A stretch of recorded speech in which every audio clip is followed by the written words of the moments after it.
Welcome to Finding the Voices. Akoigi mathang naina chathajarakpa People of Manipur hairiba series asida akoigi virtual set sida lengsin biduna leire yamna saknairaba aina ngaijaduna leiraba Manipur dagi writer author mingoina panjarabada Saratchand Thiyam. Saratchand Thiyam si akoina magi book yamna maming tazare Nungshibi Greece, Nungshibi Bangladesh, haina aduga isamak se America da leibanina sir gise Nungshibi America se karam kanda irakadoino haina ngairaga leijaba fan amani aduga book si akoina poem su khangacharaga Saturday khudingi akoina tawjaba book club ta Tengali Karaba Podon haina imana su yamna nungsina pabikre aduga Nagasaki gi momon minok haibadasu pabikre aduga akoigi writer ngasi lengsin biduna leiraba writer sina ibasida mayamna yamna pukning changchanba haibadi writing sidai sida akoigi identity akoigi root political issues violence akoigi society da thokpagi mami taraga iba amasung yamna nungaina amaromda reflective travelogue oina ibiba mayam asigi work ni yamna ngannadagi irakpani haina tajai aduga published work ta yamna leikre aduga translation su masigi work sita yamna leire Manipuri Maitai Londa da natana ataigi language Tamil da su translate taure haina aina tajai aduga published work sita mayamna yankhatpina baning singzari Tengali Karaba Podon 1980 da phongkiba so Chabun 1989 Hajiklakpa Eshinggi Manakta 1994 Nungshibi Greece 2002 Tsunami 2006 Nungshibi Bangladesh 2009 Mahausha 2013 Wangmada 2019 haina published work mayam mathang lebikre aduga award su masing yamna phangbiraba magi akoigi esteemed writer si pu honor tawbo oina Jamini Sundar Guha gold medal 2002 da phangbikre Sahitya Akademi award 2006 da phangbikre aduga Nilima Sinha Memorial Award sisu 2017 da phangbikre aduga aina haibada loiba naira roidaba introduction ni adubu akoigi ngasigi show sida akoigi writer sidagi akoi kari khangminasi haina ai matam yamna lodana Sir Bu Kurumjari aduga welcome to Finding the Voices.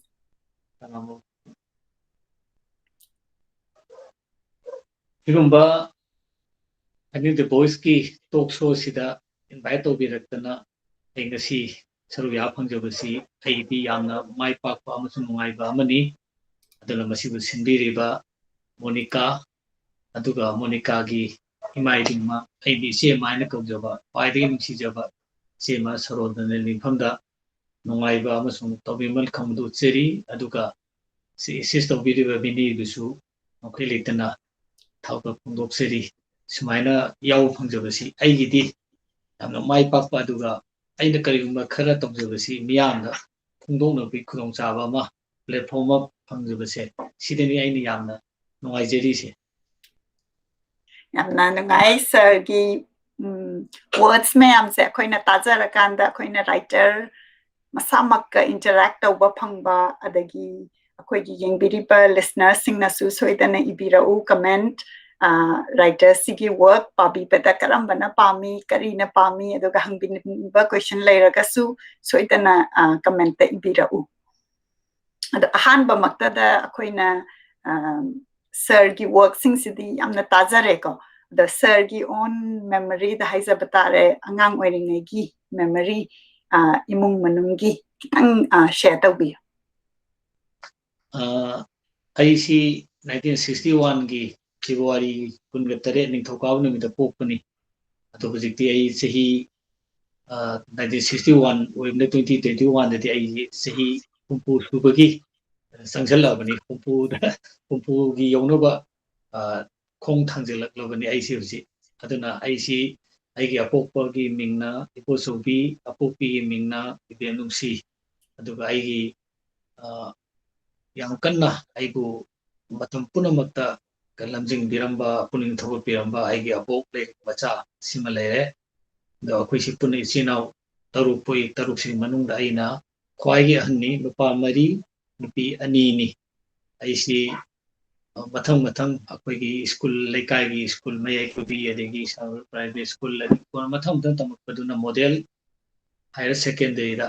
aisi metric pass to bi matamda metric high 1976 da aisi metric pass to matungda 1978 da Imphal College da pre-university course madai science subject da science da aisi tamai adu 1978 sida 76 da metric pass to raga Imphal College da UC tamaga 78 da loira matungda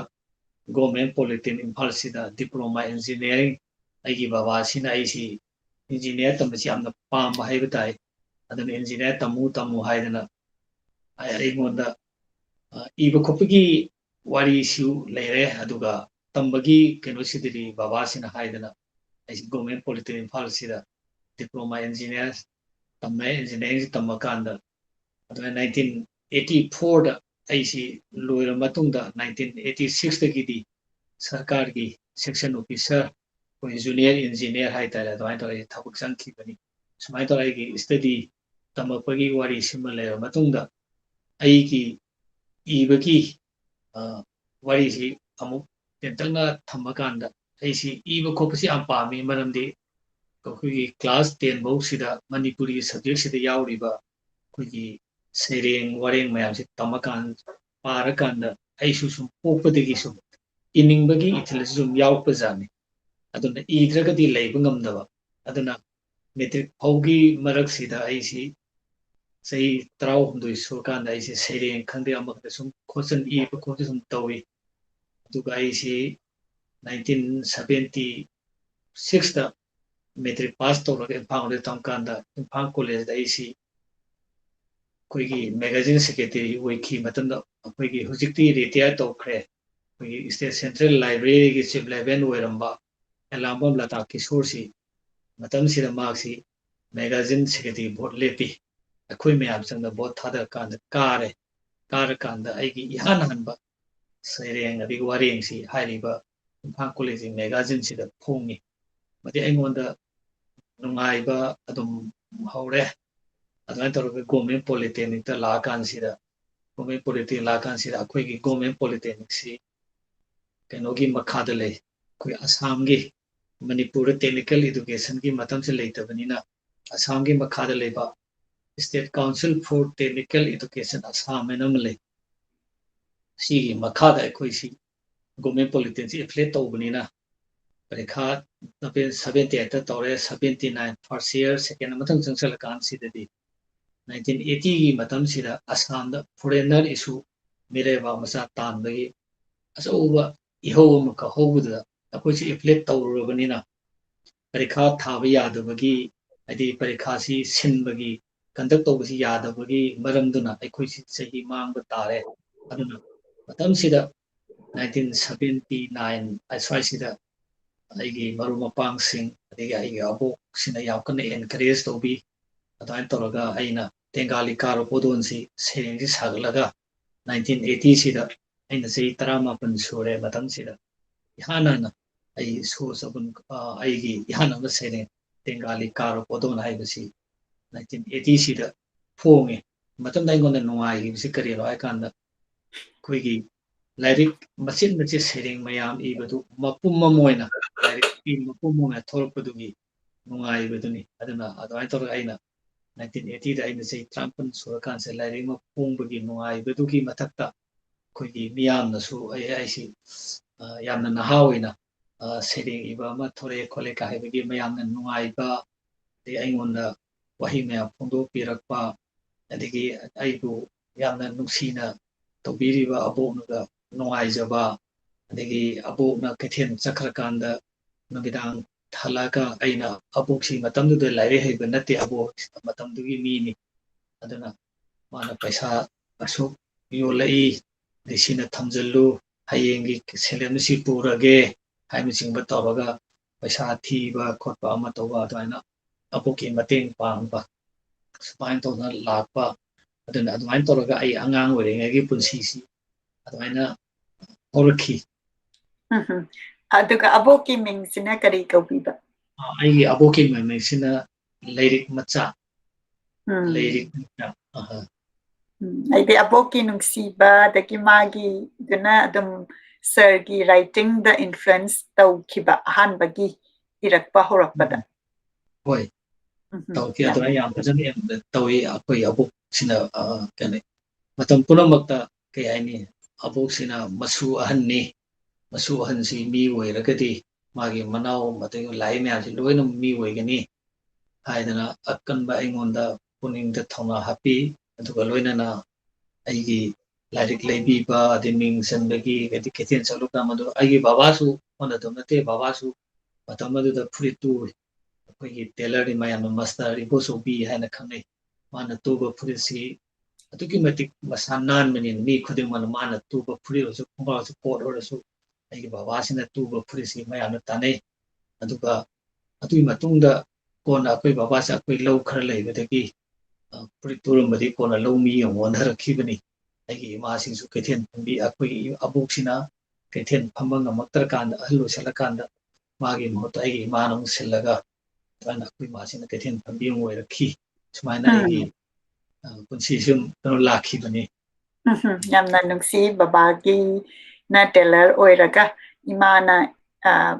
ꯃꯊꯪ ꯇꯥꯅ ꯑꯕꯣꯛꯀꯤ ꯃꯍꯨꯠ ꯁꯤꯜꯂꯀꯥꯟꯗ ꯀꯩꯊꯦꯜ ꯐꯝꯃꯀꯥꯟꯗ ꯍꯤꯡꯉꯛꯄ ꯄꯨꯟꯁꯤꯅꯤ ꯍꯥꯏꯕꯅꯤ ꯑꯗꯨꯒ ꯀꯔꯝꯕ ꯀꯩꯊꯦꯜꯗ ꯐꯝꯈꯤꯕ ꯀꯩꯊꯦꯜꯁꯤ ꯑꯩꯈꯣꯏꯒꯤ ꯃꯌꯥꯝꯅ ꯏꯃꯥ ꯀꯩꯊꯦꯜ ꯅꯨꯄꯤ ꯀꯩꯊꯦꯜ ꯍꯥꯏꯔꯤꯕ ꯈ꯭ꯋꯥꯏꯔꯝꯕꯟ ꯀꯩꯊꯦꯜꯁꯦ ꯁꯤꯗꯅꯤ ꯑꯩꯈꯣꯏ ꯑꯕꯣꯛꯀꯤ ꯂꯐꯣꯏ ꯌꯣꯟꯕꯤꯅꯤ ꯂꯐꯣꯏ ꯑꯗꯨꯗ ꯌꯣꯟꯕ ꯑꯣꯀꯦ ꯂꯐꯣꯏ ꯌꯣꯟꯕꯤꯅꯤ ꯑꯗꯨ ꯂꯐꯣꯏ ꯌꯣꯟꯕꯅꯤꯅ ꯃꯌꯥꯝꯅ ꯑꯩꯈꯣꯏ ꯑꯕꯣꯛꯀꯤ ꯇꯣꯞ ꯇꯣꯞꯄ ꯑꯝꯇ ꯂꯩ ꯀꯩꯊꯦꯜ ꯐꯝꯕꯤ ꯃꯌꯥꯝꯁꯤꯗ ꯂꯐꯣꯏ ꯌꯣꯟꯕꯤ ꯃꯌꯥꯝꯁꯤꯗ ꯃꯤ ꯈꯨꯗꯤꯡꯃꯛ ꯑꯩꯈꯣꯏ ꯑꯕꯣꯛꯀꯤ ꯃꯅꯥꯛꯇ ꯂꯣꯏꯅ ꯆꯪꯉꯛꯇ ꯂꯐꯣꯏ ꯂꯩꯒꯅꯤ ꯃꯔꯝꯗꯤ ꯑꯩꯈꯣꯏ ꯑꯕꯣꯛꯅ ꯌꯣꯟꯕ ꯂꯐꯣꯏꯁꯦ ꯃꯁꯛ ꯇꯅꯥꯟ ꯇꯅꯥꯟꯅꯤ ꯂꯐꯣꯏ ꯈꯨꯗꯤꯡꯃꯛꯁꯤ ꯃꯥꯅ ꯐꯖꯅ ꯐꯤꯅ ꯐꯖꯅ ꯇꯥꯊꯣꯛ ꯉꯥꯟꯊꯣꯛꯑꯒ ꯃꯁꯥ ꯅꯥꯟꯅ ꯇꯅꯥꯟꯅ ꯌꯣꯟꯒꯅꯤ ꯑꯗꯨꯅ ꯃꯤ ꯈꯨꯗꯤꯡꯃꯛꯅ ꯃꯥꯏ ꯃꯅꯥꯛꯇ ꯂꯥꯛꯀꯅꯤ ꯑꯗꯒꯤ ꯃꯤ ꯈꯨꯗꯤꯡꯃꯛ ꯂꯥꯛꯀꯥꯟꯗ ꯂꯐꯣꯏ ꯑꯃ ꯁꯦꯠꯂꯒ ꯁꯤ ꯆꯥꯎꯁꯦ ꯍꯥꯏꯅ ꯃꯥꯅ ꯄꯤꯒꯅꯤ ꯑꯗꯨꯅ ꯌꯥꯝꯅ ꯅꯨꯡꯁꯤꯕ ꯑꯩꯈꯣꯏꯒꯤ ꯑꯕꯣꯛꯀꯤ ꯂꯐꯣꯏ ꯌꯣꯟꯕꯤ ꯂꯩꯔꯤꯛ ꯃꯆꯥꯒꯤ ꯂꯐꯣꯏ ꯍꯥꯏꯅ ꯃꯃꯤꯡ ꯆꯠꯂꯤ ꯁꯨꯃꯥꯏꯅ ꯌꯥꯝꯅ ꯇꯧꯗꯅ ꯅꯨꯡꯁꯤ ꯁꯔꯒꯤ ꯋꯥꯔꯤꯁꯦ ꯇꯥꯔꯒ ꯍꯣꯏ ꯉꯁꯥꯏꯒꯤ ꯍꯣꯏ ꯁꯔꯒꯤ ꯔꯥꯏꯇꯤꯡꯗꯁꯨ ꯑꯩꯈꯣꯏꯅ ꯑꯩꯈꯣꯏꯒꯤ ꯄꯥꯁ ꯑꯗꯒꯤ ꯁꯦꯜꯐ ꯑꯥꯏꯗꯦꯟꯇꯤꯇꯤ ꯍꯥꯏꯅ ꯃꯌꯥꯝꯅꯁꯨ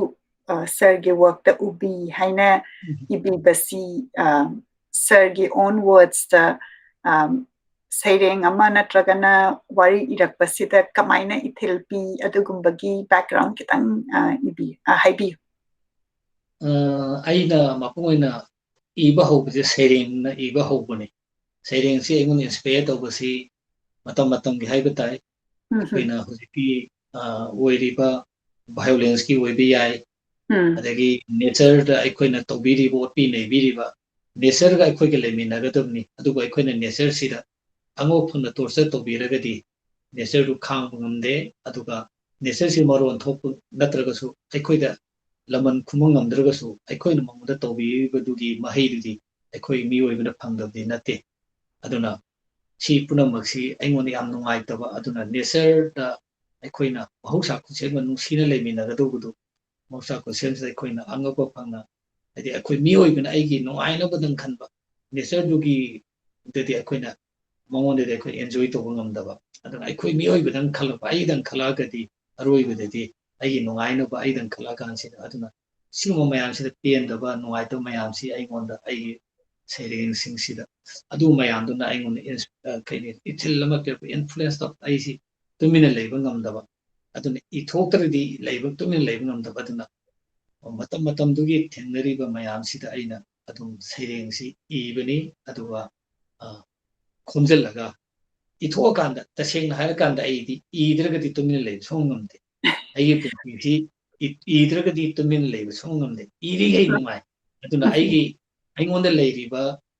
ꯅꯨꯡꯉꯥꯏꯇꯕ ꯃꯌꯥꯝꯁꯤ ꯏꯊꯣꯛꯑꯀꯥꯟꯗꯗ ꯑꯄꯦꯟꯕꯗꯣ ꯐꯪꯕꯅꯤꯅ ꯑꯗꯨꯅ ꯑꯩꯅ ꯈ꯭ꯋꯥꯏ ꯅꯨꯡꯉꯥꯏꯖꯩꯁꯦ ꯏꯕ ꯍꯥꯏꯕꯁꯤꯅꯦ ꯑꯗꯨꯅ iragani aingona dukimatik nungai hek iba loire kanda aingona sor sang no hondo ga sai ngati nungai re baina ai leijabani tawjabani aduga sarna ibi base khutna ibi bra hoi hujekte technology su leirabani na aina sum adugi maramda khangjaning ba khutna ibi bra aduga iba si karam kanda ibi hek khalakpa duda ibi bra na tragana schedule oina ayuk da phamba na traga maina adugi matang da kitang share tawbi ibasi akoi matam do hujiki leirba technology ke computer ke myam se matam leiba na tawani na khutna iba ngaktani kolom na iba si angobo phangna kena tawba ngaktani si iba dagi igani adagi pandre on sigai hini adagi amu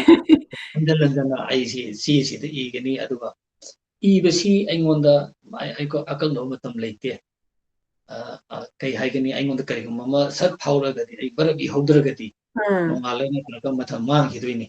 aduna ai di yam thuna I howi aduga ibai si kanoni amukta heta final na woibdi nate ai baro khochal budi ai aduga ne tana numidang dani khangde ayu angan badani khangde nungthin talak dani khangde aina kitang free hoiba adui matam do mo asa aina khalhoriba kitang khochal horido mapung phana aina sendok sadoga gan ijabani sini aina yang matam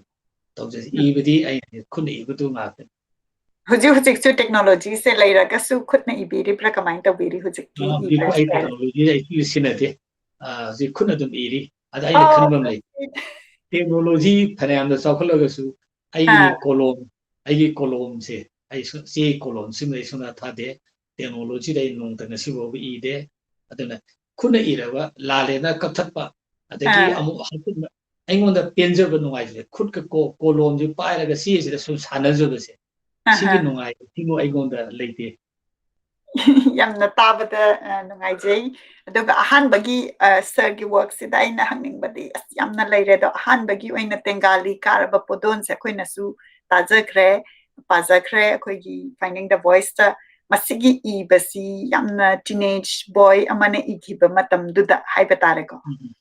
adu kamaina phora aga igibana adugi memory kitang share tawbi tasena akoi gi kaithen gi wari si de teng matam si da koi gi electric ki kai gi akar kano si masi akon mai gi power gi si akon leita bani na kaithen phambi si hujik ta bo chakhol bani na kaithen ima kaithen si da mafam khuni mo ta mai thana pang ngale matam do de podon gi punsi ni adigi kaithen phambi khuni mo podon amam loi thala podon em ra tom yondoi ni sumain to raga matam do gi lakpa adagi kaithen phamba singma polai lakpa sida ina matam dui matung ina adagi kaithen phambi sina midang thia ka sida podon kwaira ka mayum yono halakadori ni sigi journey de matum du da kaithen phambi sina thengnari ba adagi kaithen phambi sina thoraga moina thengnari ba keno si struggle si mag imung du unana bune kaithen phambi khuding hujiki miron gidi hujiki miron bo yauri lawi aina ngasi masak naiba thorak khriba manipur gi mi ayamba kaithen phambi singi macha na ayam ngatani adum imung puni kaithen phambi nupi singsi engineer होइगेरा doctor होइगेरा वजा होइगेरा professor होइगेरा उकिल होइगेरा हंगु मतमदा मखोइगी फैमिली बैकग्राउंड कांदा किचन फंबी नि पुयो मि लोइता हारकन मरमदी इमा इबेन सिंगसिना किचन फंबी सिंगसिना स्ट्रगल तौरगा पोट योलगा मसा मसु थाकपगी सेमकपगी वारी से याम नुसी वारी ngaktani aduga si wari myam sida adusu yaure adegi matamdagi contemporary khoigi podonga miga leinaba mari adagi mane kareba tengali duna kai haini sutai to nu laiba keno du de keno toraga mana espodon sidia madu keno ni akoi symbol oi naina suriki technology sakotpa adagi keno mayam dugi punsi role hai tare si mayam sidaina sagalaga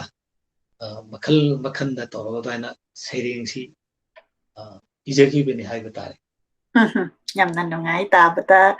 akoina background sing sagi sir na su yamna identity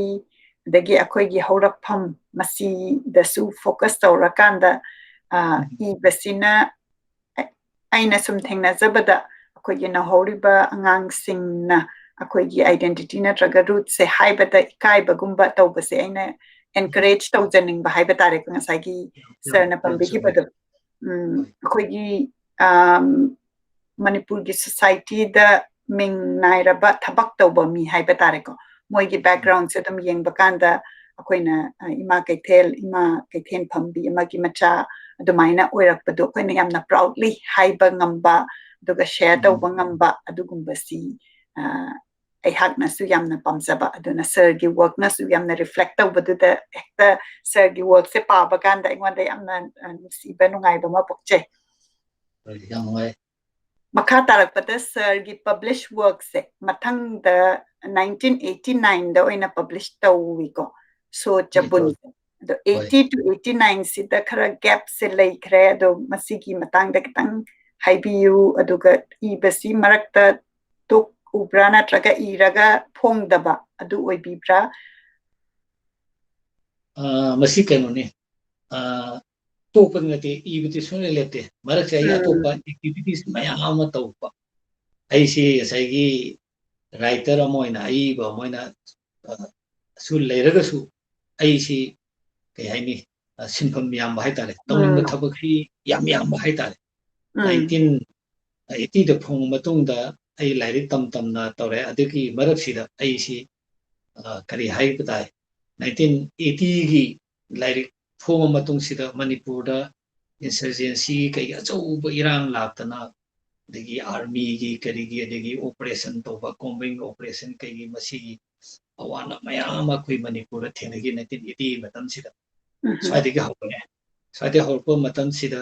ade asom da so Assam gi foreigner issue gi achauba problem mayam thenare si marak sida lairik tamba phangdaba khotaba mayam ade apne skun ka si marak sida ai si 1980 gi marak sida akoi gi lukram leirak sida lukram le youth club and club am lei si yam nangalingai matam na akoi yam angang weringai matam lekai gi ahal singna akoi gi kalian suti summer vacation am leram basi hujikti masi yam kanna matam du di summer vacation kalian suti haiba sida lekai de le school sida kalian suti marak sida angang sing si yum da free de le sop pudi akoi gi life tamaga da harun mayam sina khomjalaga angang mayam se kawraga free da tuition ID coaching class lobi si marak sida ai si noma ID 1980 gi adigi parikha thabi yadawi marak sida ai gi marup rabi adigi Chandra Kumar na single lambi da noma thene moina noma ai ngonai bhai nang karigamba sangagati lukram lerak LP school sida modern LP school sida akoi free coaching class am sathari kalen suti da angang che yum da free da leidai sorpudi akoina ayu tagina ayu ide pung tara ma thui dagina pung ani sai box angang se coaching to da angang se hen akodi leiri ba gyan mayam se moi de share to raga akoi hen ma pung pha ba yamna perfect oiba student ama woina ba akoi honari nang sang de khara tholo dana aingon da no ai sum ayu da thorpani nong thilama sum thopa ka da ai si yum da halaka aina baba dai baba sumaina ai marubani kana suma han ai thora aina kai pamjabudi social adugumba social activity miyambi oiba thabaktuda mai onsanbadini nangdi ayama tamda imungi thabingang da loi mai onsinan leire suma social activity kaya de nangdi kaya yaudre aduna aina pambadi atu miyamgi marakta thokpaduni miyamgi marakta tinbaduni miyamgi marakta tillaga miyamgi leader ama oiraga miyamgi thabuk tawda napana pati aisi nongalaga school na sala join tawi aina khannadaba marum pang nupi mayam lerami sumaina aingonda subject khara mathematics ko harasu science ko harasu aingonda subject khara aina takon ngomgodo subject khara aisi matana koi taw class 8 phau doine 3 to 8 phau khadani hairiba lekai angang mayam si class 3 4 5 6 7 8 sumaina lerami ka koi sanglaga koi routine sendoga So advain to akhoi angang ma chi free coaching class tha amasi tambira matungda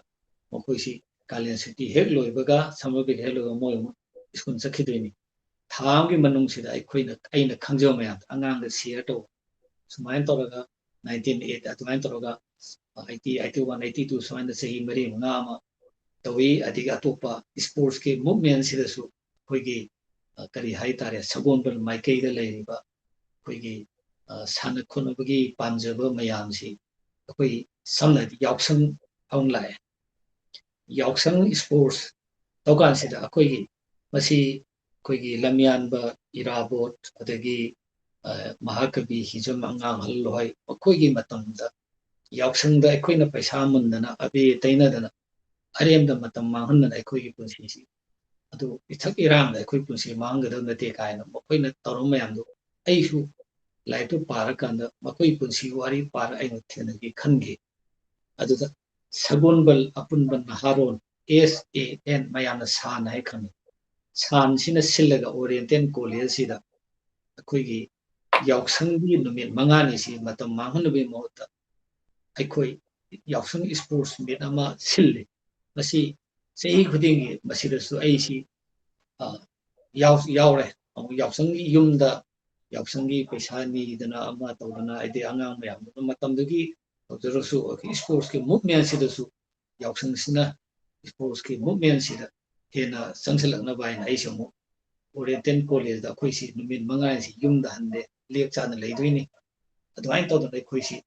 khoi sagon bal apun bahaibi wani semai dagi lamsang dagi sagon bal dagi pasoi dagi konthojam dagi sumaina mayam sagon bal apun ban haron se loin konsalaga numit mangani si akoi gi sports me si pangthui sida manipur gi hana dikrisiam oi biram balai hidre dr sundar mission achauba aiga phaina tobidana akoi sei khuting sida su tawdana afaba player mayam puthona na bagi adagi arem da matam mahalina mang da ngi hona akoi achauba saruk yana koigi movement sida yaure sigi marak sidani koi isam samna amu ai koigi kai haibatai sagon bal apun mana haruna siliba san sports annual sports meet sigi sahi khudingi tokan souvenir amam phoi souvenir amam phongbasi manipuri matamni chief minister deputy cm oibi ai sports minister oibi ai makoigi message happy adagi tongan tongan ba article contributor mayam ne haidan article happy sigi editor gi thabaksi aisi edit tawbagi editor oibagi thodang se mo yaure anga saigi sanabagi duma leire iba khupa pamjabagi dumaga mu changsil aina edit tawbagi editor oibagi sobena edit tawbagi khudong sabun phange sigi marak sidani akoigi aina nammiba akoi sobener nammiba we PS publications hojiki hairiba press sida nambanina sigi proprietor oiriba sarat kowa sarat khuman hairiba nipa masasi aingonda tamo ko mana aingonda tamo sereng pham leramani ai phongbi ge ai sikim ta loroi tamo na tobi ba haina atwain toga 1989 sida ai so sobun ko sereng si magi PS publications banner si makhada mana aingonda paisa amta lowda sikim bo lowdana mana free da ai laine khomje leba sereng man pulab lowraga so sabul haibasi mana doain toro kumbi ki 1989 aduna marisida ai sports ki obi ai lekai gi coaching class ki obi ai fun activities man toroga laga 1989 da 80 dagi 89 da laga si marasida 1989 dagi di hujiki keno sina sarat sina adwain da so sabunji phumbi hidani yamna nungai tajabada habiting asagi marakta social work ki ithil ama yaukiba aduga ngasai gi angang sing da tuition tambi bahaigadra ko pullaga tambi kari teaching no larik kirana tragana koi gi larik ni hujiki akhoi summer vacation lena akhoi kalen suti thaba kalen suti thaidana suti tha matam tham di akhoi yumda adi kalen nusa sa matam sida ꯑꯩꯈꯣꯏꯒꯤ school ꯂꯣꯏꯅꯃꯛ ꯃꯅꯤꯀꯥꯁꯨ ꯊꯦꯡꯅꯕꯤꯔꯝꯒꯅꯤ ꯑꯩꯈꯣꯏꯒꯤ ꯀ꯭ꯂꯥꯁꯅ ꯇꯝꯀꯥꯟꯗ ꯑꯩꯈꯣꯏꯒꯤ summer vacation ꯍꯥꯏꯅ ꯊꯥ ꯑꯃ ꯑꯩꯈꯣꯏꯒꯤ school ꯀꯥꯗꯅ ꯁꯨꯇꯤ ꯊꯥꯗꯣꯛꯄꯗꯣ ꯁꯤꯒꯤ ꯊꯥꯁꯤ ꯌꯨꯝꯗ ꯑꯉꯥꯡꯁꯤꯡꯁꯤ ꯐ꯭ꯔꯤꯗ ꯂꯩꯕ ꯃꯇꯝꯁꯦ ꯑꯩꯈꯣꯏꯅ ꯃꯥꯅ ꯇꯝꯕ ꯃꯥꯒꯤ ꯂꯥꯏꯔꯤꯛꯇꯣ ꯃꯣꯏꯅ ꯇꯝꯃꯤꯕ ꯂꯥꯏꯔꯤꯛꯇꯣ ꯃꯗꯨ ꯁ꯭ꯀꯨꯜꯗ ꯑꯣꯖꯥꯅ ꯇꯥꯛꯄꯤꯕꯗꯨꯒꯤ ꯃꯊꯛꯇ ꯑꯩꯈꯣꯏꯅ ꯑꯃꯨꯛ ꯍꯧꯖꯤꯛꯀꯤ ꯁꯨꯇꯤ ꯃꯅꯨꯡꯗꯨꯗ ꯑꯩꯈꯣꯏꯅ ꯈꯪꯖꯕ ꯍꯥꯏꯗꯤ ꯃꯥꯅ ꯃꯅꯤꯄꯨꯔꯤ ꯑꯣꯏꯕ ꯌꯥꯏ ꯃꯦꯊꯃꯦꯇꯤꯛꯁ ꯑꯣꯏꯕ ꯌꯥꯏ ꯑꯗꯒꯤ ꯁꯥꯏꯟꯁ ꯁꯕꯖꯦꯛ ꯑꯣꯏꯕ ꯌꯥꯏ ꯑꯗꯨ ꯑꯩꯈꯣꯏꯅ ꯑꯃꯨꯛ ꯇꯥꯛꯄꯤꯕꯩ ꯋꯥꯅꯤꯗ ꯍꯧꯖꯤꯛꯀꯤ ꯃꯔꯛꯁꯤꯗ ꯍꯥꯏꯗꯤ ꯑꯣꯖा ꯁꯥꯕ ꯃꯔꯛꯁꯤꯗ ꯑꯉꯥꯡꯁꯤꯡꯁꯨ ꯍꯥꯏꯗꯤ academically enhance ꯑꯣꯏꯅꯕ ꯑꯗꯨꯒ summer vacation ꯍꯥꯏꯗꯤ ꯄꯨꯔꯥ ꯀꯥꯎꯗꯅꯕ ꯑꯉꯥꯡꯁꯤꯡꯗꯨꯁꯨ engage ꯑꯣꯏꯅꯕ ꯇꯧꯈꯤꯕꯅꯦꯕ ꯌꯥꯝ ꯅꯨꯡꯉꯥꯏ ꯑꯗꯒꯤ ꯁ꯭ꯄꯣꯔꯠꯁꯀꯤꯗ ꯄꯟꯕꯤꯈꯤ ꯑꯣꯔꯤꯌꯦꯟꯇꯦꯜ ꯀꯣꯂꯦꯖ ꯄꯟꯕꯗ ꯑꯩꯉꯣꯟꯗ ꯌꯥꯝꯅ ꯅꯨꯡꯉꯥꯏꯕ ꯑꯃ ꯐꯥꯎꯖꯩ ꯑꯣꯔꯤꯌꯦꯟꯇꯦꯜ ꯀꯣꯂꯦꯖꯁꯦ ꯑꯩꯅ ꯑꯉꯥꯡ ꯑꯣꯏꯔꯤꯉꯩꯗ ꯑꯗꯨꯝ ꯆꯠꯆꯔꯛꯄ ꯀꯣꯂꯦꯖꯅꯤ ꯑꯩꯈꯣꯏ ꯕꯕꯥꯅ ꯃꯗꯨꯗ ꯑꯣꯖꯥ ꯑꯣꯏꯕꯤꯔꯝꯕ ꯑꯗꯨꯅ ꯑꯩꯅ ꯍꯦꯛ ꯄꯜꯂꯛꯄ ꯀꯥꯟꯗ ꯌꯥꯝꯅ ꯅꯨꯡꯁꯤꯕ ꯑꯃ ꯐꯥꯎꯕꯗ ꯑꯗꯨꯒ ꯁ꯭ꯄꯣꯔꯠꯁꯁꯤꯁꯨ ꯃꯌꯥꯝꯅ ꯑꯩꯈꯣꯏꯒꯤ ꯃꯅꯤꯄꯨꯔꯗ ꯑꯩꯅ ꯌꯦꯡꯖꯕ ꯀꯥꯟꯗ ꯑꯩ ꯏꯁꯥꯃꯛꯅ ꯆꯥꯎꯖꯔꯛꯄ ꯀꯥꯟꯗ ꯑꯩꯈꯣꯏꯁꯤ ꯂꯥꯏꯔꯤꯛ ꯇꯝꯕꯗꯅ ꯑꯗꯨꯝ ꯂꯥꯏꯔꯤꯛ ꯇꯝꯃꯣ ꯑꯣꯏꯅ ꯐꯣꯀꯁꯁꯦ ꯂꯥꯏꯔꯤꯛꯇ ꯑꯗꯨꯝ ꯆꯠꯍꯟꯕ ꯑꯗꯨꯒ ꯑꯦꯛꯁꯇ꯭ꯔꯥ ꯀꯔꯤꯀꯨꯂꯔꯁꯤ ꯀꯌꯥ ꯌꯥꯎꯍꯟꯗꯕ ꯅꯠꯇ꯭ꯔꯒꯅ ꯁ꯭ꯄꯣꯔꯠꯁꯇ ꯆꯠꯈ꯭ꯔꯒꯅ ꯁ꯭ꯄꯣꯔꯠꯁꯀꯤꯗ ꯌꯥꯝ inꯈꯤꯕ ꯑꯗꯨꯒ ꯁꯨꯃꯥꯏꯅ ꯑꯩꯈꯣꯏꯅ ꯕꯦꯂꯦꯟꯁ ꯑꯣꯏꯅ ꯑꯉꯥꯡ ꯑꯃꯅ ꯆꯥꯎꯔꯛꯄ ꯀꯥꯟꯗ ꯂꯥꯏꯔꯤꯛꯁꯨ ꯇꯝꯕ ꯑꯗꯨꯒ ꯃꯥꯒꯤ ꯑꯦꯛꯁꯇ꯭ꯔꯥ ꯀꯔꯤꯀꯨꯂꯔ including ꯁ꯭ꯄꯣꯔꯠꯁ ꯇꯧꯕꯁꯤ ꯌꯥꯝꯅ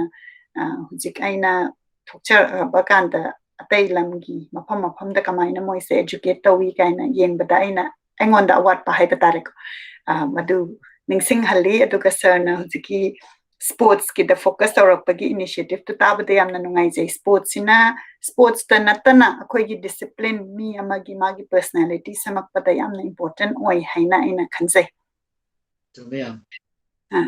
ꯑꯗꯨꯒ ꯉꯁꯥꯏꯒꯤ ꯏꯕꯁꯤ ꯑꯩꯅ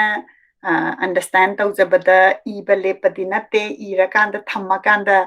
ꯉꯁꯥꯏꯒꯤ ꯄꯨꯟꯁꯜꯂꯒ ꯑꯃꯨꯛ 1989ꯗ ꯐꯣꯡꯕꯤꯈꯤꯕꯅꯦꯕ ꯁꯣ ꯆꯕꯨꯟ ꯍꯥꯏꯁꯦ ꯃꯃꯤꯡꯁꯤꯁꯨ ꯌꯥꯝ ꯐꯖꯩ ꯀꯃꯥꯏꯅ ꯊꯣꯟꯈꯤꯕꯅꯣ ꯁꯣ ꯆꯕꯨꯟ ꯍꯥꯏꯅ ꯍꯥꯏꯕꯁꯤꯗꯀꯣ ꯑꯩꯉꯣꯟꯗ ꯁꯣ ꯆꯕꯨꯟꯁꯤ ꯀꯩꯅꯣꯅꯤ ꯑꯩꯅ ꯁꯨꯝ ꯈꯟꯖꯕꯁꯤ ꯁꯣ ꯆꯕꯨꯟꯁꯤ ꯌꯥꯝꯅ ꯁꯦꯡꯅ ꯍꯥꯏꯔꯀꯥꯟꯗ ꯑꯩꯈꯣꯏꯒꯤ ꯃꯄꯨ ꯍꯥꯏꯇꯥꯔꯦ ꯑꯩꯈꯣꯏꯒꯤ ꯃꯤꯑꯣꯏꯕ ꯃꯌꯥꯝꯁꯤ ꯑꯩꯅ ꯁꯣ ꯑꯃꯃꯝꯅꯦꯅ ꯂꯧꯕ ꯑꯩꯈꯣꯏ ꯈꯨꯗꯤꯡꯃꯛꯁꯤ ꯁꯣꯅꯦꯅ ꯂꯣꯏ ꯂꯧꯕ ꯑꯩꯈꯣꯏ ꯃꯌꯥꯝꯁꯦ ꯇꯥꯏꯕꯪ ꯁꯦꯝꯕ ꯃꯄꯨ ꯅꯠꯇ꯭ꯔꯒ ꯑꯩꯈꯣꯏꯕꯨ ꯁꯦꯝꯕꯤꯔꯤꯕ ꯈꯨꯗꯤꯡꯃꯛꯁꯤꯅ ꯑꯩꯈꯣই ꯃꯤꯑꯣꯏꯕꯁꯤꯡꯁꯤ ꯁꯣ ꯉꯥꯛꯇꯅꯤ ꯑꯩꯈꯣꯏ ꯃꯌꯥꯝꯁꯦ ꯁꯣ ꯆꯕꯨꯟꯁꯤ ꯁꯤꯖꯤꯟꯅꯕ ꯁꯣꯗꯨꯅ ꯐꯖꯅ ꯂꯩꯔꯦ ꯍꯥꯏꯗꯤ ꯁꯤꯖꯤꯟꯅꯕꯤꯗ꯭ꯔꯕ ꯁꯣꯗꯨꯅ ꯀꯣꯔꯤꯡ ꯆꯥꯔꯦ ꯍꯥꯏꯗꯤ ꯆꯞ ꯃꯥꯟꯅꯅ ꯁꯤꯖꯤꯟꯅꯕꯤꯔꯒꯗꯤ ꯆꯞ ꯃꯥꯟꯅꯅ ꯑꯩꯈꯣꯏꯁꯤ ꯑꯅꯦꯝ ꯑꯋꯥꯡ ꯂꯩꯇꯅ ꯂꯩꯒꯗꯕꯅꯤ ꯑꯗꯨꯕꯨ ꯑꯅꯦꯝ ꯑꯋꯥꯡ ꯅꯥꯏꯅ ꯍꯥꯏꯗꯤ ꯇꯥꯏꯕꯪꯁꯦ ꯃꯄꯨ ꯑꯣꯏꯕ ꯌꯥꯏ ꯅꯠꯇ꯭ꯔꯒ ꯃꯤꯅꯤꯁꯇꯔ ꯑꯣꯏꯕ ꯌꯥꯏ ꯅꯠꯇ꯭ꯔꯒ ꯍꯦꯗ ꯑꯣꯐ ꯗꯤꯄꯥꯔꯠꯃꯦꯟ ꯑꯣꯏꯕ ꯌꯥꯏ ꯑꯗ ꯁꯝꯅ ꯍꯥꯏꯔꯦ ꯑꯣꯐꯤꯁꯦꯜ ꯍꯦꯗ ꯑꯣꯐ ꯗꯤꯄꯥꯔꯠꯃꯦꯟꯗꯨꯅ ꯃꯥꯏ ꯃꯈꯜ ꯂꯩꯕ ꯁ꯭ꯇꯥꯐ ꯃꯌꯥꯝꯁꯤ ꯆꯞ ꯃꯥꯟꯅꯅ ꯃꯤꯠꯌꯦꯡ ꯌꯦꯡꯉꯒ ꯆꯞ ꯃꯥꯟꯅꯅ ꯊꯕꯛ ꯇꯧꯔꯒꯗꯤ ꯆꯞ ꯃꯥꯟꯅꯕ ꯀꯩꯅꯣ ꯑꯗꯨ ꯑꯆꯥꯟ ꯃꯤꯔꯥꯏ ꯍꯦꯛ ꯅꯥꯏꯔꯛ ꯃꯇꯝꯗ ꯑꯩꯈꯣꯏ ꯁ꯭ꯇꯥꯐ ꯃꯔꯛꯇ ꯅꯨꯡꯁꯤꯅꯗꯕ ꯌꯥꯎꯔꯛꯀꯅꯤ ꯑꯗꯒꯤ ꯈꯟꯅꯕ ꯆꯩꯅꯕ ꯊꯣꯛꯂꯛꯀꯅꯤ ꯑꯁꯤꯅꯆꯤꯡꯕ ꯃꯌꯥꯝ ꯑꯗꯩ ꯇꯥꯏꯕꯪ ꯁꯦꯝꯕ ꯃꯄꯨꯅ ꯑꯗꯒꯤ ꯑꯣꯏꯕ ꯌꯥꯏ ꯁꯨꯃꯥꯏꯅ ꯑꯩꯈꯣই ꯈꯨꯗꯤꯡꯃꯛꯁꯦ ꯆꯞ ꯃꯥꯟꯅꯕ ꯃꯤꯠꯌꯦꯡꯗ ꯆꯞ ꯃꯥꯟꯅꯕ ꯃꯤꯠꯌꯦꯡꯗꯨ ꯑꯩꯈꯣꯏꯗ ꯊꯝꯕꯤꯗꯕꯗꯨꯅ ꯁꯣ ꯆꯕꯨꯟꯁꯤꯗ ꯑꯩꯅ ꯀꯩ ꯍꯥꯏꯅꯤ ꯑꯗꯨꯃꯥꯏꯅ ꯃꯥꯟꯅꯗꯕ ꯃꯤꯠꯌꯦꯡꯗꯨꯅ ꯑꯩꯈꯣই ꯃꯤꯑꯣꯏꯕꯒꯤ ꯃꯔꯛꯁꯤꯗ ꯑꯩꯈꯣꯏ ꯑꯅꯦꯝ ꯑꯋꯥꯡꯒꯤ ꯑꯗꯒꯤ ꯑꯃꯥꯡ ꯑꯁꯦꯡꯒꯤ ꯂꯥꯏꯔꯕꯒꯤ ꯑꯗꯨꯒꯤ ꯇꯧꯔꯤ ꯃꯌꯥꯝꯁꯤ ꯁꯤ ꯊꯣꯔꯛꯑꯦ ꯁꯤꯒꯨꯝꯕ ꯃꯌꯥꯝꯁꯤ ꯍꯥꯏꯅ ꯑꯩꯉꯣꯟꯗ ꯁꯨꯝ ꯃꯇꯝꯗꯨꯗ ꯈꯟꯈꯤꯕ ꯍꯥꯏꯇꯥꯔꯦ ꯑꯩ ꯈꯟꯈꯤꯕ ꯋꯥꯈꯜꯗꯨꯗꯤ ꯈꯟꯈꯤꯕꯅ ꯁꯩꯔꯦꯡ ꯁꯨꯝ ꯐꯣꯡꯗꯣꯛꯆꯈꯤ ꯌꯥꯝꯅ ꯄꯥꯅꯤꯡꯕ ꯑꯃ ꯐꯥꯎꯏ ꯑꯩꯈꯣꯏꯅ ꯃꯇꯝꯁꯤꯗꯀꯣ ꯑꯩꯅ ꯆꯥꯎꯔꯛꯄ ꯀꯥꯟꯗ ꯂꯥꯏꯔꯤꯛꯁꯦ ꯌꯥꯝꯅ ꯄꯥꯖꯅꯤꯡꯕ ꯃꯇꯝꯁꯤꯗ ꯑꯗꯣ ꯑꯩꯈꯣꯏꯅ ꯂꯥꯏꯔꯤꯛꯁꯦ ꯄꯥꯖꯅꯤꯡꯕꯁꯤꯗ ꯑꯩꯅ ꯆꯥꯎꯔꯛꯄ ꯃꯇꯝꯗꯗꯤ ꯌꯥꯝꯅ ꯐꯪꯈꯤꯗꯦ ꯍꯥꯏꯅ ꯈꯟꯖꯩꯀꯣ ꯑꯗꯨꯒ ꯑꯩꯈꯣꯏꯅ ꯆꯥꯎꯔꯛꯄꯁꯤꯗ Larikse dukan de chalagana outside Manipur gi oina hena phangiba ado hujik aina khalurakan da si 1980 1989 da phongkiba si akoina paramba yayaba ado parakhideba aduna penda ba nungai taba phaujai haibati matamdu da akoina akoigi sir gi da nataba atai writer gi soidana lairangani akoina hujik adugi da makta thigatcharakpane ba akoi myam se khangmina si yamna mani si leirabane ba akoigi leibak sida akoina khangdaba duna akoina chawrappa kan sida akoi se Nancy Drew adagi atai lamgi tarik oina paiyaba kaigino raga akoina matamda phangkhidaba duka khangkhidaba adagi dukan da chalakanda library da kari leiba khotpa dugumba se khangdaba duka akoigi curriculum da so akoina English ki oina parakhiba haiba tare aduna hujik tara kanda ingonda nungai taba phaujai kari gi damakta ai amadi akoigi longi mina sigumba larik se pa phangaktriba no haiba to mathang tarakpada 89 dagi hujik 1994 da amuk larik amamuk phongbire masi aigi pronunciation soi benara hanjillakpa haigadaupa Hajiklakpa Eshinggi Manakta aduga 89 da ne 94 bhau gi marakta hujiki sarna samlapna debi ki badu aingonda yamna nungai ba ma phaujai adugi journey duga masigi larik si phong ki baduga amuk lebi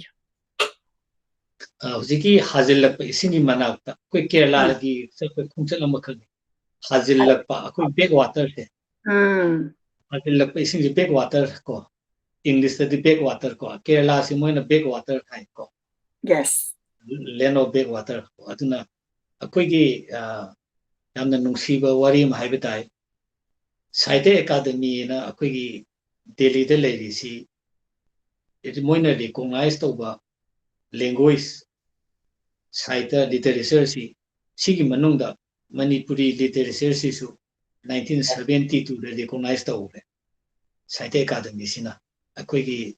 loan ama leijai mayek leijai akoi leijai to akoi yam chawthok sei sida Akademi na 1972 da recognize tawro matungda India da leiriba young writer singse makoi da travel grant na paisa piraga India manung se koi ba chalhalle state amadagi state amada maramdi experience leitaba writer amatana mapunsida mai pa oya aduna loktak udaba mi amana loktak ki maramda hana bhajan irasu madum mapung chunga pharoya samudra udaba mi duna samudra phanayam saitharagasu magi experience leitabani mangonda samudra khangna samudra ko igidoino magi novel da samudra gi maramda kumain hapsin gadoino hapsin bati yai madu nampu oigane aduna Sahitya Akademi na recognize tawroba language singsigi young writer singsida travel grant na paisa piraga makoi si India gi nangna chaningma mafam ama hayu nang sida chalu paisa pigi haina tawbadagi matam sida 1994 sida aikhoida grant ama pire travel grant ama piye travel grant si Manipur dagi akhoi ahumda pirakpani ai yamba yonglem ibomcha kabi yamna maming chakpa kabi ni aduga aiga yamna luna tinaba marup Birendra ji naurem ji mayam Birendra ji mangang na dum he kano da comment pi yaure ido ai ba Birendra naurem ne ai ne adegi yamba tamo akoi gi masak yam nairaba ai ba kabi yonglem ibomcha akhoi gumsi Kerala da akhoi Sahitya Akademi da haigre akhoi Kerala satke na akhoi na haiba proposal du yabadigi akhoi Kerala da satle Kerala satpagi matam sida samudra karino kumai tobujano train kumai pongbujano adagi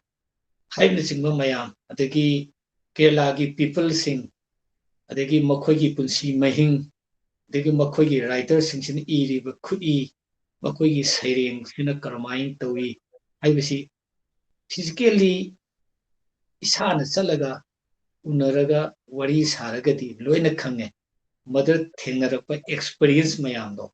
ada aina lairik oina Hajiklakpa Eshinggi Manakta ina madugi visit to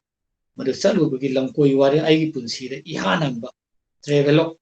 lamkoi wari amane abujiki Hajiklakpa Eshinggi na sering sunate ama sunate lamkoi wari ni adudo thendarpa experience mayamdo aigi punsida ihanana phongkiba lamkoi wari ni phongwa matungda hairiba lairiksi Manipuri iragasu aina Sahitya Akademi thakana Sahitya Akademi na atuki mati harawi mokoina kari hai akoina young writer amada paisa piraga chalhalisi handakti mahai yale maramdi writer amatana samain tawraga akoigi lairik iraga akoida tawbasi yamna tangna thui adu Manipur dagisu Saratchand Thiyam ko amana akoina travel grant piraga madui paisa duna chaluragasu mana paisa du chalharo matungda ada aina amayam nungaijaydi matamduda akoigi pongnafam khabar monikasu khambirangani Manipur khwaidi maming chapa khabarni pongnafamji hojiti leihidre Gopal Sharma aina yamna nungsina tinajaba aigi yamani Gopal Sharma aisi ai samaitona tamo Kerala chalure halae lairik ama iba loire masi ka phongningi haika ma kaigada nangna kari da aduyan wari bano ai leiri sidi nang siki ama putho haiba nate nangi damta nayamna pamom tingi nangi Hajiklakpa Eshinggi Manakta do aigi pongnafam publication saina pongnafam na lairik mayam phongbasida nangi do aina phongbiragani haina do ain toro pongnafamgi tamo Gopal sina aingonde siki amsu logde adoin toro Hajiklakpa Eshinggi Manakta phongkanda Manipur ki miyamda atopa state singda thadana aisi travel writer amoina made aisi sakang mahokibani yamna nungsiba warini duga ngasai Manipur da aina sum sir gi wari se makha chathana tarakpada akoina thabak ama tawba kanta akoi se nurture tawba chongthok pirakpada kem waru no aisi tawge aidi sir na di ibasi adum ira kantu da kamaina phongani kamaina mi da yaukhigani haibatu plan tawrudragasu adum masana haiba tare ka adum thokcharakpa to yamna nungsiba thamoigi oiba mari gi wahai sina sir gi work se yamna successful oina sir na iraba matungda mingonda yaukhibase masi gi mami ama ubase tabada yamna nungai aduga akoi gi tabiriba mayamna su soidana masina inspiration ama oigani haina khalli habide koina thabak ama tawtholakpa kanda mase igrakanda kadai yauni haibadu khandana igadabadu irakanda dum magi university na dum magi plan tawraga dum thokcharakpada aduma ujai tumi amsone aduga ngasaigi ai isamakna di khangjarude sumaina Sahitya Akademi na young writer da opportunity piba sigumba lei haibasisu tabada yam nungai travel gi sanction tawbirakanda young writer se travel mafam da chalaga aduna inspiration oihen bagi adugumbagi kano sponsorship haibatare adugumba lei haibatasu yamna nungai aduga akoigi Manipur gi da iraga Manipur da khangbadu huzik mapan gi du irabanina India gi mafam gi mina muk writer ama oina Saratchand Thiyam haisi khangba muk hena oibani haina aina khanjai adugi exposure duna yamsumi aduna haibadi akoina interaction tawbasi Manipur khaktang da limit tawdaba interstate national si tawra akanda mayamna khangba oiba aduni aduga yamna sir gida mathang su hujik khana jagani masi ubada yamna nungaijai aduga ngasai aina pelhodabadi aina chawrakpada paba phanghodabadu badi yamna pendre ko aduna hujik na horiba akoigi yengbiriba viewer na soitana yengkhatpiu iraga lairaba potse akoina thigatabageni akoigi iralni masi aduna akoi mayam iraga lairaba potsingsi akoi paminasi khangminasi reflect tawminasi haina thamjage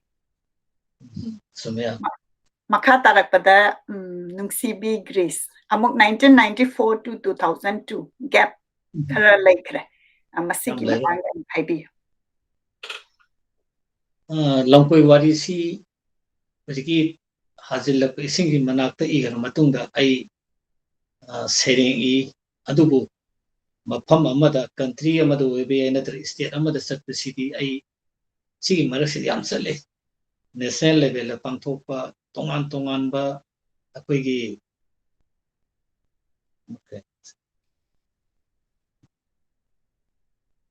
Haibi. hojiki Sahitya Akademi na oibe ai regional center na oibe ai tongan siliba national amasung local yobe state men silisid ai adum participate I am saying adum sunle let ai adum participate to I am matam haibata participate to sida aigi sereng si sali pai adubu aina chal hek chalu baga halak baga on cover sida adum hata ami manung do be ai adum heta aigi report ama travel report ama ai adum yati I Kerala chalurasu Mumbai chalurasu Orissa chalurasu anywhere aina India kun chalu matamda hek halakpaga ai adum heti igani tamugo pan sai ne nang chalu de kanom iro adana heta harakani adegi pono phamsida ai article idrini ade ai maru pangsina adum ai ngoda phagi torkani yamna nuksina torko phagi yakani sarasani khongmo thangdo de kanom ira adum ne da harakani aduna dai toroga khong thangdo de adan I ga lakitina saluraga madu experience serengsu I thamjalli salubagi report su dum I sumaina ina sum tasan khondal sum thamba ngaktani sigi matungda jiki 2000 sida akoigi Greece ki wari lakan sideri kamai toge kan sida 2000 sida World Peace Council ina UNO ga chap manaba mokoigi adi makoigum bhai tare akoigi World Peace Council nam lei makoina sei mokoidu sei mari leiraga Pithribi mafam hongaga World Peace Conference ena pangthui 2000 sida Greece ki Athens da May gi tang tara dagina tara mari bhawa numin mangani supna pangthokadoriba World Peace Conference sida India gi delegate khara lakna honaba sida Manipur gi su madugi saruk thongbaduna akoi saruk yaba yananabagi khudong chawdu phambadagi aiga yamluna tinaba waja JK luwangaina higher secondary wajani matamda mana ingonda nang sumai to doctor narana lit to chatkadoba Greece ki Athens chakadoba program khak lei nang madu yawba pamagadi doctor narana yam thunam to unau doctor narana unaragadi nang soidana maki madu ki khudong sa phane as aina Greece palakpa Athens palakpa se aina ngawbasi matamda 2000 gi aina ngawbasi maramdi Greece haibasi civilization gidi hawrofamni adagi amuk aina sai sana khonaba pamjabdugi adi iba khopagi pamjaba sereng pamjaba adagi matunda afauba Plato afauba philosopher nukai leiriba afauba writer mayam leiriba kholo mayam da khalo kanda Greece haba leibaksigi leimaida amtang aina khom ta phangadi asai si pokoi mahi yala ni kai matunda khangi adaina oja joy kuma oja ai yam thuna doctor na unare to gaina doctor naragi mayum sida chale maje kwa kethe na matamda oja khaidem pramodi lei hidre ai bi mayum da lei mas mayum da chalaga aina wari sare oja soing ai sai yawningi khoningi nangna yawningadi yawgadamni yawsi ai da lai ngonda ayawa pibire adoin toroga mana ayawa pira matungda aikhoisi Manipuragi delegate akoi punna mi 13 na saba amka chale sida Greece satpagi nungaiba wari numit mangani leiba madugi experience thenarapa aina apama mayam mathang ada hek pama mayam du aina kay hani conference tu gi mapan da hai tare conference su yaw na conference mapan da hai beti atopa ai aina panjaba field sing du su aina madu oina na phangna na ba ai takta narasida aina waja kawi waja ai si pami nang na pam loina phangno honani ai mising ba hai na adamain tawraga Greece da numit mangani chaluba khungset amasung madugi akoibagi environment satringai gi halakpagi aina wakhal mayam sagalaga 2000 salam matungda tu sahi masai kumna khalam matungda 2002 da aisi Nungshibi Greece hena maming si aina kari haina thon sige hena sum khanmada aroibada Nungshibi taraga Nungshibi Greece hena maming si tholaga 2002 da phongbani matam sina ngasai haibi hibado ai yumdagi mapan suthok thokte numit kunni muksi ai yumda kullaga Greece si ai koksida naisale Manipur pusalaga sangdamnaraga Manipur da laibana si Greece da laibana si hai mising maya adagi nakhoina Olympic game hodokpagi nungaijaba aikhoisu Olympic games makhalamani national games haibase national games 1999 da Manipur yumbu wera pangthok matamda Olympic games ka chap manariba national games hai Manipur champion oibani madugi nungaibado aikhoida sulei nakhoina Olympic game hodokpe nungaibe leramgani ngasi prithivida masak khangbe polo hairibase Nungshibi Greece polo haibi masana se aigi Manipur horokhimi kaina sagi Nungshibi Greece si aina mi amoina lauraga maga ege so wari sanaraga Nungshibi Greece aina mai ijabani mada thengnaba wari experience mayam hapsallaga lairi amoina sagla 2002 da akoi lit aura saluba Dr. Narasi Manipur Art Culture Minister oirami mahak masamakna hairiba lairiksi akoigi 2002 gi akoigi August ki tang taruksi Hiroshima Day ni aduna Hiroshima da atom bomb thadadana Hiroshima utki mapai olangiba aduguma ningsingbagi Hiroshima Day na sahi khudingi August ki tang taruksi Hiroshima Day na celebrate tawi Manipur da su masi yam chauna akoi Indo Japan Friendship Association na amalai sigisu aisu joint secretary oijabani aduna aikhoina Japan ga khoi lainari marisi kana sagana honabada Hiroshima Day celebrate tawi hairiba numisida Hiroshima Day gi numisida hairiba kenosi akoi aigi Nungshibi Greece daktanara masamana miyam mamangda release tawkhibani adu 2002 da phongkhiba Nungshibi Greece ni yamna nungai nungsi wari si tabada aduga pau yamna nungai ba amana hujing Nungshibi Greece maitai lon dagi amuk English translation da hujik book se laire aduga aina masi ubada yamna harauba ma pokchei ai amtang share tawjarake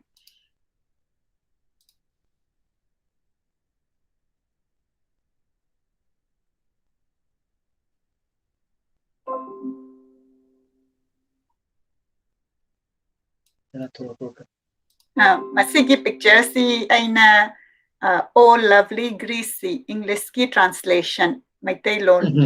baduni aduga akoigi listener gi damakta aina semjaraga akoigi thagachari khudol si laire aduna listener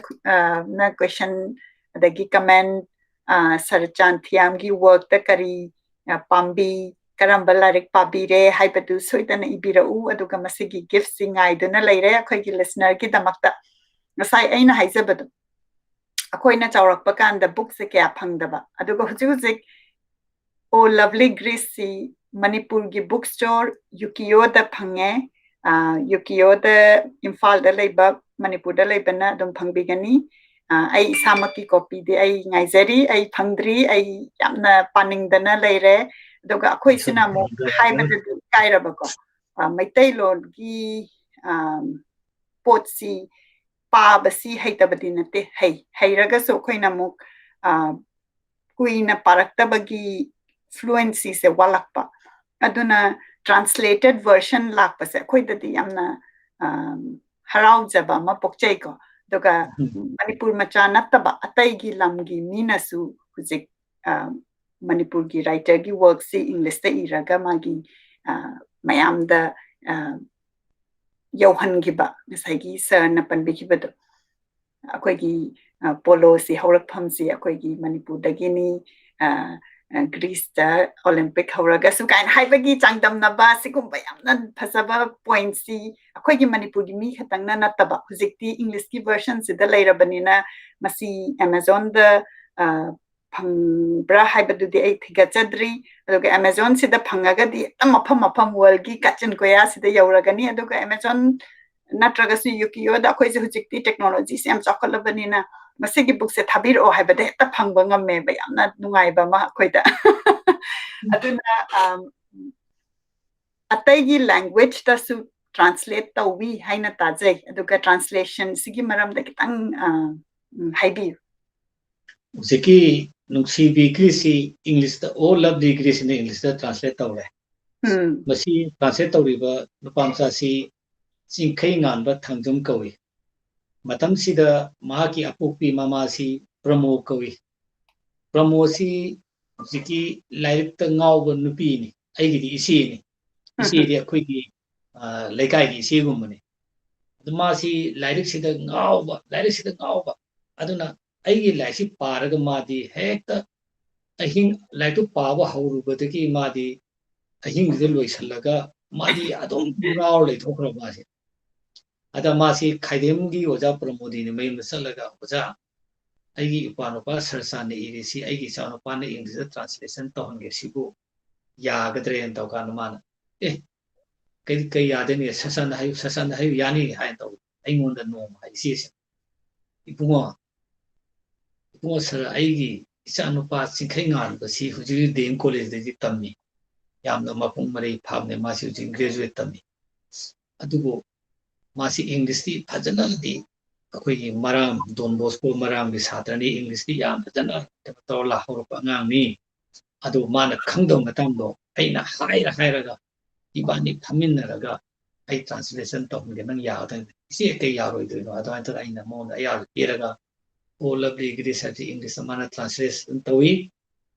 hojiti singkringan ba angang si hojiti Australia da pura kai mai family tawra lai gre ada mai PC mau ningon ni aduga nurse hoibani masu ada computer engineer hoidana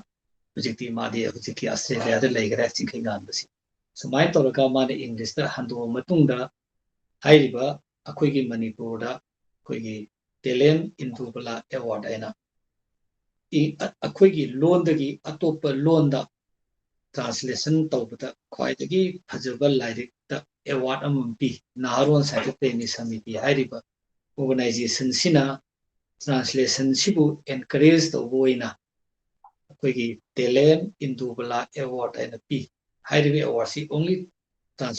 translation gi damutani ada lyric maya translation gi work maya mathang bhan khanar kanda jiki singkhai ngamna handoi ba o labdi gris hai lyric se akoi gi khwaidagi phaba haidi sahi du ki haibu tai adwain toroga hairi ba lyric sida talent indobla award si phangi simal leire adugi matungda aigi marom pangsin mayam si pithriwi mafam khunimti amsali korea sapa japan sapa greece sapa amsapa aigi marum mohon kobum lei imphal college gi ozani masi geology da yamna research to ba magi paper si international level da yamna demand leba kenoni ma na nu mai gondai taw ai Greece ki Athens da international seminar masakadori haina nu mai gondai haina asadudi yam phare Greece da le horiba national library haibisida aigi all of the Greece se Manipuri de moina pawa thoi English de moi khara pawa thokni aduna makoi gi national library sida aigi library se copy khara thamang magadi ai thong nuai khen hai ka mana piro lungera yangera ai thopu ge hai tor mana ai copy manga se pura sat khare copy mana tari pa na ma pu ki bisi adwain toraga hujiki Greece da mana Athens laga mai seminar copy loina lora matungda on national library salaga moki librarian sida हाइरिब लाइसी खुसिने मधुगी खुसिनबगी photo से मान Athens हुजी चाखलबनिना Athens दा मधु photo नम आइगुना थारे अदे आइना पोन खबर दम हापे आइगी नुसीबी ग्रीस की एथेंस की नेशनल लाइब्रेरी यो प्लेन आइना दवाइना खबर दम हापे सुमाय तौर आइगी मरु मोहन सिंह तौरगा ग्रीस की एथेंस दा लेरिबा नेशनल लाइब्रेरी लेरे अदुगी अमुकसु अमुक यूएसए दा अखोइगी केनोसु मोनिकासु लेबिरबनिना अखोइगी वाशिंगटन डीसी दा लेबा अखोइगी library of Congress LOC library of Congress दा हाइरिबा मखोइगी एशिया की यूरोप की तोंगान तोंग सेक्शन मयाम हाइ ले हाइरिबा लाइब्रेरी ऑफ कांग्रेस सिदा आइगी मरु आइगा जानु तिनबा अमगी मनाउनुपा अनिल कौबा अमना तामो की लाइरिक से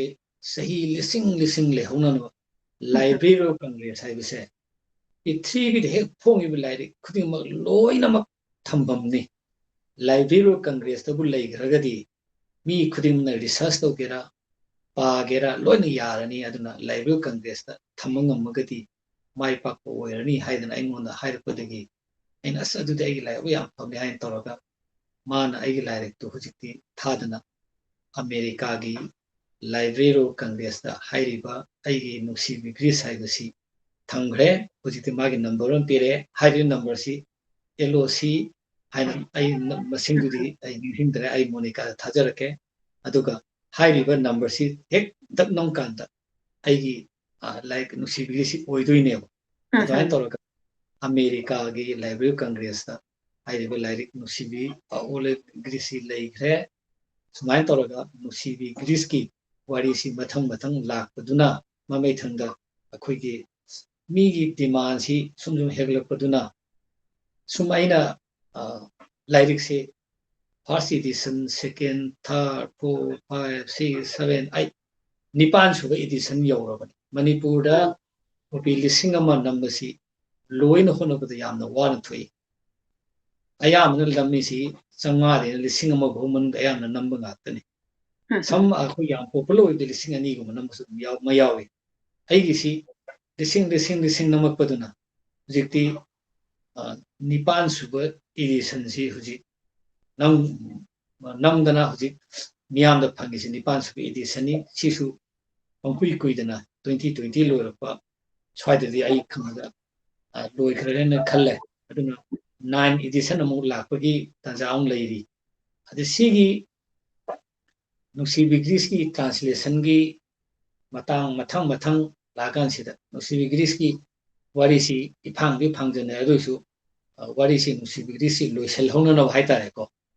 खितंग थमजहौगे अतवाइना यामना पॉपुलर सुम मथंग सुम पॉपुलर ओरकान सिदा अखोइगी साहित्य अकादमी ना आइना साइ ममांग थमजखरे 1972 दा साहित्य अकादमी ना मणिपुरी लैंग्वेज रिकॉग्नाइज तौरो मतंग दा 1973 दगिना 3 4 5 6 सुमाइना लापसिना एवरी ईयर सही खुदिंग अनि खक कांगिबो नतना अतैदी नसी फावबसिना सही खुदिंगी साहित्य अकादमी अवार्ड्स अदुम पिरग लाई हाइदी राइटर अमने इबा लाइरिक टू द एकेडमी अवार्ड्स अदुम फंग लाई अदुबु 2006 दा आइनी जबा मयामना नुसीबीबा आई हाइबगी अर्थदी आइनी इजबा वानी लाइरिक टू दी मियामगिनी सुमाइना नुसीबी ग्रीस हाइबा लाइरिक सी 2006 दा साहित्य अकादमी ना national Sahitya Akademi national award सी आई लाइरिक सी द पीरे ने डिक्लेयर तौरे मतंग अइमोंदा अदुकी मते हराउगी अमुकसु यामना चौथोकचनिङाइ ओइबा अमना 1973 दगिना सुम्पीबा हौरपा अवार्ड मयामसी पोइट्री दा नोवेल दा ड्रामा दा शॉर्ट स्टोरी दा सुमाइना लोइनमक एकेडमी अवार्ड फंखि मातनी लमकोइ वारी ट्रेवेलोग हाइबताइ लमकोइ वारी ददि ngasi फावबा हाइबेति अकाउंट ता हांगदोबु नंगदि आइदी लमकोइ वारी अमता साहित्य अकादमी अवार्ड फंगबन लेखिद्री अदुना नुसीबी ग्रीस हाइबसिना इहान हाना लमकोइ वारी दा अखोइगी एकादमी अवार्ड फंग लाइरी ओइखी अमुक यामना चौथोकचनिङाइ ओइबा अमना हाइरिबा ꯑꯩꯒꯤ ꯂꯥꯏꯔꯤꯛꯁꯤꯒꯤ ꯈ꯭ꯋꯥꯏꯗꯒꯤ ꯃꯔꯨꯑꯣꯏꯕꯗꯤ ꯖ꯭ꯌꯨꯔꯤꯁꯤꯅꯤ ꯂꯥꯏꯔꯤꯛ ꯕꯦꯁ ꯕꯨꯛ ꯑꯃ ꯑꯦꯋꯥꯔꯗ ꯈꯟꯅꯔꯛꯄ ꯃꯇꯝꯗ ꯑꯦꯋꯥꯔꯗ ꯄꯤꯅꯅꯕꯒꯤꯗꯃꯛꯇ ꯈꯟꯅꯔꯛꯄꯒꯤ ꯖ꯭ꯌꯨꯔꯤꯁꯦ ꯈ꯭ꯋꯥꯏꯗꯒꯤ ꯃꯔꯨꯑꯣꯏꯕꯗꯤ ꯁꯦ ꯅꯣꯕꯦꯜ ꯄ꯭ꯔꯥꯏꯖ ꯍꯥꯏꯒꯦꯔꯥ ꯄꯨꯂꯤꯖꯔ ꯄ꯭ꯔꯥꯏꯖ ꯍꯥꯏꯒꯦꯔꯥ ꯄ꯭ꯔꯤꯊꯤꯕꯤꯗ ꯄꯤꯔꯤꯕ ꯇꯣꯉꯥꯟ ꯇꯣꯉꯥꯟꯕ ꯄ꯭ꯔꯥꯏꯖ ꯄꯤꯔꯤ ꯃꯌꯥꯝꯁꯤꯒꯤ ꯖ꯭ꯌꯨꯔꯤꯁꯤꯡꯁꯤ ꯌꯥꯝ ꯃꯔꯨꯑꯣꯏ ꯖ꯭ꯌꯨꯔꯤꯁꯤꯡꯁꯤꯗ ꯌꯥꯝꯅ ꯀꯨꯞꯅ ꯄꯥꯔꯀꯥꯟꯗ ꯃꯁꯤꯗ ꯑꯦꯋꯥꯔꯗ ꯄꯤꯕ ꯌꯥꯔꯦ ꯃꯁꯤꯅ ꯃꯇꯤꯛ ꯆꯥꯔꯦ ꯌꯥꯝ ꯗꯤꯖꯔꯕ ꯑꯣꯏꯔꯦ ꯍꯥꯏꯕꯁꯤ ꯃꯗꯨ ꯂꯧꯒꯗꯧꯔꯤꯅꯤ ꯑꯗꯨꯅ ꯖ꯭ꯌꯨꯔꯤꯁꯤꯡꯁꯤꯅ ꯀꯥꯎꯕ ꯍꯦꯛꯇ ꯄꯥꯁꯜꯂꯒ ꯍꯦꯛꯇ ꯄꯤꯕꯗꯨꯗꯤ ꯍꯌꯦꯡ ꯂꯥꯏꯔꯤꯛꯀꯤ ꯚꯦꯂꯨꯗꯨ ꯌꯥꯎꯔꯝꯗ ꯇꯥꯔꯒꯗꯤ ꯀ꯭ꯋꯥꯂꯤꯇꯤ ꯌꯥꯎꯔꯝꯗ ꯇꯥꯔꯒꯗꯤ ꯑꯦꯀꯥꯗꯃꯤ ꯑꯦꯋꯥꯔꯗ ꯐꯪꯉꯦ ꯍꯥꯏꯔꯒꯁꯨ ꯃꯥꯒꯤ ꯃꯤꯌꯥꯝꯅ ꯄꯥꯝꯅꯕ ꯍꯥꯏꯗꯨ ꯀꯩꯁꯨ ꯑꯣꯏꯔꯣꯏꯗꯣꯏꯅꯤ ꯑꯗꯨꯅ ꯈ꯭ꯋꯥꯏꯗꯒꯤ ꯃꯔꯨꯑꯣꯏꯕꯁꯤ ꯖ꯭ꯌꯨꯔꯤ ꯍꯥꯏꯔꯤꯁꯤꯅꯤ ꯑꯗꯨꯅ ꯑꯩꯒꯤꯗꯤ ꯍꯥꯏꯔꯤꯕ ꯖ꯭ꯌꯨꯔꯤ ꯑꯍꯨꯝꯁꯦ ꯃꯅꯤꯄꯨꯔꯒꯤ ꯈ꯭ꯋꯥꯏꯗꯒꯤ ꯖꯦꯟ ꯍꯥꯏꯇꯥꯔꯦ ꯍꯦꯛꯇ ꯂꯥꯏꯒꯨꯝꯕ ꯑꯩ ꯂꯥꯏꯒꯨꯝꯕꯅ ꯂꯧꯖꯩ ꯃꯇꯝꯁꯤꯗ ꯍꯧꯖꯤꯛꯁꯨ ꯑꯩ ꯂꯥꯏꯅ ꯂꯧꯖꯔꯤ ꯖ꯭ꯌꯨꯔꯤ ꯑꯍꯨꯝꯁꯦ ꯃꯈꯣꯏ ꯑꯍꯨꯝꯅ ꯃꯣꯠ ꯑꯃꯠꯇ ꯑꯣꯏꯅ ꯁꯔꯆꯥꯟ ꯊꯤꯌꯥꯝꯒꯤ ꯅꯨꯡꯁꯤꯕꯤ ꯒ꯭ꯔꯤꯁ ꯍꯥꯏꯕꯁꯤꯅ 2006ꯀꯤ ꯃꯅꯤꯄꯨꯔꯤ ꯂꯦꯡꯒ꯭ꯋꯦꯖꯀꯤ ꯁꯥꯍꯤꯇ꯭ꯌ ꯑꯦꯀꯥꯗꯦꯃꯤ ꯑꯦꯋꯥꯔꯗ ꯄꯤꯕꯗ ꯈ꯭ꯋꯥꯏꯗꯒꯤ ꯃꯇꯤꯛ ꯆꯥꯔ ꯗꯤꯖꯥꯔꯕ ꯑꯣꯏꯅ ꯄꯤꯔꯝꯕ ꯖ꯭ꯌꯨꯔꯤ ꯑꯍꯨꯝꯁꯦ ꯂꯩꯕꯥꯛꯅ ꯃꯁꯛ ꯈꯪꯉꯕ M.K. ꯕꯤꯅꯣꯗꯤꯅꯤ ꯗꯦꯕꯤ ꯑꯅꯤꯁꯨꯕꯗ ꯍꯤꯖꯝ ꯒꯨꯅꯣ ꯑꯍꯨꯝꯁꯨꯕꯗ ꯅꯣꯡꯊꯣꯝꯕꯝ ꯀꯨꯟꯖꯃꯣꯍꯟ ꯍꯥꯏꯔꯤꯕ ꯑꯍꯨꯝꯁꯤꯗꯤ ꯃꯅꯤꯄꯨꯔꯤ ꯁꯥꯍꯤꯇ꯭ꯌꯒꯤꯗꯤ ꯂꯥꯏ ꯉꯥꯛꯇꯅꯤ ꯃꯣꯏ ꯑꯍꯨꯝꯅ ꯃꯣꯠ ꯑꯃꯠꯇ ꯑꯣꯏꯅ ꯍꯥꯏꯌꯦꯒꯤ ꯂꯥꯏꯔꯤꯛꯁꯤꯗ ꯑꯦꯋꯥꯔꯗ ꯄꯤꯔꯝꯕꯗꯣ ꯍꯥꯏꯗꯤ ꯖ꯭ꯌꯨꯔꯤꯁꯤ ꯀꯣꯟꯅ ꯂꯥꯎꯊꯣꯛꯑꯀꯥꯟꯗ ꯃꯈꯣꯏ ꯑꯍꯨꯝ ꯑꯣꯏꯔꯝꯕꯁꯤꯗ ꯑꯩꯉꯣꯟꯗ ꯑꯁ ꯂꯥꯏꯒꯨꯝꯕ ꯑꯍꯨꯝꯁꯤꯅ ꯑꯩꯒꯤ ꯂꯥꯏꯔꯤꯛꯁꯤꯗ ꯄꯤꯕꯤꯔꯦ ꯁꯥꯍꯤꯇ꯭ꯌ ꯑꯦꯀꯥꯗꯃꯤ ꯑꯦꯋꯥꯔꯗꯀꯤ ꯂꯝꯀꯣꯏ ꯋꯥꯔꯤꯗꯁꯨ ꯑꯩꯒꯤꯁꯤꯅ ꯏꯍꯥꯟ ꯍꯥꯟꯅ ꯐꯪꯕꯁꯨ ꯑꯣꯏꯔꯦ ꯍꯥꯏꯗꯅ ꯑꯩꯉꯣꯟꯗ ꯑꯗꯨꯛꯀꯤ ꯃꯇꯤꯛ ꯌꯥꯝꯅ ꯆꯥꯎꯊꯣꯛꯆꯈꯤ ꯑꯗꯨꯃꯥꯏꯅ ꯇꯧꯔꯒ 2006ꯁꯤꯗ ꯑꯩꯒꯤ ꯅꯨꯡꯁꯤꯕꯤ ꯒ꯭ꯔꯤꯁꯁꯤ ꯁꯥꯍꯤꯇ꯭ꯌ ꯑꯦꯀꯥꯗꯃꯤ ꯑꯦꯋꯥꯔꯗ ꯐꯪꯉꯦ ꯁꯤꯒꯤ ꯃꯇꯨꯡꯗ ꯑꯩꯈꯣꯏꯒꯤ ꯃꯅꯤꯄꯨꯔꯒꯤ ꯃꯄꯥꯟꯗ ꯍꯥꯏꯕ ꯇꯥꯏ ꯑꯩꯈꯣꯏꯒꯤ ꯁꯤꯜꯆꯔꯗ ꯑꯁꯥꯝ ꯌꯨꯅꯤꯚꯔꯁꯤꯇꯤꯅ ꯑꯃ ꯂꯩ ꯑꯩꯈꯣꯏꯒꯤ ꯅꯦꯁꯅꯦꯜ ꯑꯩꯈꯣꯏꯒꯤ ꯀꯩꯅꯣ ꯉꯥꯛꯇꯅꯤ ꯅꯦꯁꯅꯦꯜ ꯌꯨꯅꯤꯚꯔꯁꯤꯇꯤ ꯉꯥꯛꯇꯅꯤ ꯂꯩꯔꯤꯁꯤ ꯑꯁꯥꯝꯗ ꯂꯩꯔꯤꯕ ꯑꯁꯥꯝꯒꯤ ꯁꯤꯜꯆꯔꯗ ꯂꯩꯔꯤꯕ ꯑꯁꯥꯝ ꯌꯨꯅꯤꯚꯔꯁꯤꯇꯤꯁꯦ ꯁꯤꯒꯤ ꯃꯅꯤꯄꯨꯔꯤ ꯗꯤꯄꯥꯔꯠꯃꯦꯟ ꯑꯃ ꯍꯥꯡꯗꯣꯛꯏ ꯍꯥꯟꯅꯗꯤ ꯃꯅꯤꯄꯨꯔꯤ ꯌꯨꯅꯤꯚꯔꯁꯤꯇꯤꯗ ꯑꯁꯥꯝꯗꯤ ꯑꯣꯏꯒꯦꯔꯥ ꯇ꯭ꯔꯤꯄꯨꯔꯥꯗꯤ ꯑꯣꯏꯒꯦꯔꯥ ꯃꯣꯏꯅ ꯃꯅꯤꯄꯨꯔꯤ ꯃꯥꯁꯇꯔ ꯇꯝꯅꯤꯡꯕ ꯇꯥꯔꯒꯗꯤ ꯃꯅꯤꯄꯨꯔ ꯌꯨꯅꯤꯚꯔꯁꯤꯇꯤ ꯀꯥꯟꯆꯤꯄꯨꯔꯗ ꯂꯥꯛꯑ ꯃꯣꯏ ꯃꯍꯩ ꯇꯝꯃꯝꯃꯦ ꯑꯗꯨꯕꯨ ꯑꯁꯥꯝ ꯌꯨꯅꯤꯚꯔꯁꯤꯇꯤ ꯁꯤꯜꯆꯔ ꯂꯩꯀꯥꯟꯁꯤꯗ ꯃꯅꯤꯄꯨꯔꯤ ꯗꯤꯄꯥꯔꯠꯃꯦꯟ ꯑꯃ ꯍꯦꯛ ꯍꯥꯡꯗꯣꯛꯄꯗꯒꯤꯗꯤ ꯃꯅꯤꯄꯨꯔꯗꯒꯤ ꯑꯣꯏꯔꯁꯨ ꯑꯁꯥꯝꯗꯒꯤ ꯑꯣꯏꯔꯁꯨ ꯇ꯭ꯔꯤꯄꯨꯔꯥꯗꯒꯤ ꯑꯣꯏꯔꯁꯨ ꯃꯈꯣꯏꯗꯣ ꯍꯥꯏꯔꯤꯕ ꯑꯁꯥꯝ ꯌꯨꯅꯤꯚꯔꯁꯤꯇꯤ ꯆꯠꯂꯒ M.A. ꯃꯅꯤꯄꯨꯔꯤꯁꯤ ꯇꯝꯕ ꯍꯧꯈ꯭ꯔꯦꯕ ꯁꯤꯒꯤ 2010ꯁꯤꯗ ꯃꯈꯣꯏꯒꯤ ꯁꯤꯂꯦꯕꯁ ꯁꯦꯝꯕ ꯃꯇꯝꯗ ꯂꯝꯀꯣꯏ ꯋꯥꯔꯤꯒꯤ ꯇꯣꯉꯥꯟꯕ ꯆꯦꯞꯇꯔ ꯑꯃ ꯑꯩꯈꯣꯏꯒꯤ ꯄꯣꯏꯇ꯭ꯔꯤꯒꯤ ꯄꯣꯔꯁꯟ ꯅꯣꯕꯦꯜꯒꯤ ꯄꯣꯔꯁꯟ ꯃꯥꯏ ꯃꯥꯒꯤ ꯈꯥꯏꯗꯣꯛꯑꯀꯥꯟꯁꯤꯗ ꯂꯝꯀꯣꯏ ꯋꯥꯔꯤꯒꯤ ꯁꯔꯨꯛꯁꯤꯗ ꯑꯩ ꯌꯥꯝ ꯇꯣꯏꯅ ꯍꯥꯏꯔ ꯋꯥꯔꯧꯕꯤꯕꯗꯤ ꯌꯥꯗꯦ ꯁꯨꯃꯥꯏꯅ ꯅꯨꯡꯁꯤꯕꯤ ꯒ꯭ꯔꯤꯁꯁꯤ ꯑꯣꯖꯥ ꯀꯨꯟꯖꯃꯣꯍꯟꯒꯤ ꯁꯣꯚꯤꯌꯦꯠꯀꯤ ꯂꯩꯕꯥꯛꯇ ꯍꯥꯏꯔꯤꯕꯁꯤꯒ ꯑꯩꯍꯥꯛꯅ ꯏꯖꯕ ꯅꯨꯡꯁꯤꯕꯤ ꯒ꯭ꯔꯤꯁ ꯍꯥꯏꯕ ꯂꯥꯏꯔꯤꯛ ꯑꯅꯤꯁꯤ ꯂꯝꯀꯣꯏ ꯋꯥꯔꯤꯒꯤ ꯁꯤꯂꯦꯕꯁꯇ ꯍꯥꯞꯄꯒ 2010ꯗꯒꯤ ꯍꯧꯖꯤꯛ ꯐꯥꯎꯕ M.A. ꯃꯅꯤꯄꯨꯔꯤꯗ ꯍꯧꯖꯤꯛ ꯇꯝꯅꯔꯤ ꯁꯤꯃ ꯅꯨꯡꯁꯤꯕꯤ ꯒ꯭ꯔꯤꯁꯀꯤ ꯃꯥꯒꯤ ꯖꯔꯅꯤꯁꯦ ꯁꯤꯅꯤ ꯑꯩꯅ ꯅꯨꯡꯉꯥꯏꯕ ꯋꯥꯔꯤꯗ ꯑꯩꯅ ꯉꯁꯤ ꯇꯝꯖꯅꯤꯡꯉꯤꯁꯤ ꯃꯌꯥꯝꯗ ꯌꯥꯝꯅ ꯅꯨꯡꯉꯥꯏ ꯃꯁꯤ ꯀꯩꯁꯨ ꯑꯩ ꯍꯥꯏꯔꯒ ꯋꯥꯔꯧꯅꯤꯡꯉꯥꯏ ꯂꯩꯇꯦ ꯑꯩꯈꯣꯏ ꯃꯌꯥꯝꯅ ꯈꯪꯗꯕꯗꯣ ꯉꯁꯤꯒꯤ ꯋꯥꯔꯤꯁꯤꯅ ꯑꯩꯈꯣꯏꯗꯤ ꯂꯥꯏꯔꯤꯛꯇꯨ ꯈꯛꯇꯅꯤ ꯎꯖꯗꯣꯏꯁꯦ ꯂꯥꯏꯔꯤꯛꯇꯨꯒꯤ ꯕꯦꯛꯒ꯭ꯔꯥꯎꯟꯗ ꯍꯥꯏꯕꯤꯔꯤꯕ ꯃꯌꯥꯝꯁꯦ ꯑꯩꯈꯣꯏꯅ ꯌꯥꯝꯅ ꯇꯥꯖꯅꯤꯡꯕꯗꯣ ꯑꯗꯨꯅꯤ ꯑꯗꯨꯒ ꯃꯁꯤꯗ ꯑꯩꯅ ꯔꯤꯐ꯭ꯂꯦꯛ ꯇꯧꯔꯒ ꯍꯥꯏꯕꯗ ꯉꯁꯥꯏꯒꯤ ꯂꯥꯏꯕ꯭ꯔꯦꯔꯤꯗ ꯍꯥꯏꯕ ꯒ꯭ꯔꯤꯁꯇ ꯑꯃꯦꯔꯤꯀꯥꯗ ꯃꯁꯤ ꯑꯅꯤꯁꯤꯗ ꯅꯠꯇꯅ ꯑꯩꯅ ꯄꯥꯝꯖꯕꯗꯤ ꯃꯅꯤꯄꯨꯔꯒꯤ ꯂꯥꯏꯔꯤꯛ ꯏꯕꯁꯤꯡꯁꯦ ꯃꯐꯝ ꯑꯩꯈꯣꯏ ꯃꯅꯤꯄꯨꯔꯒꯤ ꯃꯤꯁꯤꯡꯁꯦ ꯃꯐꯝꯗ ꯂꯩꯔꯕꯅꯤꯅ ꯑꯩꯈꯣꯏꯅ ꯁꯤꯒꯤ ꯂꯥꯏꯔꯤꯛꯁꯦ ꯀꯃꯥꯏꯅ ꯊꯝꯒꯅꯤ ꯍꯥꯏꯅ ꯑꯩꯈꯣই ꯀꯣꯂꯥꯕꯣꯔꯦꯠ ꯇꯧꯃꯤꯟꯅꯕ ꯑꯗꯒꯤ ꯑꯩꯈꯣꯏꯅ ꯂꯥꯏꯔꯤꯛꯁꯦ ꯄꯥꯔꯀꯥꯟꯗ ꯐꯣꯇꯣ ꯑꯃ ꯂꯧꯔꯒ ꯁꯣꯁꯤꯌꯦꯜ ꯃꯤꯗꯤꯌꯥꯗ ꯁꯦꯌꯔ ꯇꯧꯕ ꯑꯗꯨ ꯑꯣꯏꯔꯒꯗꯤ ꯑꯩꯈꯣꯏꯅ ꯈꯪꯗꯕ ꯂꯥꯏꯔꯤꯛꯁꯤꯡꯁꯦ ꯈꯪꯃꯤꯟꯅꯔꯛꯀꯅꯤ ꯍꯥꯏꯅ ꯑꯩꯅ ꯊꯥꯖꯖꯩ ꯑꯗꯨꯅ ꯌꯦꯡꯕꯤꯔꯤꯕ ꯑꯩꯈꯣꯏꯒꯤ ꯂꯤꯁꯅꯔꯁꯤꯡꯅꯁꯨ ꯁꯣꯏꯗꯅ ꯇꯥꯕꯤꯌꯨ ꯑꯩꯈꯣꯏꯒꯤ ꯍꯧꯖꯤꯛ ꯇ꯭ꯔꯥꯟꯁꯂꯦꯇꯦꯗ ꯚꯔꯁꯟꯁꯦ ꯂꯩꯔꯕꯅꯤꯅ ꯑꯩꯈꯣꯏꯒꯤ ꯃꯅꯤꯄꯨꯔꯒꯤ ꯃꯤ ꯈꯛꯇꯪ ꯅꯠꯇꯕ ꯑꯩꯈꯣꯏꯅ ꯊꯥꯏꯅꯗꯒꯤꯗꯤ ꯃꯤ ꯑꯇꯩꯅ ꯏꯕ ꯂꯥꯏꯔꯤꯛꯁꯦ ꯄꯥꯔꯤꯑꯕ ꯍꯧꯖꯤꯛꯁꯨ ꯄꯥꯔꯤ ꯄꯥꯒꯗꯕꯅꯤ ꯂꯥꯏꯔꯤꯛ ꯑꯁꯦ ꯑꯗꯨꯝꯅꯗꯤ ꯑꯣꯏꯔꯒ ꯑꯩꯈꯣꯏ ꯍꯧꯖꯤꯛ ꯃꯅꯤꯄꯨꯔꯒꯤ ꯔꯥꯏꯇꯔ ꯊꯣꯛꯂꯛꯑꯀꯥꯟꯁꯤꯗ ꯏꯕ ꯋꯥꯔꯛꯁꯦ ꯑꯩꯈꯣꯏ ꯃꯌꯥꯝ ꯄ꯭ꯔꯃꯣꯠ ꯇꯧꯃꯤꯟꯅꯁꯤ ꯍꯥꯏꯅ ꯑꯩ ꯊꯝꯖꯒꯦ ꯑꯗꯨꯒ ꯐꯥꯏꯟꯗꯤꯡ ꯗ ꯚꯣꯏꯁꯦꯁꯅꯁꯨ ꯌꯥꯝꯅ ꯑꯩꯈꯣꯏ ꯂꯥꯏꯔꯤꯛ ꯄꯥꯕꯁꯤ ꯑꯩꯈꯣꯏ ꯑꯦꯟꯀꯔꯦꯖ ꯇꯧꯖꯩ ꯉꯁꯥꯏ ꯑꯩꯈꯣꯏꯅ ꯎꯠꯆꯈ꯭ꯔꯦ ꯊꯥꯒꯠꯆꯔꯤꯒꯤ ꯈꯨꯗꯣꯜ ꯑꯗꯨꯗ ꯑꯣ ꯂꯚꯂꯤ ꯒ꯭रीꯁ ꯃꯁꯤ ꯐꯪꯗꯨꯅ ꯂꯩꯔꯕꯅꯤ ꯃꯁꯤꯒꯤ ꯃꯃꯥꯡꯗ ꯑꯩꯈꯣꯏꯅ ꯍꯧꯖꯤꯛ ꯑꯩꯉꯣꯟꯗ ꯌꯧꯔꯒ ꯂꯩꯔꯦ ꯑꯣ ꯂꯚꯂꯤ ꯒ꯭रीꯁꯁꯦ ꯑꯩ ꯉꯥꯏꯔꯒ ꯂꯩꯖꯔꯤ ꯇꯥꯃꯣ ꯁꯣꯃꯤꯔꯣꯏꯅ translate taubiba imasigi boss head onbi sanatombi gi the prince and the political agent masigi book si akoi myam paminara kanda akoina akoi gi comment akoina nungai ba share tauminaba aduga right interaction with the writer natraga translator adugi akoina program ama sinjay 17 December da aduga akoina tamo somiroi ga interaction taujagani soitana yaubiyu akoi myam larik paminabagi culture haiba tareko specifically akoi manipur gi relevant oiba asi tauminasi haina thamjage aduga mathang tarakpada akoina masigi events ahamba oina sinjabane aduga nasi oh lovely grace masigi so akoina mathang tarakpada sinjage haina khanjai aduga interaction se sir na yabiraga di sir su yaubinaba hujiktagi hauna request taujari ai haraulno yazagani ai haraulno yazari masi karigino haraga aina khanbada akoi myam se larik paraga akoina pamjaba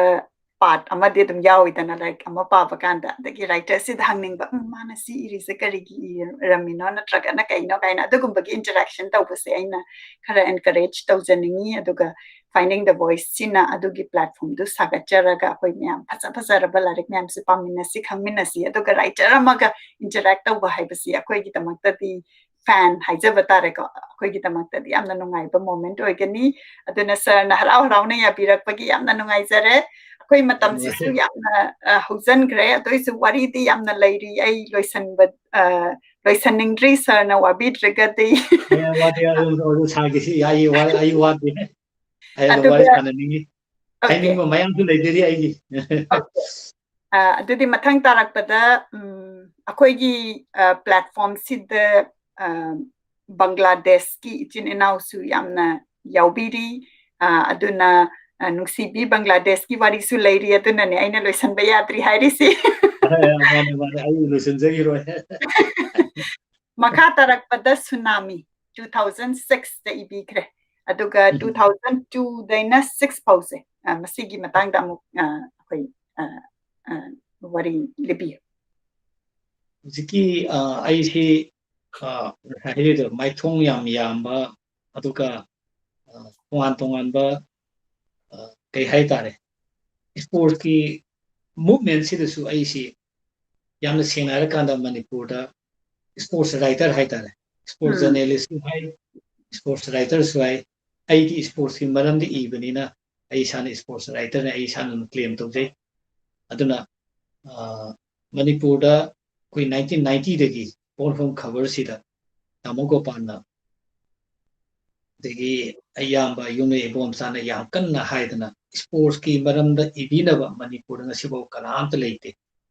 asi phawba sports ki paudi yam tamme aduga sanamda aduna ka re goal adu challe adagi aduna towe adagi aduna champion oire aduna winner oire aduna runners up tare ye haibe singba mayam di akoi dum tai aduga sports ki maramda players ki maramda sanabagi maramda yamna marik chumba commentary di amata pidana ngasi bawamta di thokri mamangda amani khak lerani adusu yam kuidana tokre aduna nangna sports ki maramda khara khangagadi khara hairagadi khara iudana haidana aisi 1990 dagi porfum khabar sida aigi pen yang kun semi Sahitya haidana Sahitya si SAR sar duna Saratchand adagi thi duna Thiyam ni asmaina pen yang kun semi Sahitya ꯑꯗ ꯑꯩꯅ sir ꯊꯤꯕ pen ꯅꯦꯝꯁꯤ ꯃꯈꯥꯗ ꯑꯩꯅ ꯃꯅꯤꯄꯨꯔꯒꯤ ꯍꯦꯛ ꯍꯧꯔꯛꯄꯗꯒꯤ ꯍꯧꯖꯤꯛ ꯐꯥꯎꯒꯤ ꯂꯥꯛꯏꯕ ꯃꯨꯚꯃꯦꯟ ꯃꯌꯥꯝꯁꯦ ꯑꯩꯅ ꯃꯊꯪ ꯃꯊꯪ ꯄꯣꯛꯅꯐꯝ ꯈꯕꯔꯁꯦ ꯁꯔ ꯊꯤꯕ ꯃꯤꯡꯁꯤꯗ ꯑꯗꯨꯝ ꯏꯕ ꯍꯧꯔꯦ ꯁꯤ ꯑꯩꯈꯣꯏꯒꯤ ꯃꯅꯤꯄꯨꯔꯕꯨ ꯄ꯭ꯔꯤꯊꯤꯕꯤꯗ ꯁ꯭ꯄꯣꯔꯠꯁ ꯄ꯭ꯂꯦꯌꯔꯁꯤꯡꯁꯤꯕꯨ ꯃꯅꯤꯄꯨꯔ ꯀꯧꯕ ꯂꯩꯕꯥꯛ ꯑꯃ ꯂꯩꯔꯤ ꯃꯅꯤꯄꯨꯔꯗ ꯄ꯭ꯂꯦꯌꯔ ꯂꯩꯔꯤ ꯍꯥꯏꯕꯁꯤ ꯏꯟꯇ꯭ꯔꯣꯗ꯭ꯌꯨꯁ ꯇꯧꯈꯤꯕ ꯑꯩꯈꯣꯏꯅ ꯃꯤꯁꯇꯔ ꯃꯩꯄꯥꯛ ꯍꯥꯏꯔ ꯈꯪꯅꯕ ꯃꯍꯥꯛꯅ ꯑꯩꯈꯣꯏꯒꯤ ꯃꯅꯤꯄꯨꯔꯁꯤ ꯕꯣꯗꯤ ꯕꯤꯜꯗꯤꯡꯗꯅꯤ ꯑꯗꯨꯅ ꯃꯥꯅ ꯃꯤꯁꯇꯔ ꯏꯟꯗꯤꯌꯥ ꯑꯗꯨꯅ ꯍꯧꯖꯤꯛꯀꯤ ꯃꯥꯅ ꯃꯅꯤꯄꯨꯔꯁꯤ ꯃꯁꯛ ꯇꯥꯛꯈꯤꯕ ꯃꯥꯏ ꯋꯥꯔꯤ ꯑꯗꯒꯤ ꯑꯩꯈꯣꯏꯒꯤ ꯆꯍꯤ 13 ꯃꯅꯤꯄꯨꯔꯒꯤ ꯕꯣꯛꯁꯔ ꯑꯃꯠꯇꯅ ꯃꯅꯤꯄꯨꯔꯒꯤ ꯕꯣꯛꯁꯔ ꯑꯃꯠꯇꯅ ꯑꯩꯈꯣꯏꯒꯤ ꯑꯦꯁꯤꯌꯥꯟ ꯒꯦꯝꯁ ꯍꯥꯏꯕꯁꯤꯗ ꯒꯣꯜ ꯃꯦꯗꯜ ꯂꯧꯕ ꯉꯝꯗꯕ ꯌꯥꯎꯕꯗꯤ ꯌꯥꯎꯔꯒ ꯃꯦꯗꯜ ꯂꯧꯕꯗꯤ ꯉꯝꯗꯕ ꯁꯤꯒꯤ ꯑꯋꯥꯕ ꯗ꯭ꯔꯥꯎ ꯊꯣꯛꯄ ꯏꯀꯪ ꯊꯣꯛꯄ ꯃꯦꯗꯜ ꯗ꯭ꯔꯥꯎ ꯊꯣꯛꯑꯦꯅ ꯃꯇꯝꯗ ꯍꯥꯏꯅꯩ ꯃꯦꯗꯜ ꯏꯀꯪ ꯊꯣꯛꯑꯦ ꯁꯤ ꯃꯇꯝꯁꯤꯗ ꯗꯤꯡꯀꯨ ꯀꯧꯕ ꯑꯣꯔꯐꯥꯅꯦꯖ ꯍꯣꯝꯗ ꯂꯩꯕ ꯑꯃꯅ ꯊꯣꯔꯛꯑꯒ ꯍꯧꯖꯤꯛꯀꯤ ꯑꯦꯁꯤꯌꯥꯟ ꯒꯦꯝꯁ 1998ꯗ ꯄꯥꯡꯊꯣꯛꯄ ꯕꯦꯡꯀꯣꯛ ꯑꯦꯁꯤꯌꯥꯟ ꯒꯦꯝꯁꯁꯤꯗ ꯃꯥꯅ ꯁꯔꯨꯛ ꯌꯥꯔꯒ ꯒꯣꯜ ꯃꯦꯗꯜ ꯂꯧꯔꯛꯄ ꯃꯗꯨꯒꯤ ꯋꯥꯔꯤ ꯃꯌꯥꯝ ꯃꯗꯨ ꯑꯩꯅ ꯐꯖꯅ ꯏꯕ ꯃꯦꯔꯤ ꯀꯣꯝ ꯊꯣꯔꯛꯈꯤꯕꯒꯤ ꯑꯗꯒꯤ ꯇꯣꯉꯥꯟ ꯇꯣꯡꯕ ꯑꯗꯒꯤ ꯃꯇꯝꯁꯤꯗ ꯍꯧꯖꯤꯛꯐꯥꯎ ꯍꯥꯏꯅꯔꯤ ꯕꯥꯎꯁꯤꯡ ꯑꯣꯏꯅꯥꯅ ꯕꯥꯎꯁꯤꯡ ꯑꯣꯏꯅꯥ ꯂꯩꯔꯤ ꯕꯥꯎꯁꯤꯡ ꯑꯣꯏꯅꯥꯁꯤ ꯀꯔꯤꯅꯣ ꯃꯥꯁꯨ ꯃꯁꯥꯃꯛꯁꯨ ꯕꯣꯛꯁꯔ ꯑꯃꯅꯤ ꯑꯗꯨꯕꯨ ꯕꯥꯎꯁꯤꯡ ꯑꯣꯏꯅꯥ ꯂꯩꯔꯦꯅ ꯇꯨꯔꯤꯁꯤ ꯀꯔꯤꯅꯣ ꯑꯗꯨꯅ ꯍꯧꯖꯤꯛ ꯐꯥꯎꯕ ꯕꯥꯎꯁꯤꯡ ꯑꯣꯏꯅꯥ ꯇꯥꯔ ꯇꯣꯛꯀꯅꯤꯀꯣ ꯀꯥꯏꯅ ꯍꯥꯏꯔꯤꯁꯤ ꯍꯧꯖꯤꯛ ꯐꯥꯎꯕ ꯃꯁꯤ ꯋꯥꯔꯤꯁꯤ ꯂꯩꯔꯤ ꯁꯤꯒꯨꯝꯕꯒꯤ ꯋꯥꯔꯤ ꯃꯌꯥꯝꯁꯦ ꯑꯩꯈꯣꯏꯗ ꯌꯥꯝꯅ ꯂꯩꯔꯝꯃꯦ ꯑꯗꯨꯕꯨ ꯊꯤꯔꯒ ꯏꯕꯒꯤ ꯆꯥꯡꯁꯤꯗꯤ ꯌꯥꯝꯅ ꯋꯥꯠꯂꯦ ꯑꯗꯨꯅ ꯑꯩꯈꯣꯏꯗ ꯃꯅꯤꯄꯨꯔꯒꯤ ꯄ꯭ꯂꯦꯌꯔꯁꯤꯡꯒꯤ ꯃꯔꯝꯗ ꯁ꯭ꯄꯣꯔꯠꯁ ꯃꯨꯚꯃꯦꯟꯒꯤ ꯃꯇꯥꯡꯗ ꯑꯋꯥꯠꯄ ꯃꯌꯥꯝꯁꯦ ꯑꯩꯅ ꯇꯥꯃꯣ ꯒꯣꯄꯥꯜ ꯑꯗꯒꯤ ꯌꯨꯝꯂꯩꯔꯩꯕ ꯇꯥꯏꯕꯪꯆꯥꯁꯤꯅ ꯃꯦꯟꯈꯠꯅꯕ ꯍꯣꯠꯅꯧ ꯍꯥꯏꯅ ꯇꯧꯕꯗꯤ ꯃꯈꯣꯏꯅ ꯑꯩꯉꯣꯟꯗ ꯊꯧꯅꯥ ꯍꯥꯞꯄꯤꯕꯗꯒꯤ ꯑꯩꯅ ꯁꯔ ꯊꯤꯕ ꯃꯤꯡꯁꯤ ꯇꯧꯔꯒ ꯊꯥ ꯑꯃꯒꯤ ꯃꯅꯨꯡꯗ ꯑꯃꯨꯛꯄꯨ ꯑꯣꯏꯔꯁꯨ ꯑꯅꯤꯒꯤ ꯃꯅꯨꯡꯗ ꯑꯃꯨꯛꯄꯨ ꯑꯣꯏꯔꯁꯨ ꯑꯩꯅ ꯑꯗꯨꯃꯥꯏꯅ ꯇꯧꯔꯒ ꯍꯧꯖꯤꯛꯀꯤ ꯁ꯭ꯄꯣꯔꯠꯁꯀꯤ ꯑꯥꯔꯇꯤꯀꯜꯁꯤ ꯃꯊꯪ ꯏꯕꯅꯤ ꯁꯤ ꯏꯕꯁꯤꯒꯤ ꯃꯇꯨꯡꯗꯒꯤꯗꯤ ꯃꯌꯥꯝꯅ ꯁꯔ ꯊꯤꯒꯤ ꯈꯨꯏꯁꯤꯗꯤ ꯑꯇꯩꯒ ꯁꯨꯃꯥꯟ ꯃꯥꯟꯅꯗꯦ ꯄꯥꯕ ꯌꯥꯝ ꯅꯨꯡꯉꯥꯏꯅ ꯗꯤꯃꯥꯟꯁꯤ ꯌꯥꯝ ꯂꯥꯛꯑꯦ ꯄꯣꯛꯅꯐꯝ ꯈꯕꯔꯁꯤꯗ ꯑꯩꯈꯣꯏꯒꯤ ꯁꯔ ꯊꯤꯒꯤ ꯑꯥꯔꯇꯤꯀꯜꯁꯤ ꯃꯈꯜ ꯃꯊꯦꯜ ꯁꯤꯁꯤ ꯃꯤꯠ ꯇꯧꯔꯦ ꯆꯨꯔꯥꯆꯥꯟ ꯁꯤꯁꯤ ꯃꯤꯠ ꯍꯥꯏꯕꯅꯤ ꯆꯨꯔꯥꯆꯥꯟ ꯇ꯭ꯔꯣꯐꯤ ꯆꯨꯔꯥꯆꯥꯟ ꯃꯤꯠꯁꯤ ꯁꯤꯁꯤ ꯃꯤꯠꯁꯤꯗ ꯃꯅꯤꯄꯨꯔꯒꯤ ꯈ꯭ꯋꯥꯏꯗꯒꯤ ꯆꯥꯎꯕ ꯐꯨꯠꯕꯣꯜꯒꯤ ꯇꯨꯔꯅꯥꯃꯦꯟ ꯑꯃꯅꯤ ꯃꯅꯤꯄꯨꯔꯗ ꯁꯤꯁꯤ ꯃꯤꯠ ꯍꯥꯏꯕꯗꯤ ꯇꯥꯔꯒ ꯀꯔꯤꯅꯣ ꯀꯔꯝ ꯀꯥꯟꯗ ꯍꯧꯔꯛꯈꯤ ꯀꯅꯥꯅ ꯃꯁꯤ ꯗꯣꯅꯔ ꯑꯣꯏ ꯃꯁꯤ ꯁ꯭ꯄꯣꯟꯁꯔꯅ ꯀꯃꯥꯏꯅ ꯇꯧꯏ ꯍꯥꯏꯕꯁꯤ ꯋꯥꯔꯤ ꯃꯌꯥꯝꯁꯦ ꯑꯩꯅ ꯂꯦꯞꯇꯅ ꯏꯔꯒ ꯃꯗꯒꯤ ꯅꯨꯡꯇꯤꯒꯤ ꯁꯦ ꯉꯁꯤꯅ ꯇ꯭ꯔꯥꯎꯒ ꯌꯪ ꯐꯤꯖꯤꯀꯦꯜ ꯁꯥꯟꯅꯔ ꯂꯧꯔꯣ ꯅꯣꯡꯉꯥꯜꯂꯒ ꯅꯤꯁꯥꯒ ꯑꯩꯈꯣꯏꯒꯤ ꯏꯁꯇꯔꯟꯒ ꯁꯥꯟꯅꯔ ꯂꯧꯔꯣ ꯇꯤꯝ ꯁꯥꯟꯅꯔꯤꯕꯁꯤꯡꯁꯦ ꯑꯩꯅ ꯃꯦꯠꯁꯁꯤ ꯍꯦꯛ ꯍꯧꯗꯤ ꯂꯣꯏꯕꯁꯤ ꯌꯦꯡꯉꯒ ꯄ꯭ꯔꯦꯁꯇ ꯄꯨꯂꯞ ꯍꯜꯂꯛꯑꯒ ꯉꯁꯤꯒꯤ ꯁꯥꯟꯅꯔꯤꯕ ꯃꯦꯠꯁꯇꯨꯒꯤ ꯑꯦꯅꯥꯂꯥꯏꯁꯤꯁ ꯐꯖꯅ ꯇꯧꯔ ꯅꯣꯡꯉꯥꯜꯂꯒ ꯐꯣꯡ ꯀꯥꯟꯗ ꯅꯨꯡꯇꯤꯒꯤ ꯄꯥꯗꯣꯏꯅꯤ ꯃꯤꯁꯤ ꯑꯩꯈꯣꯏꯒꯤ ꯈꯕꯔ ꯄꯥꯔꯤꯁꯤꯡꯁꯤꯅ ꯑꯗꯨꯅ ꯁꯤꯁꯤ ꯃꯤꯠꯀꯤ ꯀꯥꯎꯟ ꯗꯥꯎꯟ ꯇꯧꯕꯤ ꯑꯗꯒꯤ ꯑꯩꯈꯣꯏꯒꯤ ꯃꯅꯤꯄꯨꯔꯗ 1999ꯗ ꯐꯦꯕꯋꯥꯔꯤ ꯇꯧꯈꯤꯕ ꯑꯩꯈꯣꯏꯒꯤ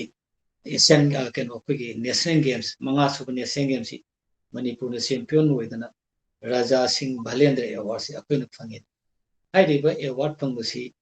ꯄꯤꯛꯈ꯭ꯔꯕ ꯅꯣꯔꯠ ꯏꯁꯇ ꯂꯩꯔꯤꯕ ꯄꯤꯛꯈ꯭ꯔꯕ ꯃꯅꯤꯄꯨꯔꯅ ꯆꯥꯎꯕ ꯏꯁꯇꯦꯠ ꯃꯌꯥꯝ ꯃꯥꯏꯊꯤꯕ ꯄꯤꯔꯒ ꯔꯥꯖꯥ ꯚꯂꯦꯟꯗ꯭ꯔ ꯁꯤꯡ ꯍꯥꯏꯔꯤꯕ ꯑꯦꯋꯥꯔꯗ ꯐꯪꯕꯁꯦ ꯇ꯭ꯔꯣꯐꯤ ꯐꯪꯕꯁꯦ ꯁꯤ ꯍꯤꯁꯇ꯭ꯔꯤꯅꯤ ꯑꯆꯧꯕ ꯃꯁꯤꯒꯤ ꯃꯇꯥꯡꯁꯦ ꯑꯩꯅ ꯀꯥꯎꯟ ꯗꯥꯎꯟ ꯏꯕ ꯑꯗꯒꯤ ꯃꯅꯤꯄꯨꯔ ꯁꯔꯀꯥꯔꯅꯁꯨ ꯁꯉꯥꯏ ꯗꯥꯏꯔꯤꯅ ꯃꯃꯤꯡ ꯑꯃ ꯊꯣꯜꯂꯦ ꯑꯗꯨꯁꯨ ꯑꯩꯅ ꯄ꯭ꯔꯄꯣꯁ ꯇꯧꯖꯕꯅꯤ ꯑꯩꯈꯣꯏ ꯅꯨꯡꯇꯤꯒꯤ ꯊꯣꯛꯏꯕ ꯊꯧꯗꯣꯛ ꯃꯌꯥꯝꯁꯦ ꯉꯁꯤ ꯕꯦꯗꯃꯤꯟꯇꯟꯗ ꯇꯦꯕꯜ ꯇꯦꯅꯤꯁꯇ ꯑꯗꯒꯤ ꯍꯣꯀꯤꯗ ꯉꯁꯤ ꯁꯥꯟꯅ ꯀꯅꯥꯅ ꯀꯥꯈꯤ ꯃꯌꯥꯝꯁꯦ ꯅꯣꯡꯉꯥꯜꯂꯒ ꯏꯪꯂꯤꯁꯀꯤ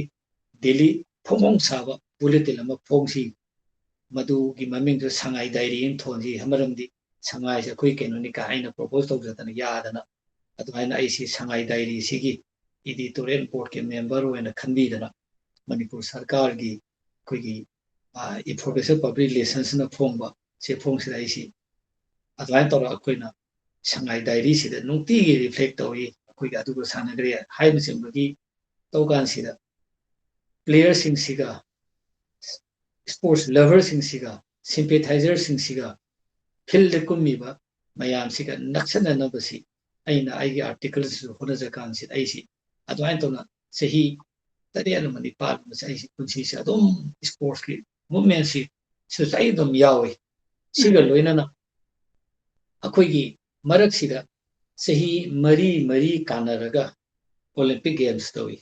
sehi mari mari kanaraga World Cup tawi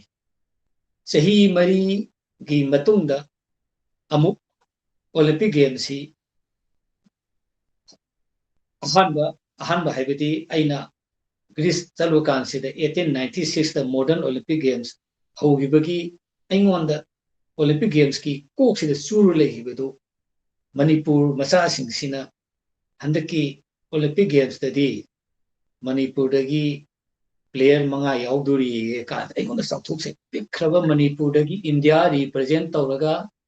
Olympic Games sakadurga na khoi maram idna ina kanai maram idwinu ka aingonda pakhane khale aduna Kunjarani ki maram da obi yai Tinku ki maram da obi yai Suresh ki maram da obi yai Thoiba ki maram da obi yai sumaina Olympic Games saliba saruk yagadoriba players singse sahi mari le thokan sida handaki Olympic Games sida mi manga khalle haragati manga gi punsi war sai mayum sala interview lawi adi magi family obi yai ngamaga na masa obi yai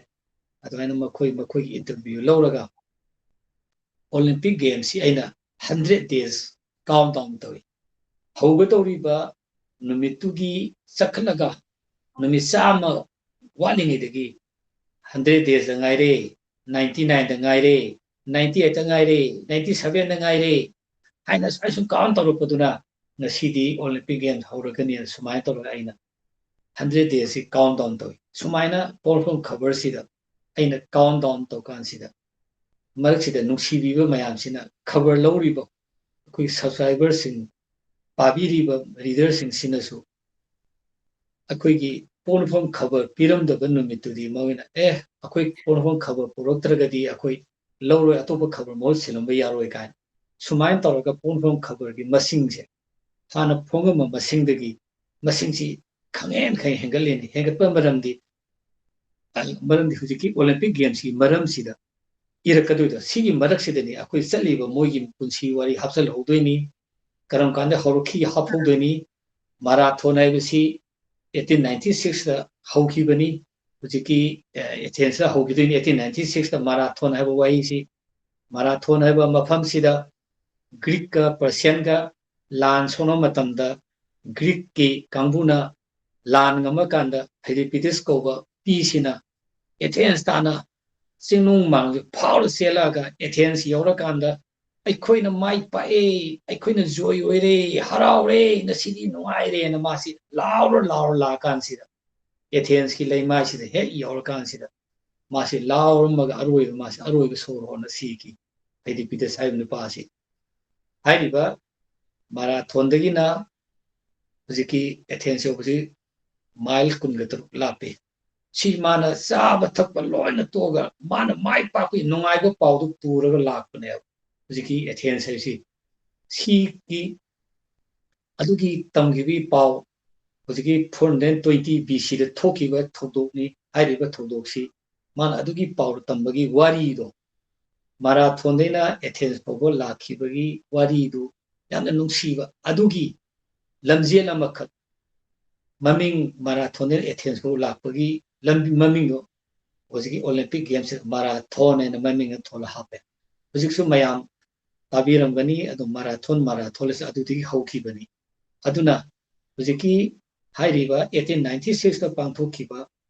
ahanba Olympic Games da ihanana hapjale mada Greek ki aikhoidagi ihanana tawkan sida marathon chenba ngamgadaba aikhoigi leibak sida Greece leibak sida kana amata leitrabara haina yamna wana khi matam sida adubu Spiridon kauba yaw senba nipam kaksu makoi mathang trial tol matungda masi khalle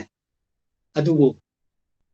hujiki Olympic Games sida 1896 ki Olympic Games sida Spiridon sina mang tharaga hujiki Panathian Stadium haiba stadium si ihana na pangthokpani hujiki Olympic Games stadium si tana mana mang thara selakpasida Panathian Stadium akoibda leiriba babu mayam sina hawalaga nangi damta khoile Spiridon Spiridon lawrapado madu ma thara selakpa maduda makhoigi ningtho macha Philip moigi phami mada lepkhalaga lawrakpa madugi spirito madu adwain toraga marathon haiba langjen se jiki pangthokibani mai pakhibani aduda aina 2000 da aikhoina chalu matamda Panathian Stadium si hek mayokna bada 1896 da thokiba thodok Spiridona yaw senmani pa sina koigi Olympic ta gold medal phangki matangna gold medal haide silver medal aduga koi sofo managi koi lohupi na hainari se sumain toraga mana lanjin selakpagi photo se picture se hojik phawba chauna sindo thelaga thami masi yamna nungsiningai ni 1896 si thodok to hojik phaw thelaga thami aduna Greek singsina lambi chatpa matamda angang amana mama mapana angang ama pura chappa matamda angang duna soidana khudomi thila hangungani papa mama asi kana soi hangungani soidana khumangani asi Spiridon kobaduni aikoi leibaki dunda soi khumangani aduna angang singduda makoigi mama leibak manamda nuksibagi nationalism gi mami tawo thodo mayam do aduna ain Greece loga theno mayam do singmo wari mayam se ain hujiki Olympic ki countdown sida yamna fajana yamna marik sumna hujiki nuksibigi sida aina hapsanjabani thechanjabani aduga amuk sumaina akoigi Olympic Games si sahi mari le yamna tang la pa thodok sida Manipur macha singsina haidi Olympic Games Greece ki athenda hogib sida nakoisu saru yari do Manipur imagi tanglaba mapari mamom nakoi mai papo giro ko kai naina makoido blessing ga pi da wish ka tawradana sumaina tawbagi wari mayam ama thesali aduna countdown tawba adagi amuk World Cup aisi football da akoigi masana mayam si manungda khwaidagi nungaiba miyamda khwaidagi pamna yengna ba football sini soccer sini aduna sahi mari lera pangthokpa soccer se World Cup se sisu ai numit chama walingai da 100 days count tawi numit chama da ngaire 99 ngaire 97 ngaire tawraga World Cup hoba numitu hausa ina numit chama si leta iri marak sida hauki history mayam ama Brazil ga Argentina sanaki bi wari Spain gi Italy ga sanaki bi wari adagi sumaina mayam adi qualify oiraba team mayam dugi kamaina qualify oiraino adagi Maradona kanano adagi Pele kanano haibna singma made Cristiano Ronaldo kanano kana apawa player mayam sigi wari mayam hapsalakan irakan sida Manipur gi player singsina madu parakanda sport lovers in the parakanda sanabaki movement aduga akoigi football panjaba mayam sida hen asauba inona musu pibanga mene lowi aduna hojikti akoigi Bharat Manipur ki football players singna leitaba mafam hoji amata leitre Bharat mapung oina sanariba football club sing sida Manipur ki player yaudaba team amata leite amosnu Kerala वगैरह गोवा वगैरह waste Bengal वगैरह महाराष्ट्र वगैरह पंजाब वगैरह any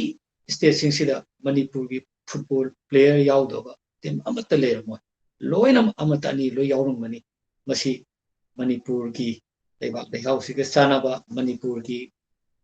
football player सिंगसिदा बकुनि याम नुंगाइजबा सानाबा सुमाइन तो Naina world cup की soccer Sissu सही sign countdown इजे अदुना 30 ममिंग से तौर अदुना ओलंपिक गेम हे होरपगा 30 की काउंटडाउन लानी हैसे मयाम ngai लेने अदु हंदक्ति जिकी कोविड 19 सिन मरम ओइरगा टोकियो दा पांगथोकने तौबा 2020 ओलंपिक गेम से सिसु हौद्रि ममांग दा yamna khorana aigi khudi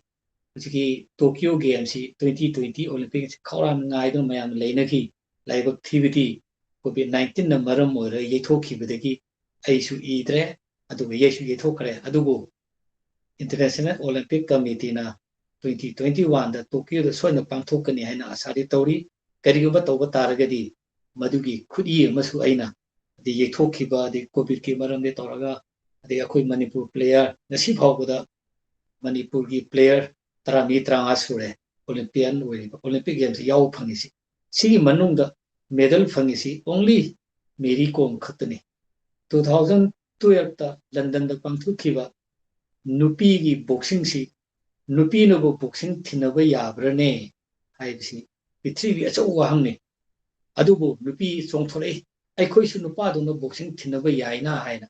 matam sida Mary Kom moisi Mary Kom masamak akoi dinku gi khusana dinku gi maduna mongonda inspire torakan masu acho bas ithilama piraga masu apoba player moidana world champion 5 times world champion oirisi akhoi maitai Manipuri nupi singsida tonganba lingje thongna ma yawbaduna ni aduna Mary Kom na akhoi 5 times world gi champion oire bisi akhoi yam sauthok cheningai ni aduna 2012 ta London da pangthokhiba Olympic Games da masi nupi gi boxing team da India represent tok sakanda masi bronze medal phangi aduna nupi gi boxing ihan hana Olympic Game introduce tawbudu da ihan hana ma gold or silver phangdragasu akhoi bronze medal phangi aduga Manipur macha amoina ihan hana akhoi gi ke haitare individual da akhoi gi mana medal phangba Olympic medalist oibase sisu yam chawthok sene sumain toraga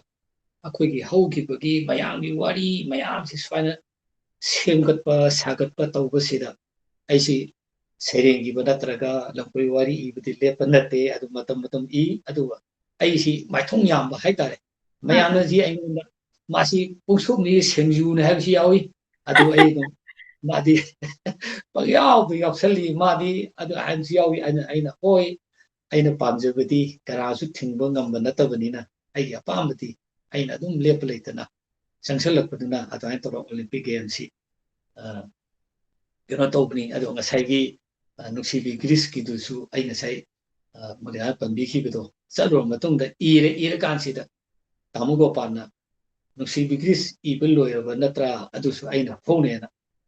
publications na yana Nungshibi Greece ngasai 2002 da phongi hariba Nungshibi Greece sisu photo nukto yaudana ya heta phajana phongi ba sisu tamugo panna publications haiba ki makada tamugo pan loina si sang namma ko loi paisa ko thopiraga topi hibani aduna Saratchand Thiyam Nungshibi Greece haibai wani nam ko ta loi topi tamugo pan loi to promo loi topi hibani sisu tamugo pan achoba credit amani aduga aibu karigamba lambi da natraga samha sakanse kanalo thenagati ai mangda natrasu ai tungda khudom thilaga Nungshibi Greece ibnu padu adesine ada haigini ada ai brand name haitare aisi Saratchand Thiyam aina khanade Nungshibi Greece ibnu padu ni haina khami ai mingche Nungshibi Greece haina katkare sumain toroga ruziki Nungshibi Greece ki wari lere adegi sports ki mayam lere aduna atwai toro pon khabas 1990 degi esi sports writer moina sum lakpuduna masi bhaw atum ai leptan lakseri sumain toroga ai basi amu ai lairik phongbagi gi mung leiba ko sumain ai lakse yamna nungai ngasai sports writing mayamna poem adagi travelogue sports set different oina uragasu aina yengjabadadi sir gi love of writing aduga topic tu khena bagi wani aduga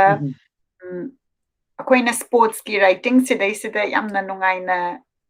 tambi khibada public ka engage tawase which is very important, right?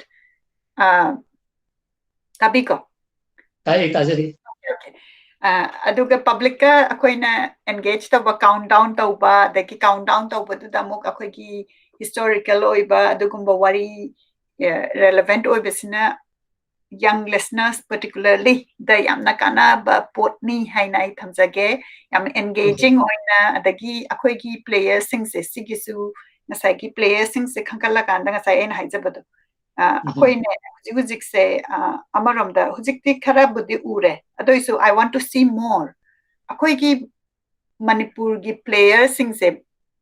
India gi team the national team the yam yaurabase publicity Watley still Watley and I thamjage aduga sir hoina hujik khangkatlaga maina ibirakpado players se tholakpa kanda mina khangdeba kanano karino kadai dagino haina khangdabado adana hujik ibirakpadugi damakta yamna thagachai kaigino ga akoi gi talent pool se sports se da akoi si paisa mayamna paisa kemta thada bidana training phajana tawbidraga su magi pithorakpa ma yauri eba Manipur gi lamsida pithorakpa sida isda mung national level da yaurakanduda mi mayamna Manipur dagini hairaga atai lam adagi atai state haibatare ko India gi nataba internationally yengba kanda sports stars singi maramda mayam se yamna yengnari eba adu aina adugi level du da yauhanning badu di yauzadri aduga writer mayamna masi ibirak pasina adugi dream haijabatare ko khoi gi writer singi aming hen hengkatpa moigi maramda khoina khangba adugumba gi damakta initiative tawbi bagi damakta yamna thakachari masi yamna khoi gi na horiba mayam even ahan lon da su kana bapot ni haina thamjage kari gino haira akhoi se kanana kari tauri kanana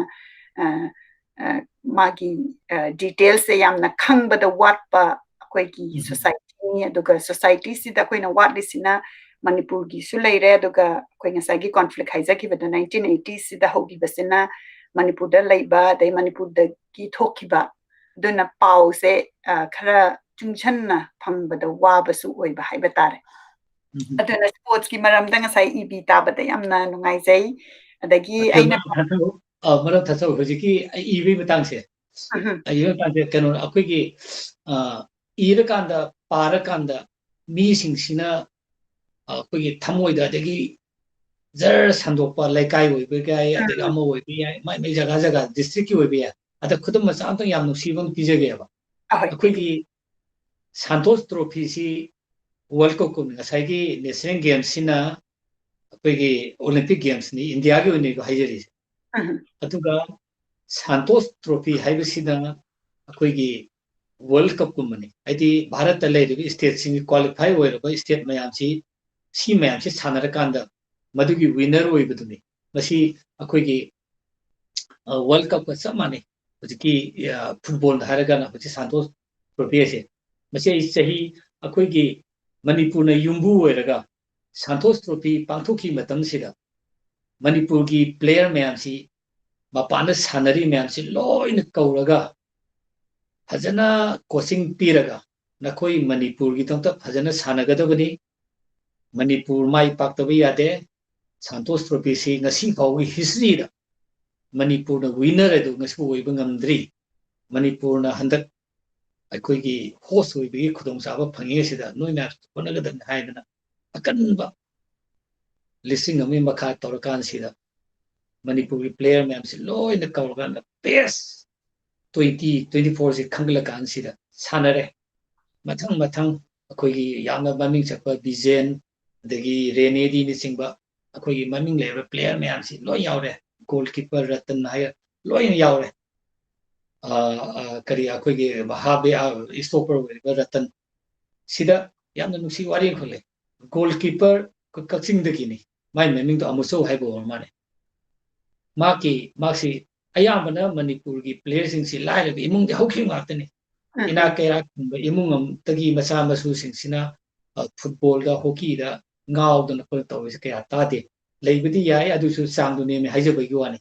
ayamna lai bi imung de horo pasi sina he hongkan da moi da lomi macha ne mama da dukan phame adu da smain ayam moin tawi ada goalkeeper oiriba amuso haiwan magi pi muki imung si kainoni koi gi lomi gi imung ni somdadi masi Manipur team ki goalkeeper ne ada masi finance change finance Kerala का सानगदोरीने अने इब पाउसीद मथंग मथंग स्वाइना Manipur finance संगे अदु तौरेगे सी अदगी अदुना हाइबसिंग मयाम से मथंग तौकानसीद मागी नुपीसी लबुक्ता लौ खाउ अयुक्सीद हाइदि नुंथिन लौ खाउरगदी मागी husband मपुरोइबसिना लबुक Khuman लंपाक्ता लागा फुटबॉल येंगबदु फंगरोइदबनिना माना अइगी इपुरोइबना सानबा प्लेदो आई उबसु फंगजद्री अदु अइबोंतो पुबियु अइ ngасidi yengjage aduga imareba iramdamgi nambakta state gi damta ai puroiba sanai di yengjage kaina mai wakhan khallaga laikai gi horendi khumala pakta kaching di pulo hai to mutam maji yaujage khallaga masi labukta ayuk sida phau khawdoga nungthimgi phuboni yengba nangnaba hai kansi masi magi wakhal my husband in the town with the kind of my workers hagan masi labukta low khan makuta thangun len mane ada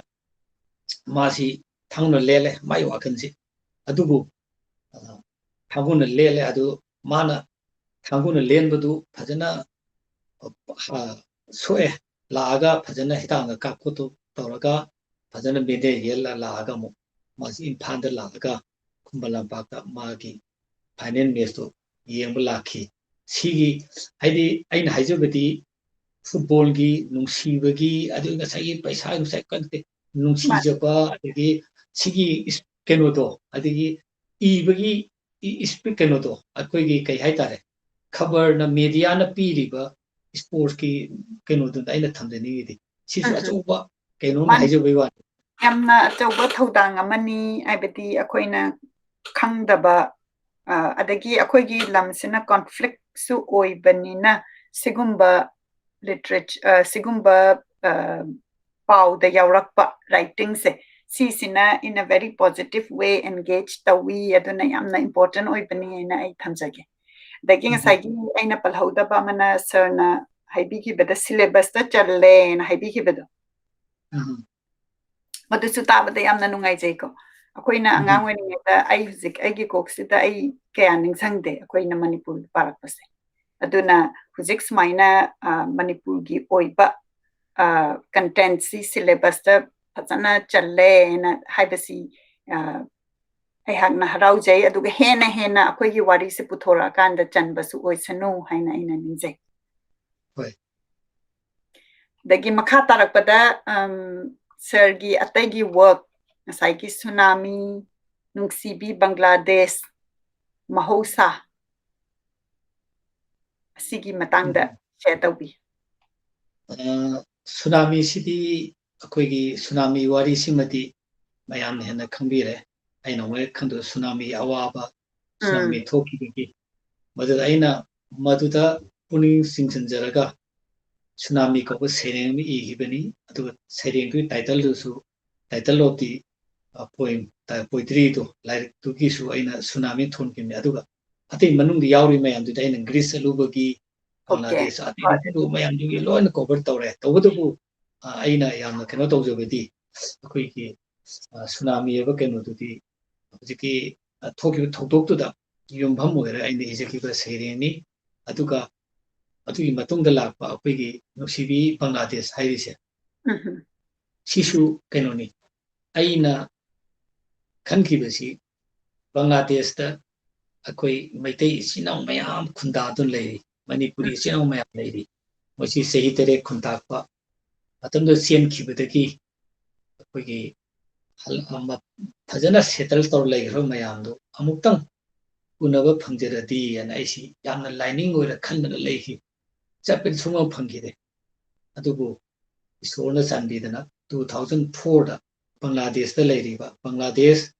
Manipuri साहित्य संसदेना मै 1975 दा लिंखखिबनी बांग्लादेश दा लेबा मणिपुरी सिंगसिना अखोइसु इमालो लै अखोइसु साहित्य लैयन मो याम साउथोक्रे साउथोक्रेबसे समुद्रगुम पाक चाउरबा Bengali literature दु मरक्ता मखोइ संग ngamna मखोइ होनबदो मधु स्पिरिट तो मधु आइने यामना थागसरिसे मदा एके सिराम अदगी मखोइ मनाव अदगी खोइरोम इंद्रजीत अदगी ꯌꯥꯝꯃꯤ ꯑꯗꯒꯤ ꯃꯣꯏꯒꯤ ꯑꯉꯥꯡꯁꯤꯡ ꯃꯌꯥꯝ ꯊꯣꯛꯑꯦ ꯁꯪꯀꯔ ꯊꯣꯔꯛꯏꯕ ꯁꯤꯗꯔꯥꯝ ꯅꯤꯔꯟꯖꯟ ꯊꯣꯔꯛꯏꯕ ꯖꯨꯒꯦꯁꯣꯔ ꯑꯄꯨ ꯊꯣꯔꯛꯏꯕ ꯌꯥꯝꯃꯤ ꯍꯧꯖꯤꯛ ꯊꯣꯔꯛꯏ ꯃꯌꯥꯝꯁꯦ ꯁꯤꯒꯤ ꯃꯔꯛꯁꯤꯗ ꯑꯩꯉꯣꯟꯗ ꯌꯥꯝꯅ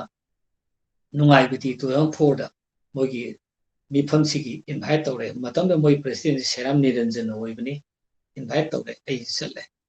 ꯑꯩꯈꯣꯏ ꯃꯤ 4 ꯆꯠꯄꯅꯤ ꯑꯩꯅꯦ ꯑꯩꯈꯣꯏ ꯂꯣꯏꯅꯕꯤꯅꯦ ꯑꯗꯨꯒ ꯑꯩꯈꯣꯏꯒꯤ ꯀꯂꯥꯀꯥꯔ ꯑꯩꯈꯣꯏꯒꯤ ꯅꯦꯖꯤꯠ ꯀꯨꯃꯥꯔ ꯑꯗꯨꯒ ꯃꯁꯛ ꯅꯥꯏꯔꯕ ꯀꯕꯤ ꯑꯥꯔ.ꯀꯦ. ꯒꯨꯕꯣꯟ ꯑꯩꯈꯣꯏ 4 ꯆꯠꯄꯅꯤ ꯁꯤꯒꯤ ꯅꯨꯡꯉꯥꯏꯕꯗꯨꯒꯤ ꯋꯥꯔꯤ ꯃꯌꯥꯝꯁꯦ ꯁꯤꯗꯅꯤ ꯁꯦꯔꯥꯝ ꯅꯤꯔꯟꯖꯟ ꯍꯥꯏꯕꯁꯤꯅ ꯑꯩꯉꯣꯟꯗ ꯍꯥꯏꯕꯅꯤ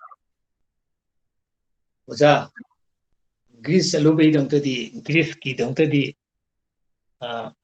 ꯒ꯭रीꯁꯀꯤ ꯋꯥꯔꯤꯗꯤ ꯏꯕꯤꯔꯦ ꯑꯩꯈꯣꯏꯒꯤ ꯕꯪꯒ꯭ꯂꯥꯗꯦꯁꯀꯤꯗꯤ ꯏꯕꯤꯔꯣꯏꯗ꯭ꯔꯥ ꯃꯥꯏ ꯋꯥꯍꯪ ꯑꯩꯈꯣꯏꯒꯤ ꯏꯆꯤꯟ ꯏꯅꯥꯎ ꯏꯄꯥ ꯏꯆꯥ ꯈꯨꯟꯗꯥꯗ ꯂꯩꯔꯤꯕ ꯆꯍꯤ 3 ꯈꯨꯟꯇꯥꯛꯄꯗꯒꯤ ꯂꯟꯒꯥꯏꯗꯅ ꯈꯨꯟꯗꯥꯗ ꯂꯩꯔꯤꯕ ꯑꯩꯈꯣꯏꯒꯤꯗꯃꯛꯇꯗꯤ ꯑꯣꯖꯥꯅ ꯀꯩꯝꯇ ꯏꯕꯤꯔꯣꯏꯗ꯭ꯔꯥ ꯃꯥꯏ ꯑꯍꯥꯟꯕ ꯋꯥꯍꯪꯅꯤ ꯑꯗ ꯑꯩꯅ ꯀꯩꯗꯧꯕꯩ ꯏꯔꯣꯏꯗꯣꯏꯅꯣ ꯅꯤꯔꯟꯖꯟ ꯑꯗꯨꯒꯤꯗꯃꯛꯇ ꯑꯩꯅ ꯍꯟꯗꯛ ꯂꯥꯛꯏꯁꯦ ꯑꯗꯣ ꯑꯩ ꯍꯟꯗꯛ ꯂꯥꯛꯏꯁꯦ ꯅꯣꯏꯒꯤ ꯅꯨꯃꯤꯠ ꯍꯨꯝꯅꯤꯒꯤ ꯁꯦꯁꯟꯁꯦ ꯁꯤꯗꯤ ꯁꯤ ꯈꯛꯀꯤ ꯂꯥꯛꯑꯒꯗꯤ ꯑꯩ ꯏꯕ ꯉꯝꯃꯔꯣꯏ ꯑꯩ ꯆꯤꯇꯥꯒꯣꯡ ꯆꯠꯀꯅꯤ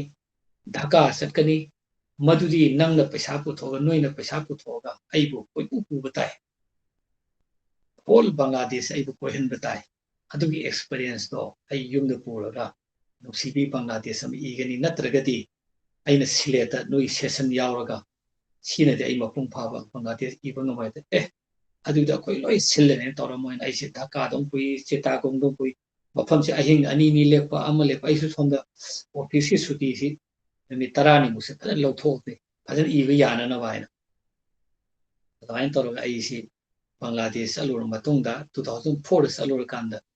ꯃꯗꯨꯒꯤ ꯇꯥꯁꯟ ꯈꯣꯝꯖꯤꯜꯂꯨ ꯃꯌꯥꯝꯗꯨ ꯇꯧꯔꯒ ꯑꯩꯅ ꯅꯨꯡꯁꯤꯕꯤ ꯕꯪꯒ꯭ꯂꯥꯗꯦꯁꯁꯤ ꯏꯖꯈꯤꯕꯅꯤ ꯑꯗꯨꯃꯥꯏꯅ ꯇꯧꯔꯒ ꯂꯥꯏꯔꯤꯛꯇꯨ ꯐꯣꯡꯉꯦ ꯂꯥꯏꯔꯤꯛ ꯐꯣꯡꯕ ꯅꯨꯃꯤꯠꯁꯤ ꯑꯩꯉꯣꯟꯗ ꯌꯥꯝꯅ ꯅꯨꯡꯉꯥꯏꯖꯕ ꯑꯃ ꯍꯥꯏꯇꯥꯔꯦ ꯃꯇꯝ ꯑꯃꯠꯇꯗ ꯁꯦꯝ ꯗꯦꯗ ꯃꯅꯤꯄꯨꯔꯗ ꯇ꯭ꯔꯤꯄꯨꯔꯥꯗ ꯑꯁꯥꯝꯗ ꯃꯦꯘꯥꯂꯌꯗ ꯑꯗꯨꯒ ꯕꯪꯒ꯭ꯂꯥꯗꯦꯁꯇ ꯁꯦꯝ ꯗꯦꯗ ꯅꯣꯡꯃꯁꯤꯗ ꯆꯞ ꯃꯥꯟꯅꯅ ꯍꯥꯏꯔꯤꯕ ꯂꯥꯏꯔꯤꯛꯁꯤ ꯐꯣꯡꯉꯤ ꯑꯩ ꯍꯥꯟꯅ ꯃꯥꯡꯖꯧꯅꯅ ꯂꯥꯏꯔꯤꯛꯁꯤꯡ ꯃꯈꯣꯏꯗ ꯂꯣꯏ ꯍꯥꯟꯅ ꯊꯥꯏ ꯑꯗꯨꯒ ꯅꯨꯃꯤꯠꯁꯤꯗ ꯑꯃꯅ ꯃꯅꯤꯄꯨꯔꯗ MTU ꯍꯣꯜꯗ ꯇꯧꯏ ꯑꯗꯒꯤ ꯁꯨꯃꯥꯏꯅ ꯃꯇꯝꯗꯤ ꯃꯥꯟꯅꯗ꯭ꯔꯒꯁꯨ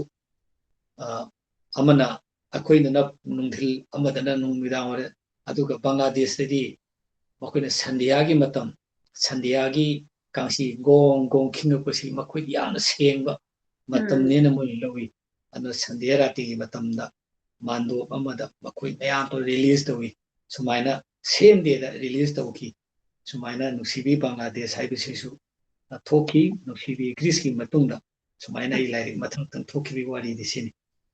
ꯌꯥꯝ ꯅꯨꯡꯉꯥꯏ ꯇꯥꯕꯗ ꯑꯗꯨꯒ ꯅꯨꯡꯁꯤꯕꯤ ꯕꯪꯒ꯭ꯂꯥꯗꯦꯁꯁꯤꯒꯤ ꯇ꯭ꯔꯥꯟꯁꯂꯦꯁꯟꯒꯤ ꯄ꯭ꯂꯥꯟꯗꯤ ꯂꯩꯕꯤꯕ꯭ꯔꯥ ꯅꯠꯇ꯭ꯔꯒꯅ ꯀꯃꯥꯏꯅ ꯇꯧꯕꯁꯤ ꯅꯨꯡꯁꯤꯕꯤ ꯕꯪꯒ꯭ꯂꯥꯗꯦꯁꯁꯤ ꯍꯧꯖꯤꯛ ꯐꯥꯎꯒꯤꯗꯤ ꯏꯪꯂꯤꯁꯇ ꯇ꯭ꯔꯥꯟꯁꯂꯦꯁꯟꯗꯤ ꯇꯧꯗ꯭ꯔꯤ ꯑꯗꯨꯒ ꯃꯣꯏꯒꯤ ꯕꯦꯡꯒꯣꯂꯤꯗ ꯇꯧꯅꯅꯕꯗꯤ ꯍꯧꯖꯤꯛꯀꯤ ꯃꯣꯏꯒꯤ ꯑꯥꯗꯥ ꯃꯤꯟꯁ ꯕꯪꯒ꯭ꯂꯥꯗꯦꯁꯇ ꯑꯩꯈꯣꯏꯒꯤ ꯁꯤꯂꯦꯠꯇ ꯄꯥꯔꯕꯅꯤꯅ ꯃꯣꯏꯅ ꯕꯪꯒ꯭ꯂꯥꯗ ꯍꯟꯗꯣꯛꯅꯅꯕ ꯍꯥꯏꯅ ꯍꯧꯖꯤꯛ ꯃꯣꯏ ꯀꯟꯅ ꯍꯣꯠꯅꯔꯤ ꯑꯩꯒꯤ ꯁꯥꯏꯠꯇꯒꯤ ꯑꯗꯨꯒ ꯑꯩꯈꯣꯏꯒꯤ ꯂꯤꯁꯅꯔꯒꯤ ꯁꯥꯏꯠꯇꯒꯤꯁꯨ ꯁꯣꯏꯗꯅ ꯇꯧꯅꯤꯡꯉꯝꯒꯅꯤ ꯍꯥꯏꯅ ꯈꯜꯂꯤ ꯁꯔꯒꯤ ꯔꯥꯏꯇꯤꯡꯁꯤꯡꯁꯤ ꯇ꯭ꯔꯥꯟꯁꯂꯦꯁꯟ ꯋꯔꯛꯁꯦ ꯑꯗꯨꯝ ꯃꯈꯥ ꯇꯥꯅ ꯇꯧꯕꯤꯅꯕ ꯔꯤꯀ꯭ꯋꯦꯁ ꯇꯧꯖꯔꯤ ꯀꯔꯤꯒꯤꯅꯣ ꯍꯥꯏꯔꯒ ꯉꯁꯥꯏꯒꯤ ꯑꯩꯅ ꯍꯥꯏꯖꯕꯗꯣ ꯑꯩꯈꯣꯏꯒꯤ ꯃꯅꯤꯄꯨꯔꯗꯒꯤ ꯊꯣꯛꯈ꯭ꯔꯒ ꯃꯅꯤꯄꯨꯔꯤ ꯃꯆꯥꯃꯛꯅꯁꯨ ꯃꯩꯇꯩꯂꯣꯟ ꯄꯥꯕꯗ ꯈꯔ ꯋꯥꯔꯕ ꯃꯇꯝꯗꯨꯗ ꯑꯩꯈꯣꯏꯅ ꯏꯪꯂꯤꯁ ꯇ꯭ꯔꯥꯟꯁꯂꯦꯁꯟꯁꯦ ꯄꯥꯕꯗ ꯑꯩꯈꯣꯏꯅ ꯌꯥꯝꯅ ꯅꯨꯡꯉꯥꯏꯖꯕ ꯑꯃ ꯑꯣꯏꯕ ꯑꯗꯨꯒꯤꯗꯃꯛꯇ ꯈꯟꯕꯤꯔꯒ ꯇ꯭ꯔꯥꯟꯁꯂꯦꯁꯟꯁꯤ ꯃꯈꯥ ꯇꯥꯅ ꯌꯥꯝꯅ ꯐꯖꯅ ꯏꯔꯒ ꯂꯩꯔꯕꯁꯤ ꯌꯥꯝꯅ ꯄꯥꯅꯤꯡꯕ ꯑꯃ ꯄꯣꯛꯏ ꯑꯗꯨꯒꯤꯗꯃꯛꯇ ꯍꯟꯅ ꯑꯃꯨꯛ ꯔꯤꯀ꯭ꯋꯦꯁ ꯇꯧꯖꯔꯤ ꯃꯈꯥ ꯇꯥꯔꯛꯄꯗ ꯑꯗꯒꯤ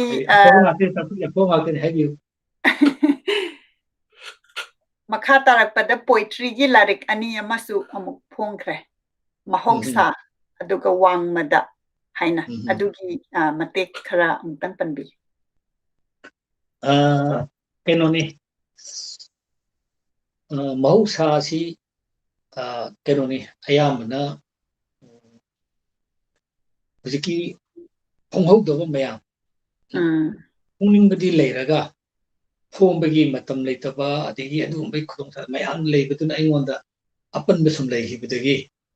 ꯃꯁꯤꯗꯤ ꯂꯝꯀꯣꯏ ꯋꯥꯔꯤꯒꯤ ꯑꯃꯨꯛ ꯂꯩꯔꯦ ꯁꯥꯟꯅꯕꯒꯤ ꯏꯕ ꯑꯃꯨꯛ ꯂꯩꯔꯦ ꯁꯩꯔꯦꯡꯒꯤ ꯐꯣꯡꯕꯁꯤꯡꯗꯤ ꯁꯨꯝ ꯁꯣꯊꯔꯒ ꯂꯩꯍꯧ ꯇꯥꯔꯦ ꯍꯥꯏꯅ ꯑꯩꯅ ꯃꯍꯧꯁꯥꯁꯤ ꯑꯃꯨꯛ ꯇꯥꯁꯤꯟ ꯈꯣꯝꯖꯤꯜꯂꯒ ꯐꯣꯡꯕꯅꯤ ꯃꯄꯨꯡ ꯑꯣꯏꯅ ꯃꯍꯧꯁꯥꯁꯤꯗꯗꯤ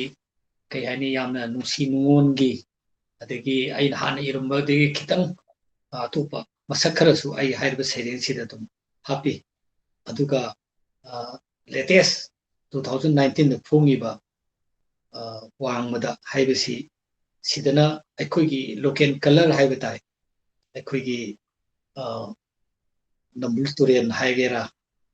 ꯑꯗꯒꯤ ꯖꯥꯏꯃꯦꯡ ꯄꯥꯠ ꯍꯥꯏꯒꯦꯔꯥ ꯑꯗꯒꯤ ꯀꯣꯟꯊꯧꯖꯝ ꯂꯥꯏꯔꯦꯝꯕꯤꯒꯤ ꯍꯥꯏꯒꯦꯔꯥ ꯑꯗꯒꯤ ꯑꯩꯈꯣꯏꯒꯤ ꯎ ꯋꯥ ꯌꯥꯟꯊꯠꯂꯤꯕꯒꯤ ꯃꯇꯥꯡꯗ ꯑꯩꯈꯣꯏꯒꯤ ꯑꯔꯤꯕ ꯌꯥꯝꯅ ꯔꯤꯆꯨꯋꯦꯜ ꯑꯣꯏꯕ ꯎ ꯋꯥ ꯌꯥꯟꯕꯒꯤ ꯁꯝꯅ ꯍꯥꯏꯔꯕꯗ ꯑꯩꯈꯣꯏꯒꯤ ꯌꯥꯝ ꯅꯨꯡꯁꯤ ꯑꯩꯈꯣꯏ ꯑꯍꯜ ꯂꯃꯟꯁꯤꯡ ꯎ ꯑꯃ ꯌꯥꯟ ꯇꯥꯔꯒꯗꯤ ꯍꯌꯦꯡ ꯅꯪꯁꯤ ꯑꯩꯅ ꯉꯁꯤ ꯌꯥꯟꯕ ꯇꯥꯔꯦ ꯍꯥꯏꯕꯁꯤ ꯉꯁꯤ ꯄꯥꯇꯣꯟ ꯊꯥꯔꯝꯒꯗꯣꯔꯤꯅꯤ ꯑꯗꯨꯒ ꯑꯌꯥꯕ ꯂꯧꯔꯒ ꯑꯩꯅ ꯍꯦꯛ ꯎꯗꯨ ꯌꯥꯟꯗꯣꯏꯅꯤ ꯁꯨꯃꯥꯏꯅ ꯃꯤꯑꯣꯏꯕꯒ ꯎꯒ ꯔꯤꯂꯦꯁꯟꯁꯤꯞꯁꯤ ꯐꯖꯅ ꯂꯩꯔꯝꯕ ꯑꯗꯨ ꯉꯁꯤꯗꯤ ꯍꯥꯏꯕꯁꯤ ꯃꯥꯡꯈ꯭ꯔꯦ ꯑꯗꯨꯅ ꯑꯩꯈꯣꯏ ꯍꯧꯖꯤꯛ ꯆꯤꯡ ꯂꯩꯇ꯭ꯔꯦ ꯎꯃꯪ ꯂꯩꯇ꯭ꯔꯦ ꯄꯨꯡꯀꯣꯛ ꯀꯣꯛꯑꯦ ꯁꯤꯒꯤ ꯐꯣꯜꯁꯤꯅ ꯑꯩꯈꯣꯏ ꯈꯨꯗꯛꯇ ꯅꯣꯡꯁꯤ ꯂꯥꯛꯑꯒꯁꯨ ꯈꯨꯗꯛꯇ ꯌꯧꯔꯛꯑꯦ ꯅꯣꯡꯃꯁꯨ ꯈꯨꯗꯛꯇ ꯁꯨꯃꯥꯏꯅ ꯍꯧꯖꯤꯛ ꯇꯥꯕ ꯅꯣꯡꯁꯤ ꯈꯨꯗꯛꯇ ꯏꯁꯤꯡꯗ ꯆꯥꯎꯏ ꯃꯇꯝ ꯑꯃꯗꯤ ꯁꯤ ꯆꯥꯎꯔꯝꯕ ꯅꯠꯇꯦ ꯑꯀꯟꯕ ꯅꯣꯡꯁꯤ ꯂꯥꯛꯑꯁꯨ ꯃꯅꯤꯄꯨꯔ ꯏꯝꯐꯥꯜ ꯌꯧꯔꯛꯄꯗ ꯇꯝꯄꯥꯛ ꯌꯧꯔꯛꯄꯗ ꯌꯥꯝ ꯇꯞꯅ ꯌꯧꯔꯛꯏ ꯉꯥꯛꯇꯅꯤ ꯑꯀꯟꯕ ꯏꯁꯄꯤꯠꯇ ꯂꯥꯛꯑꯁꯨ ꯃꯥꯒꯤ ꯏꯝꯐꯥꯜ ꯌꯧꯔꯛꯄꯗ ꯇꯞꯄꯤꯅꯤ ꯑꯗꯨꯕꯨ ꯍꯧꯖꯤꯛꯇꯤ ꯃꯥꯒꯤ ꯏꯁꯄꯤꯠꯁꯤ ꯌꯥꯝ ꯊꯨꯅ ꯁꯤꯡꯅꯆꯤꯡꯕꯒꯤ ꯀꯥꯏꯊꯔꯛꯏꯕ ꯈꯣꯠꯂꯤ ꯃꯌꯥꯝꯁꯤ ꯑꯩꯅ ꯌꯥꯝ ꯅꯨꯡꯉꯥꯏꯇꯗꯅ ꯑꯗꯨꯗ ꯌꯨꯝꯐꯝ ꯑꯣꯏꯕ ꯁꯩꯔꯦꯡ ꯃꯌꯥꯝꯁꯨ ꯍꯥꯏꯔꯤꯕ ꯋꯥꯡꯃꯗ ꯍꯥꯏꯕꯁꯤꯗꯁꯨ ꯑꯩꯅ ꯅꯦꯆꯔꯒ ꯑꯩꯈꯣꯏꯒ ꯂꯩꯅꯔꯤꯕ ꯃꯔꯤ ꯀꯥꯏꯊꯔꯛꯏꯕ ꯃꯁꯤꯅ ꯑꯩꯈꯣꯏꯗ ꯄꯤꯔꯛꯏꯕ ꯐꯣꯜ ꯃꯁꯤ ꯀꯅꯥꯅ ꯑꯣꯏꯍꯜꯂꯤꯅꯣ ꯑꯩꯈꯣꯏ ꯃꯤꯑꯣꯏꯕꯅ ꯑꯣꯏꯍꯜꯂꯤꯕ ꯅꯠꯇ꯭ꯔꯒ ꯍꯥꯏꯕꯒꯤ ꯑꯗꯣꯝꯗ ꯑꯩꯅ ꯄꯤꯖꯕ ꯁꯩꯔꯦꯡ ꯃꯈꯜ ꯃꯈꯜ ꯃꯌꯥꯝꯗꯨꯅ ꯑꯩꯅ ꯍꯧꯖꯤꯛꯀꯤ ꯋꯥꯡꯃꯗ ꯍꯥꯏꯅ ꯊꯝꯖꯔꯤꯁꯤ ꯌꯥꯝꯅ ꯅꯨꯡꯉꯥꯏ ꯇꯥꯕꯗ ꯑꯩꯅ ꯌꯥꯝꯅ ꯄꯥꯅꯤꯡꯕ ꯑꯃ ꯄꯣꯛꯏ ꯑꯗꯣ ꯑꯍꯥꯟꯕꯒꯤ ꯑꯣꯏꯅ ꯑꯩꯗꯤ ꯍꯧꯖꯤꯛꯀꯤ ꯇ꯭ꯔꯥꯟꯁꯂꯦꯁꯟ ꯚꯔꯁꯟꯁꯦ ꯑꯩ ꯉꯥꯏꯗꯨꯅ ꯂꯩꯔꯦ ꯃꯁꯤ ꯍꯦꯛ ꯐꯪꯕꯒ ꯍꯧꯖꯤꯛꯀꯤ ꯑꯩꯈꯣꯏꯒꯤ ꯕꯨꯛ ꯀ꯭ꯂꯕꯀꯤ ꯑꯣꯏꯅ ꯈꯟꯅ ꯅꯩꯅꯕ ꯍꯥꯏꯕ ꯇꯥꯔꯦꯀꯣ ꯔꯤꯗꯔꯁꯀ ꯏꯟꯇꯔꯦꯛꯁꯟꯁꯤ ꯁꯤꯟꯖꯔꯛꯀꯦ ꯃꯇꯥꯡ ꯑꯁꯤꯗ ꯑꯩꯈꯣꯏꯒꯤ ꯁꯔꯒꯤ ꯐꯣꯇꯣ ꯈꯤꯇꯪ ꯌꯦꯡꯃꯤꯟꯅꯁꯤ ꯑꯗꯨꯒ ꯁꯔꯅ ꯀꯃꯦꯟꯇꯔꯤ ꯄꯤꯕꯤꯌꯨ ꯑꯩ ꯄꯨꯈꯠꯆꯔꯛꯀꯦ ꯑꯣꯀꯦ ꯑꯍꯥꯟꯕꯒꯤꯁꯤꯅ ꯃꯁꯤ ꯐꯣꯇꯣꯁꯤ ꯀꯩꯅꯣꯅꯤ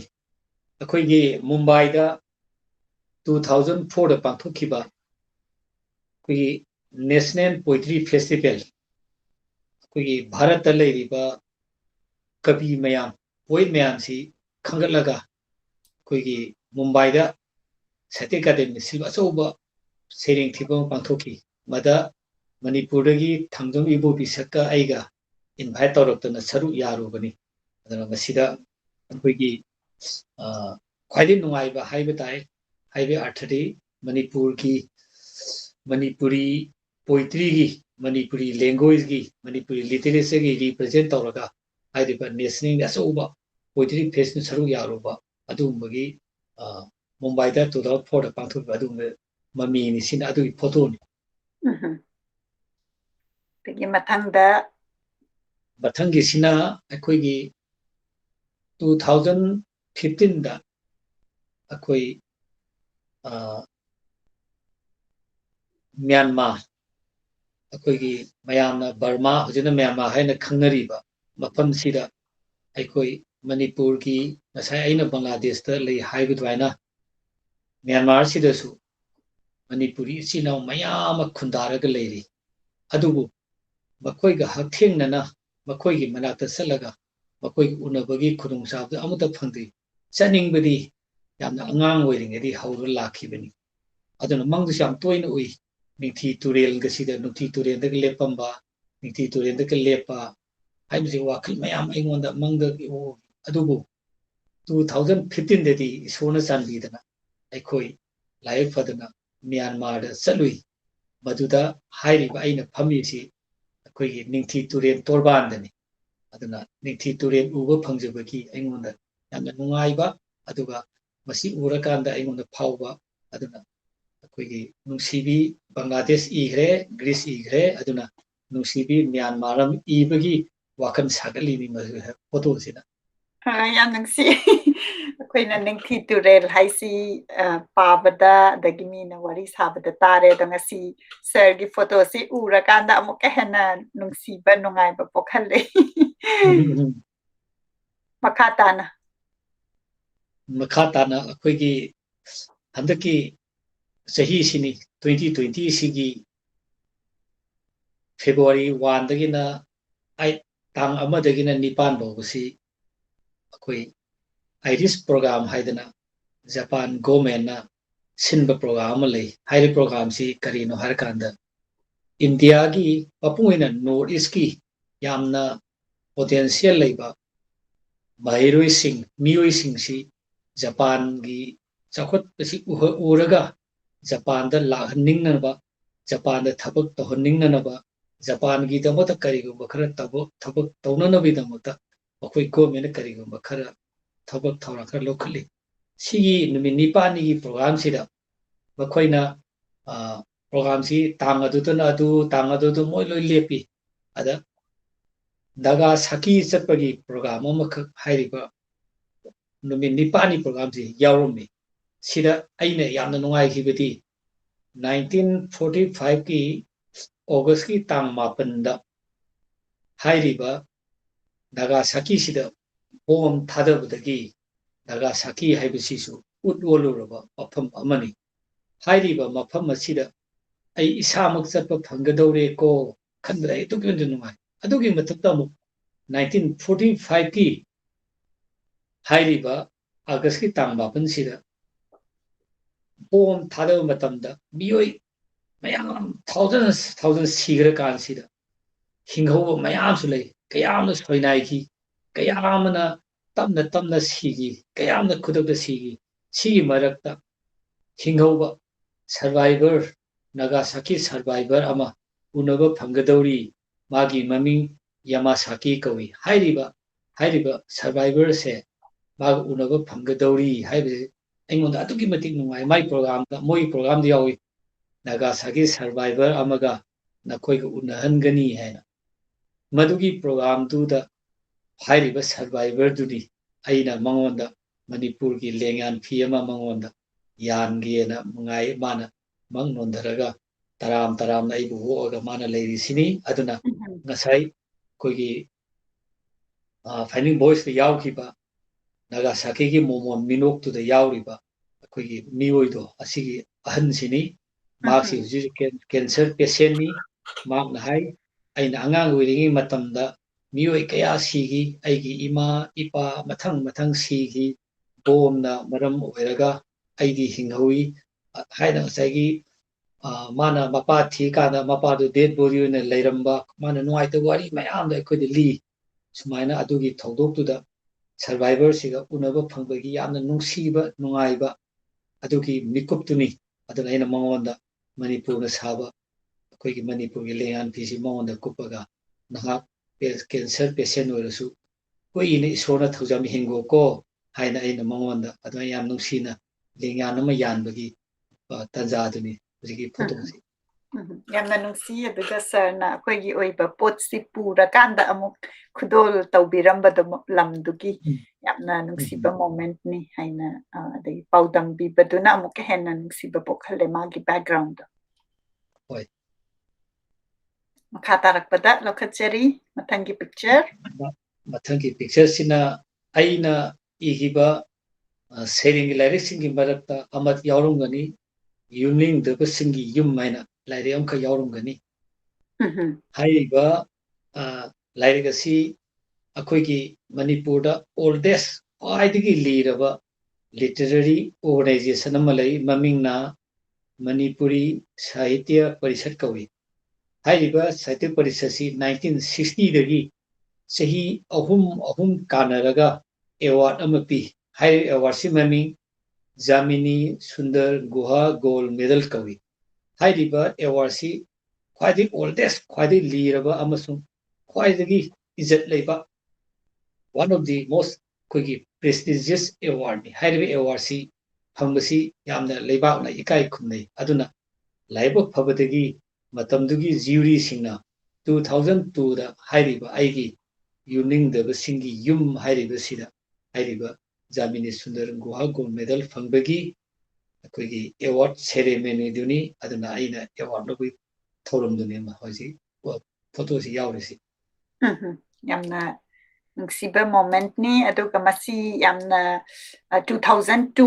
daniko masi phangi bas 2002 dan tagi mathang ka mathangi photo sina aina sai hajakipto Greece ki Athens ki 1896 दा इहान हाना ओलंपिक गेम्स तौखिबा पनाथेनियन स्टेडियम हाइबदुनी अदो आइगी मंगजोबा मंगदी हाइरेब स्टेडियम सिदा आइसे अमुक्तंग इखोंसे लेपा फंगजदे आइसे पोकपा मही यालनी दको काइना आइना खनखे मेकअप तुनी अदुना कनागुंबा सानरोय सिंग प्लेयर सिंग आइंगोन हाइबे यावी नंगदी नरायबा यामना फरबनी प्लेयर ओइबा इखोइदी नसी फावबा सानबुंगदुदा लेपा देद्री नंगदी मफम अदु लेपा फंगे नंगदी कयादा नरायबा फरबनो हाइना आइंगोन हाइबी अदुना 1896 दा इहानाना सानबुंग ओइखिबा पनाथेनन स्टेडियम से आइना चलुबा 2000 दनी ngasisu mafam se kaya da taru tanana leiribano masini aingonda ngise asuk koiro matam si kanagumba natra mafam amde thugai hi natra mahon natra siro khibi yai natra ga akoi ningkhai ro pa yam to adu ngasi bo taga taga te na mafam se hujik leiri sin ai yam chautok adu ga siro mafam asida lepagi saktam dani hujiki photo se ulli ba yamna nungsi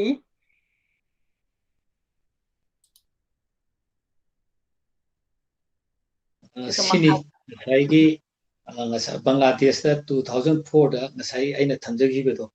2004 da ihana na Bangladesh ki laimai da aina khongdaba phangkiba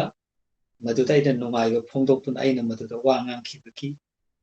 keno dun silet Bangladesh ki silet ta pangthokpa Bangladesh Manipuri Sahitya Sangsaki achoba mifam amada Bangladesh yorpagi nungaiba phongdokpagi aigi speech aigi waron pibaduni photosin sina ngasai kano duni akogi lengyanu yalaga leire adu Manipur phongba diary ama imonda pire kogi information publicity department na sei kudin diary pongi hai diary sei na makun mutada khusina jabani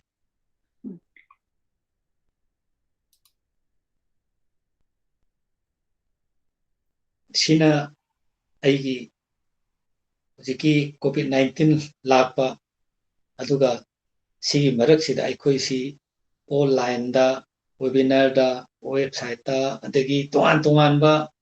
mathen mayam tawdana ngasidi prithvi si amaga naksanaba ngamdraga su ji program tawdana akoi gi na talk show tawri si su monica gai ke tonga leinaraga su ngasi amata naksanaraga haire program talk show pangthui sumaina akoi gi UK gi London da base tawba the Gronthi Koba Hairiba Asoba organization Sina Sinba 100 poets around the world for love and Ming Thonba. The three biggie Tong Tomba country Mayam Sidagi Akoigi Kabi poet Sama Mokoina Kankalaga Maduda Hairiba program 100 poets around the world for love Haibasida Aibu Saru Yananaba Haibadaki Saru Yava Masi November gi tang tareta pangthok khibani masida ai iba sereng aina pajuda pathok sakhi aina masida khwaidagi nungaijabadi saruk yaba phangbagi nungaiba sina am oiraga ai irol lei Manipuri maite lol lei haibase prithvi gi miyam khangan ningba ma ingonda phawi aikoi ipa ipuna aikoi de lol ama pirami aikoi mayek ama pirami aikoi culture thambirami aikoi tradition thambirami ꯑꯩꯈꯣꯏꯒꯤ ꯏꯄꯥ ꯏꯄꯨꯅ ꯊꯝꯕꯤꯔꯝꯕ ꯃꯌꯥꯝꯁꯦ ꯁꯤꯗ ꯑꯩꯈꯣꯏꯁꯨ ꯂꯣꯟ ꯑꯃ ꯂꯩ ꯑꯩꯈꯣꯏꯁꯨ ꯁꯩꯔꯦꯡ ꯂꯩ ꯍꯥꯏꯗꯅ ꯑꯩꯅ ꯑꯩꯈꯣꯏꯒꯤ ꯐꯣꯡꯗꯣꯛꯆꯅꯤꯡꯕꯗꯣ ꯍꯥꯏꯔꯤꯕ ꯊꯧꯔꯝꯁꯤꯗ ꯅꯕꯦꯝꯕꯔ ꯇꯥꯡ 8 ꯑꯁꯤꯒꯨꯝꯕ ꯑꯆꯧꯕ ꯄ꯭ꯔꯣꯒ꯭ꯔꯥꯝꯁꯤꯗ ꯁꯔꯨꯛ ꯌꯥꯕ ꯐꯪꯕ ꯃꯇꯝꯗ ꯑꯩꯅ ꯑꯩꯈꯣꯏꯒꯤ ꯐꯣꯡꯗꯣꯛꯆꯈꯤ ꯄꯥꯊꯣꯛꯆꯈꯤ ꯃꯁꯤꯗ ꯑꯩꯅ ꯑꯩꯒꯤ ꯏꯆꯦꯕ ꯁꯩꯔꯦꯡꯁꯤ ꯍꯧꯖꯤꯛ ꯌꯨꯅꯤꯚꯔꯁꯤꯇꯤ ꯑꯅꯤꯗ ꯁꯦꯂꯦꯕꯁꯇ ꯍꯥꯞꯇꯨꯅ ꯍꯧꯖꯤꯛ ꯇꯝꯅꯔꯤꯕ ꯏꯆꯦꯕ ꯁꯩꯔꯦꯡꯁꯤ ꯑꯩꯅ ꯃꯅꯤꯄꯨꯔꯤꯗ ꯑꯩꯅ ꯃꯩꯇꯩꯂꯣꯟꯗ ꯄꯥꯕ ꯏꯪꯂꯤꯁꯇ ꯄꯥꯕ ꯑꯩꯉꯣꯟꯗ ꯑꯗꯨꯛꯀꯤ ꯃꯇꯤꯛ ꯅꯨꯡꯉꯥꯏꯖꯕ ꯁꯤꯒꯤ ꯃꯌꯥꯝꯁꯦ ꯑꯩꯅ ꯐꯣꯡꯗꯣꯛꯆꯈꯤ ꯑꯗꯨꯅ ꯑꯩꯅ ꯈ꯭ꯋꯥꯏ ꯅꯨꯡꯉꯥꯏꯖꯕꯗꯤ ꯑꯩꯒꯤ ꯁꯩꯔꯦꯡ ꯑꯩꯒꯤ ꯂꯣꯟ ꯂꯩꯌꯦꯅ ꯑꯗꯨꯒ ꯃꯣꯏꯅ ꯈꯪꯉꯝꯕ ꯌꯥꯏ ꯑꯣꯔ ꯈꯪꯉꯝꯗꯕ ꯌꯥꯏ ꯑꯩꯒꯤ ꯂꯣꯟꯗ ꯁꯩꯔꯦꯡ ꯄꯥꯈꯤꯕ ꯃꯗꯨꯒꯤ ꯇ꯭ꯔꯥꯟꯁꯂꯦꯁꯟꯁꯨ ꯄꯥꯔꯒ ꯃꯌꯥꯝ ꯈꯪꯅꯕ ꯇꯧꯈꯤꯕ ꯑꯗꯨꯁꯨ ꯌꯥꯝ ꯅꯨꯡꯉꯥꯏ ꯑꯗꯣ ꯁꯤꯗ ꯁꯔꯨꯛ ꯌꯥꯃꯤꯟꯅꯈꯤꯕ ꯕꯪꯒ꯭ꯂꯥꯗꯦꯁꯀꯤ ꯀꯕꯤ ꯑꯅꯤ ꯑꯗꯨꯒ ꯏꯟꯗꯣꯅꯦꯁꯤꯌꯥꯟ ꯑꯃꯦꯔꯤꯀꯥꯟ ꯄꯣꯏꯠ ꯑꯗꯨꯒ ꯖꯤꯑꯣꯔꯖꯤꯌꯥꯒꯤ ꯈ꯭ꯋꯥꯏꯗꯒꯤ ꯐꯥꯎꯕ ꯀꯕꯤ ꯑꯩꯈꯣꯏ ꯄꯨꯟꯅ ꯅꯨꯃꯤꯠꯁꯤꯗ ꯑꯩꯈꯣꯏ ꯄꯨꯟꯅ ꯁꯩꯔꯦꯡ ꯄꯥꯃꯤꯟꯅꯈꯤꯕ ꯃꯗ ꯁꯔꯨꯛ ꯌꯥꯕ ꯐꯪꯈꯤꯕꯁꯦ ꯁꯤꯃꯨꯛ ꯑꯩ ꯅꯨꯡꯉꯥꯏꯕ ꯂꯩꯇꯦ ꯑꯗꯨꯅ ꯑꯩꯅ ꯈ꯭ꯋꯥꯏ ꯅꯨꯡꯉꯥꯏꯖꯩꯗꯤ ꯑꯩꯒꯤ ꯏꯔꯣꯟꯗ ꯁꯩꯔꯦꯡ ꯄꯥꯕ ꯐꯪꯈꯤꯕ ꯑꯩꯒꯤ ꯏꯔꯣꯟ ꯑꯃ ꯂꯩꯌꯦꯅ ꯄ꯭ꯔꯤꯊꯤꯕꯤ ꯃꯤꯌꯥꯝꯗ ꯈꯪꯍꯟꯕ ꯉꯝꯈꯤꯕꯁꯦ ꯁꯤꯒꯤ ꯅꯨꯡꯉꯥꯏꯕ ꯁꯤꯃꯗꯤ ꯑꯩ ꯄꯨꯟꯁꯤꯒꯤ ꯀꯥꯎꯔꯔꯣꯏ ꯍꯥꯏꯅ ꯑꯗꯨꯃꯥꯏꯅ ꯊꯝꯖꯅꯤꯡꯉꯤ ꯌꯥꯝꯅ ꯅꯨꯡꯉꯥꯏ ꯁꯔꯅ ꯅꯨꯡꯉꯥꯏꯕꯗꯨꯗꯒꯤ ꯍꯦꯟꯅ ꯑꯩꯅꯁꯨ ꯎꯕꯗ ꯍꯦꯟꯅ ꯅꯨꯡꯉꯥꯏ ꯑꯩꯅ ꯈꯜꯂꯦ ꯃꯌꯥꯝꯅ ꯑꯦꯅꯤ ꯄ꯭रोग्꯭ꯔꯥꯝ ꯇꯧꯔꯛꯄꯗ ꯏꯚꯟ ꯏꯟꯗꯤꯌꯥꯒꯤ ꯃꯅꯨꯡꯗ ꯃꯌꯥꯝ ꯃꯌꯥꯝ ꯀꯧꯔꯒ ꯃꯅꯤꯄꯨꯔꯒꯤ ꯃꯤ ꯍꯦꯛ ꯌꯥꯎꯔꯛꯇꯕ ꯅꯠꯇ꯭ꯔꯥ ꯑꯗꯨꯗ ꯑꯩꯅ ꯍꯧꯖꯤꯛ ꯍꯧꯖꯤꯛꯁꯦ ꯃꯅꯤꯄꯨꯔꯒꯤ ꯃꯤꯁꯦ ꯅꯦꯁꯅꯦꯜꯂꯤ ꯏꯟꯇꯔꯅꯦꯁꯅꯦꯜꯂꯤ ꯁꯤꯒꯨꯝꯕ ꯄ꯭ꯂꯦꯠꯐꯣर्ꯝꯁꯤꯗ ꯌꯥꯎꯍꯟꯅꯤꯡꯕ ꯎꯅꯤꯡꯕ ꯑꯗꯨ ꯁꯨꯃꯥꯏꯅ ꯇꯧꯔꯒ ꯑꯩꯈꯣꯏꯒꯤ ꯏꯃꯥ ꯂꯣꯜ ꯃꯩꯇꯩꯂꯣꯟꯗꯁꯨ ꯁꯩꯔꯦꯡꯗꯨ ꯊꯤꯕꯤꯔꯦ ꯑꯗꯨꯒ ꯇ꯭ꯔꯥꯟꯁꯂꯦꯇꯦꯗ ꯑꯣꯏꯅ ꯃꯌꯥꯝꯅꯁꯨ ꯒ꯭ꯌꯥꯟ ꯇꯥꯅꯕ ꯊꯤꯕꯤꯔꯦ ꯇꯥꯕꯗ ꯌꯥꯝꯅ ꯅꯨꯡꯉꯥꯏ ꯍꯦꯟꯅ ꯑꯃꯨꯛꯀ ꯍꯦꯟꯅ ꯁꯤꯒꯨꯝꯕ ꯄ꯭ꯂꯦꯠꯐꯣर्ꯝ ꯑꯗꯨꯒ ꯋꯥꯔꯜꯅꯁꯨ ꯁꯛꯈꯪꯕꯤꯔꯒ ꯃꯅꯤꯄꯨꯔꯒꯤ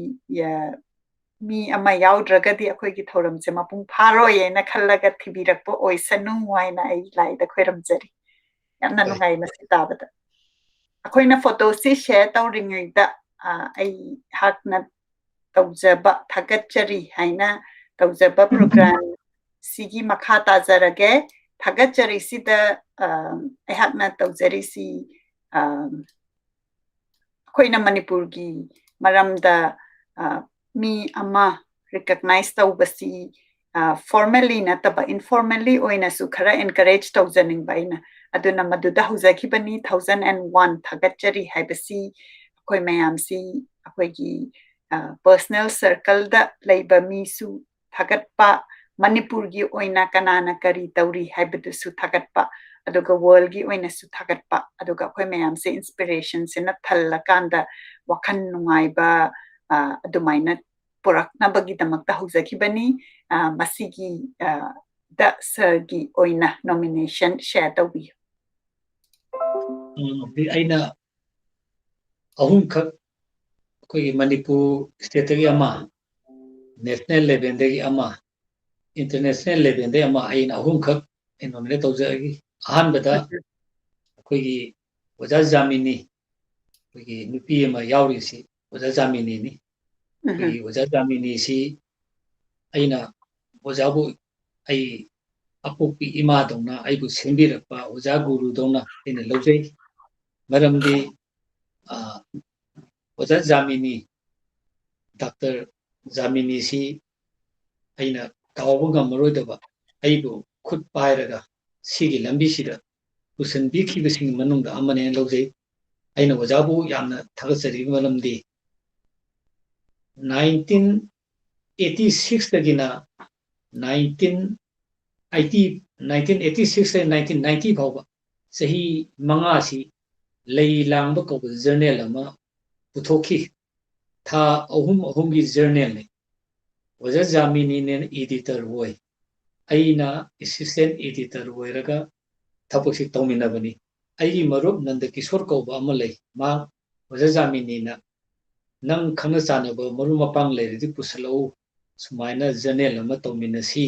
खरा हई सिंगदोबा खरा खंगदो पोरो हाइबदगी अइगी मरुप नंद किशोर सिना अइंगोंदा हाइरपदगी अइसी वजा जामिनी नाता चले उनरे अदवाइ तरगा वजा जामिनी की मखा दे थबक तौरकन वजा सिना अइंगोंदा लेलांगसे पोंगसे मखल मथेन गिनी aduna nang aina aidi ayamba loina khangi nang masa masai mayum da chalu aina haire na hayu haire wajana aingonda pakhon sibani matam dudagi wajana hairakpadagi elambon nilakanta gc tombra oigera nongthombom kunjam mohon hijam gunno hek manipur gi lairiba akoigi lasam samrendra haigera maming leira writer mayamsi wajasina aingonda mayum chalu aduda chalu loina aingonda hai aisi angang ioi oina hairiba wajana haibagi pakhondi matu ai chala ka makoi wari macha makoi gi sereng makoi gi nainaba aina chala lorui lora kana leilang sum pungi sum toin chamala kandudadi aroi bededi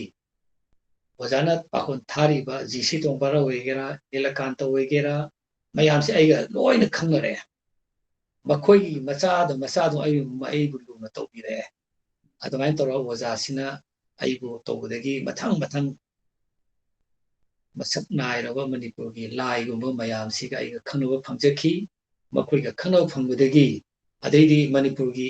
nupida aikoina koigi samung makhong ahum haigera yosabi makhong ahum haigera nupi aibi ahum si thoibi pramodini dinodini hairiba nupi ahumse manipurgi di lamyanbi nupi aibi ahumni ahummakse wajana loina chalu jatabe ai loi khangnare khangnar kandedi ahummak sin aibu machado na sarat side hen amte hende aduna hairiba loina khangnai wajana waja jamini gi matingdagi ne aduna aina wajabu thagaseri haiba segment sira aina wajagi bahumda tobimal khangbodu utseri sina aina wajai phangda thamjeri si yamna nungsiba warini ngasagi young writer oina tholakpada pakhon loi oina haina panbibado aduda yamna humble oiba maina ujaiko aduga adugi work tu tawrura kanda manipur gi saknairaba writer mayam siga henna khangnaba adagi naksannaba porakibado aduni yamna nungai tabada makha tabi makhada akoigi national gi hai tare india gi oina ki anokpa akoigi background da blue label kano akoigi kano si Brajakumar Sarkar maki maming si Brajakumar Sarkar kawi mahak si maki ponopam lamtamdi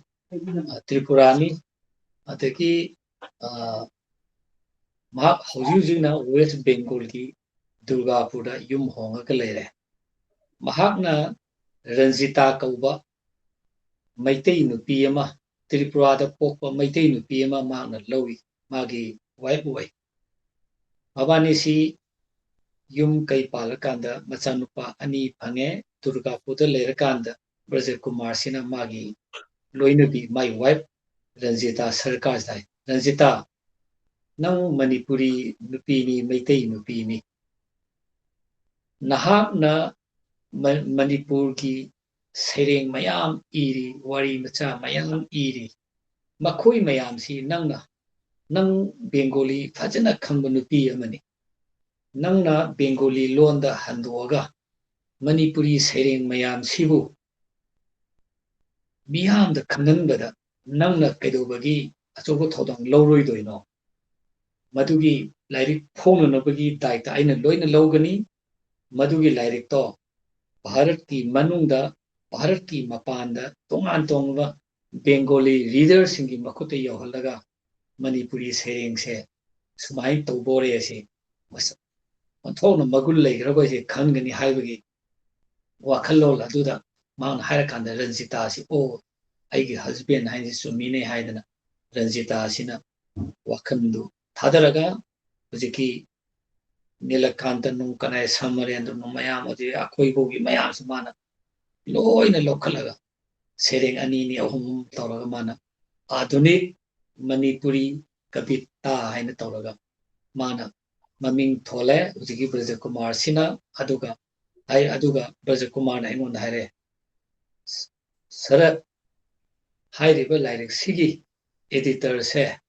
ai tomdu wahen kanu ibani punna editor wemina sinana ko editor ibani punna editor wemina raga haiblai phongsin toraga adunik manipuri kavita aduga Braja Kumar Sakar masama Tristuk Prakasini ko achauba publisher amlei hairiba sigi mana mapuni editor su ai mapuni mana sumai toraga 2018 da mana akoigi Nilakanta Somendro dagi Siribren yauri mayam si sering mayam si Bengali da handoga lyric oina phongi 2018 da hairiba lyric se ꯃꯍꯥꯛꯅ ꯑꯗꯨꯃꯥꯏꯅ ꯇꯧꯔꯒ ꯐꯣꯡꯉꯦ ꯑꯗꯨꯒꯤ ꯃꯇꯨꯡꯗ ꯑꯃꯨꯛ ꯑꯩꯈꯣꯏꯒꯤ ꯀꯩ ꯍꯥꯏꯕ ꯇꯥꯏ ꯃꯅꯤꯄꯨꯔꯒꯤ ꯃꯁꯛ ꯅꯥꯏꯕ ꯑꯏꯕꯤ ꯑꯔꯥꯝꯕ ꯃꯣꯡꯕꯤ ꯃꯦꯝꯆꯧꯕꯤꯒꯤ ꯑꯗꯒꯤ ꯑꯩ ꯏꯁꯥꯃꯛꯀꯤ ꯁꯦꯂꯦꯛꯇꯦꯠ ꯄꯣꯏꯝꯁ ꯃꯌꯥꯝ ꯈꯣꯝꯖꯤꯜꯂꯒ ꯑꯗꯒꯤ ꯌꯪ ꯔꯥꯏꯇꯔ ꯃꯌꯥꯝꯒꯤ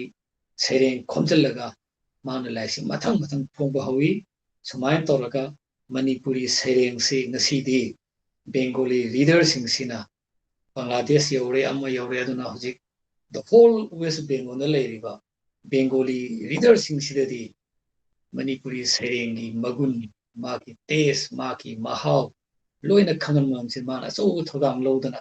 Manipuri poetry gi koigi journey sida mahana so mateng pangiba mahaksibu aina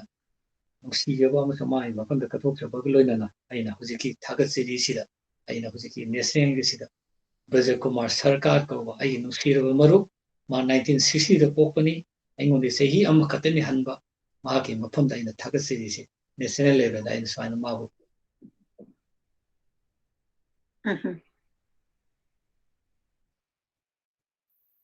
yamna nungai tabada asagi akoigi Manipur gi writer mayam gi khomjal lakanda Bengali gi audience ta yobi ba ngamhan khiba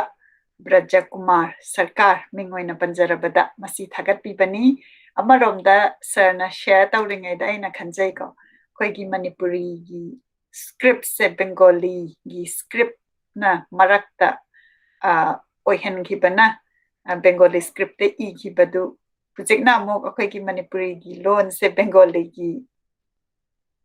script ai di Manipuri gi pot se Bengali gi script te irakanda akoigi oiba Saireng singsi yau kre tabada amuk aingonda nungaiba ma phaujai ko mathang tarakpada kacharake sina ek hera sina ngasai gi international gi ngasai ahum sina international level da sina Bangladesh ki ni Bangladesh ki sileta hojik leiri ngasai aina thamjaki ba 1975 ta akoigi Bangladesh Manipuri Sahitya Sangsad linkhatkiba organization dugi founder ni makhoisi question selaga matam sida makhoi di mi lising tara kunmuktani leirisi Bangladesh da leirisi mi lak leiriba Bangladesh ki Bengali marakta da makhoi ni hingba ngamna ba honaba makhoi gi lon amasu leiri khaina khangna honaba Heading lady haina su khangna honabada achauba thodang laukiba AK Seram asang AK Ananta Kumar habani Ananta Kumar Seram moi yumna ni Seram si adun AK Seram si matam sida makhoina yamna angang oirina sato oiringai matamda akoigi 9 akoigi kari February 18 si International Mother Language Day na pangthui koigi Bangladesh da 1952 da loan gi ihouda akoigi martyr oigraba athouba singbu ningsingduna sei kuningi February 18 si UNESCO na International Mother Language Day pangthokan sida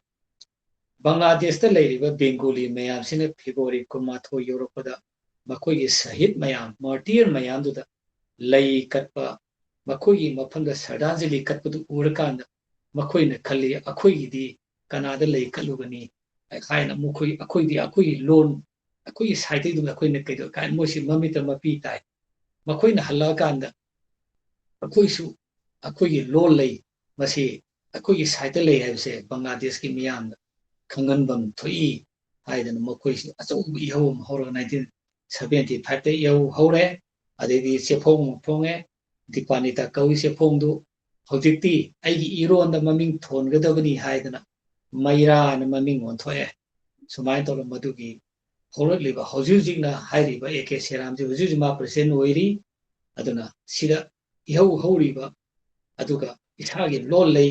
ꯏꯁꯥꯒꯤ ꯃꯌꯦꯛ ꯂꯩ ꯏꯁꯥꯒꯤ culture ꯂꯩ ꯏꯁꯥꯒꯤ tradition ꯂꯩ ꯍꯥꯏꯗꯅ ꯑꯆꯧꯕ ꯊꯧꯗꯥꯡ ꯂꯧꯔꯤꯕ ꯑꯦ ꯀꯦ ꯁꯦꯔꯥꯝꯒꯤ ꯃꯐꯝꯗ ꯊꯥꯒꯠꯆꯔꯤ ꯍꯥꯏꯕꯁꯤ ꯊꯝꯖꯕꯅꯤ ꯑꯗꯨꯒ ꯁꯤꯒꯤ ꯃꯊꯛꯇ ꯑꯩꯅ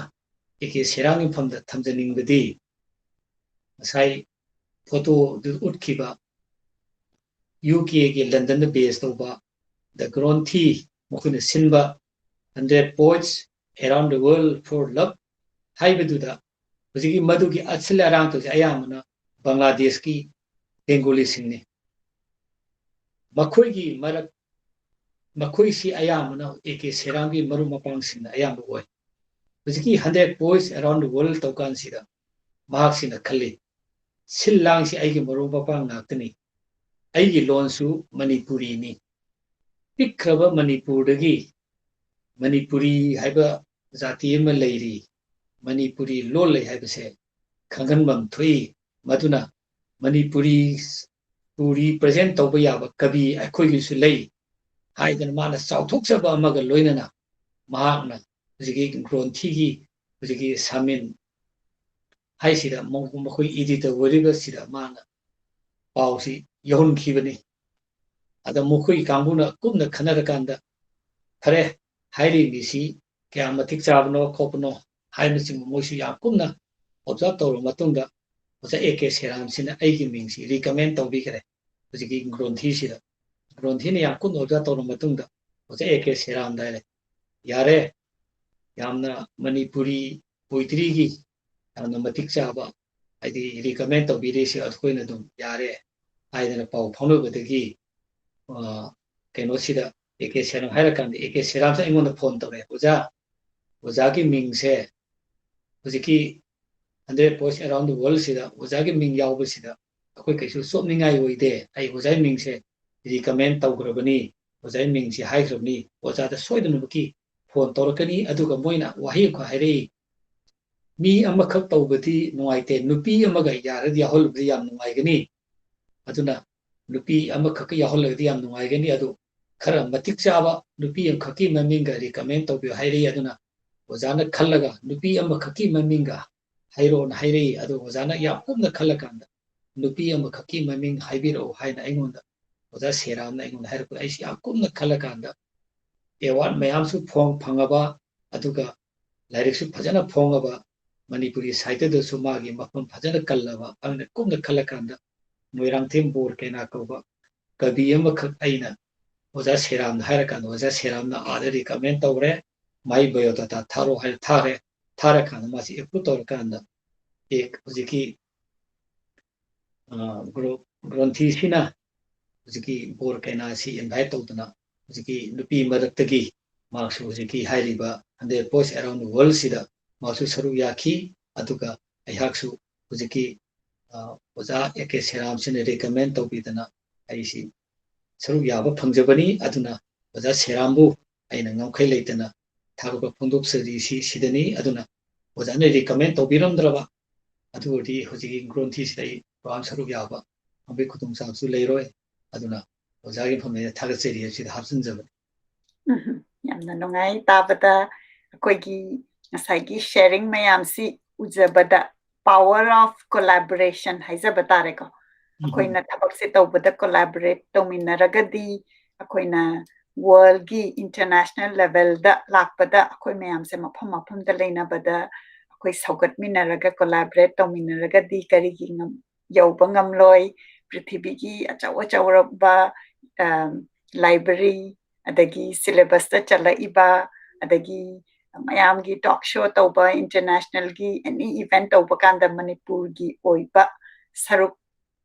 ꯌꯥꯎꯐꯝ ꯊꯣꯛꯄꯗ ꯌꯥꯎꯕ ꯉꯝꯕ ꯐꯪꯉꯛꯄ ꯑꯗꯨꯒ ꯍꯦꯟꯅ ꯐꯪꯉꯛꯄꯁꯨ ꯑꯣꯏꯒꯅꯤ ꯍꯥꯏꯅ ꯈꯟꯖꯩ ꯌꯥꯝꯅ ꯅꯨꯡꯉꯥꯏꯖꯩ ꯊꯥꯒꯠꯄꯤꯔꯛꯄꯒꯤꯗꯃꯛꯇ ꯃꯇꯥꯡ ꯑꯁꯤꯗ ꯑꯩꯈꯣꯏꯒꯤ ꯑꯩꯍꯥꯛꯅ ꯍꯪꯖꯍꯧꯗꯕ ꯑꯩꯅ ꯍꯪꯅꯤꯡꯕꯗꯤ ꯌꯥꯝꯅ ꯂꯩꯔꯤ ꯃꯊꯪ ꯇꯥꯔꯛꯄꯗꯁꯨ सरना अखोगी प्लेटफॉर्म सिदा लाकपिरागा अखोई खंगदबा अखोइना अखोगी आइडेंटिटी अखोगी रूट थिरकपदा अखोइना खंगदबसी ताकपिनबगी दमक्ता अमुक हन्नसु लेंबिरकनी हाइना अखोइना खंजै अखोइदी समना हाइरबदा आई सामक अमदी अखोगी लिसनर सिंगना अखोगी कॉन्फ्लिक्ट सिदा लारिक तमरो हाइरगा तमगा मपानदा लेरगा अखोगी रूट से थिरकपा कांदा खंगक्तबा अदुगुंबा गी पौताक मयाम पिबीबा अदुगुंबा गी नॉलेज पिबीबा मसीनी अखोइना थिजरा इबसी अदना मतुंग तारकपदसु अमुक लाकपिरागा हेना अखोगी लन ओइबगी वारी लिबिगनी हाइना एक्सपेक्ट तौजरी निजरी हाइजबा तारे अदो हुजिकी लोसलो आइगी वाफम अफुग फुंगुक चनिंग वा खतंग दी लेजेरी ahoy ahoy piya adum यागिद्रा कनो वही अमयु थमदब यागद्रा ahoy yani sarna aina hanghawdaba aduga या sarna akoi mayam da share tawningba adu adum share tawbi हुजिकी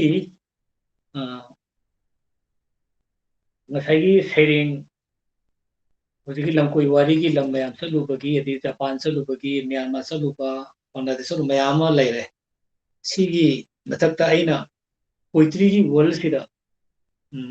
सेरेंगी journey अमखक लेबिसिदा आइगी सेरेंग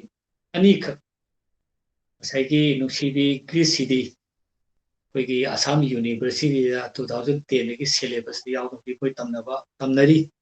हुजिकी MA Manipuri लौबसिने तमनरी अदा आइगी सेरेंग इसी हैब सेरेंग सी आइगी मरुप रोबिनेस नाउ मासिया ममिंग चटपा इंडो इंग्लिश पोएनी अथवा ट्रांसलेटर अमसुनी आइगी सिस्टर एंड अदर पोएम्स कोबा सेरेंग लाइरे अमक कोलकाता दा लेबा राइटर्स वर्कशॉप कोबा ममिंग याम चटपा पब्लिशर अमनी राइटर्स वर्कशॉप आइसे हाइरिबा ग्रुप सिना आइगी लाइरिक सी हुजिकी होंबी है केनो सिदा कोलकाता दा लेबा केनो सिना सिदा आइना थमजनिंगिदी सिस्टर एंड अदर पोएम सी फोंगर मतुंग सी ममांगदसु आई तोंगान पेंगुइन न फोंबा ऑक्सफोर्ड यूनिवर्सिटी प्रेस न फोंबा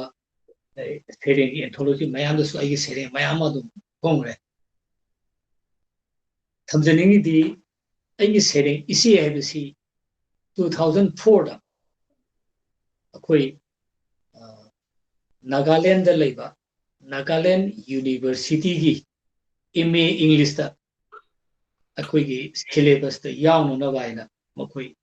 खंगले अइनो याम नुवाइरिदी अइना इबा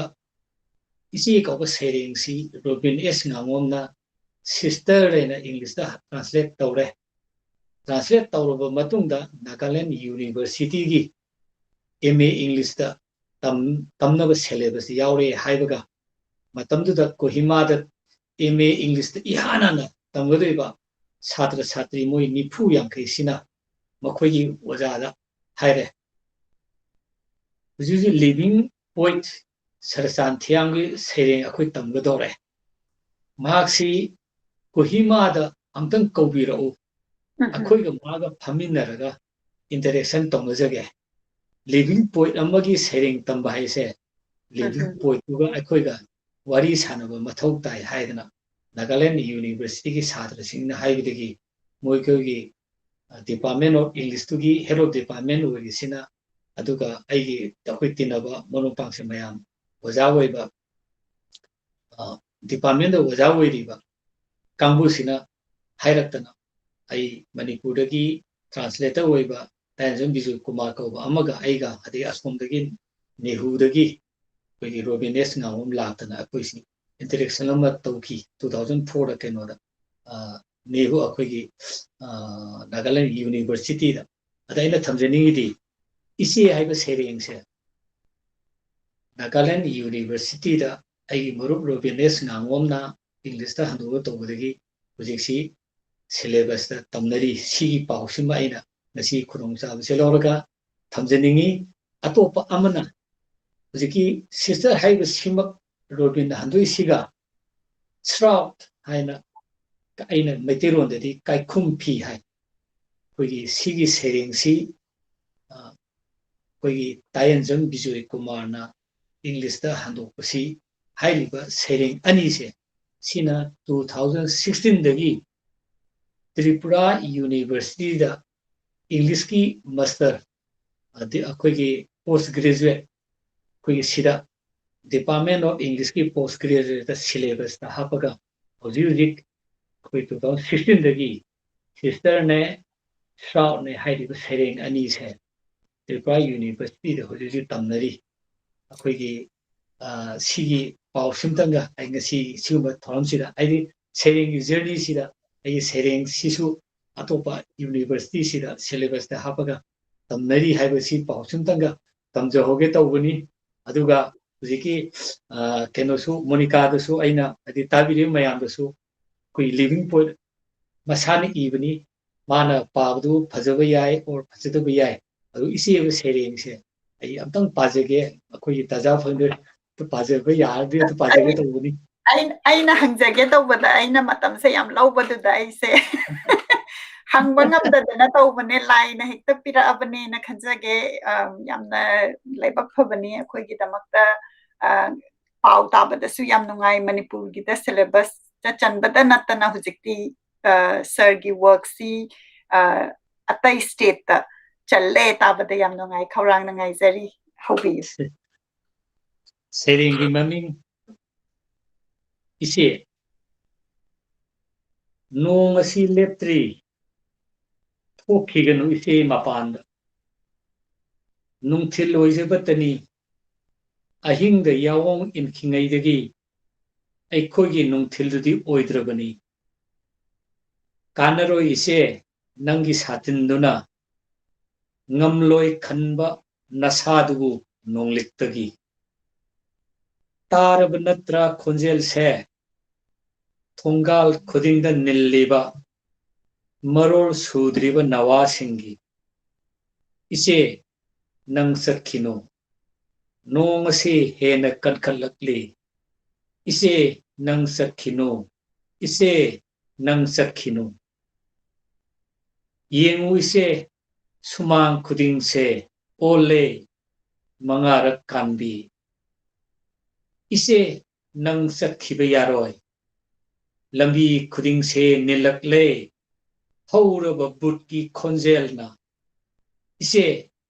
ꯅꯪ ꯏꯃꯨꯡꯗ ꯂꯣꯠꯂꯨ ꯏꯆꯦ ꯅꯪ ꯁꯨꯛꯆꯠ ꯆꯠꯈꯤꯒꯅꯨ ꯂꯣꯏꯖꯔꯦ ꯃꯁꯤꯒꯤ ꯁꯩꯔꯦꯡꯁꯤ ꯇꯥꯕꯗ ꯄꯨꯛꯅꯤꯡꯗ ꯀꯣꯟꯐ꯭ꯂꯤꯛꯀꯤ ꯃꯃꯤ ꯆꯤꯡꯁꯤꯜꯂꯤ ꯑꯩꯉꯣꯟꯗ ꯑꯗꯨꯅ ꯁꯔꯅ ꯑꯩꯈꯣꯏꯒꯤ ꯍꯥꯏꯗꯣꯛꯄꯗ ꯉꯝꯗ꯭ꯔꯕ ꯑꯗꯨꯒ ꯑꯩꯈꯣꯏ ꯃꯌꯥꯝꯅꯗꯤ ꯐꯤꯜ ꯇꯧꯕꯁꯤ ꯁꯔꯒꯤ ꯄꯣꯏꯝꯁꯤꯅ ꯑꯩꯈꯣꯏ ꯃꯌꯥꯝꯗ ꯑꯃꯨꯛ ꯆꯤꯡꯁꯤꯜꯍꯟꯕ ꯑꯃ ꯑꯣꯏꯍꯜꯂꯤ ꯍꯥꯏꯅ ꯑꯩꯅ ꯈꯟꯖꯩ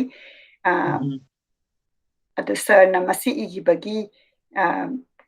खितंग अमुक शेयर तौबियो अखोइना तामिन्नरबनिना हजिक हाइबे कंफ्लिक्ट की हाइबे वाफमदो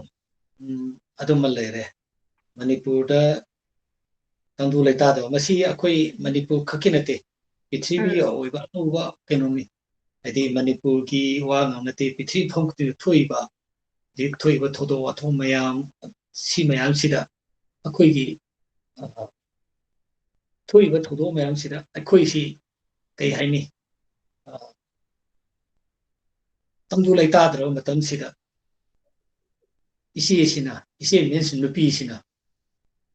आई याम थंगा फै आई मसी थेंगनरुनी कायना थेंगनबगी मतम थेंगनब ngमोइसे नंग मपान थोखिगनो मतम लाखिगनी थेंगनब याबगी मतम अमा वेल प्रिपरेशन तो दरकार होय हेता थोनिंग हे थोप यारोय हौरो बुटकी खोंजेना सी यामना थलेबा मीनिंग ऑफ सिंबल नि बुट हाइबसी अदु खंबिरमगनी अदगी आइना सिदा अखोइगी वाही अमक सिनै कोई मणिपुर की वाही नि मणिपुरी वर्ड नि मंगारक कानबी हेबसी हौजिकती मंगारक कानबी हौजिकी मेरोल नदी खंगरोय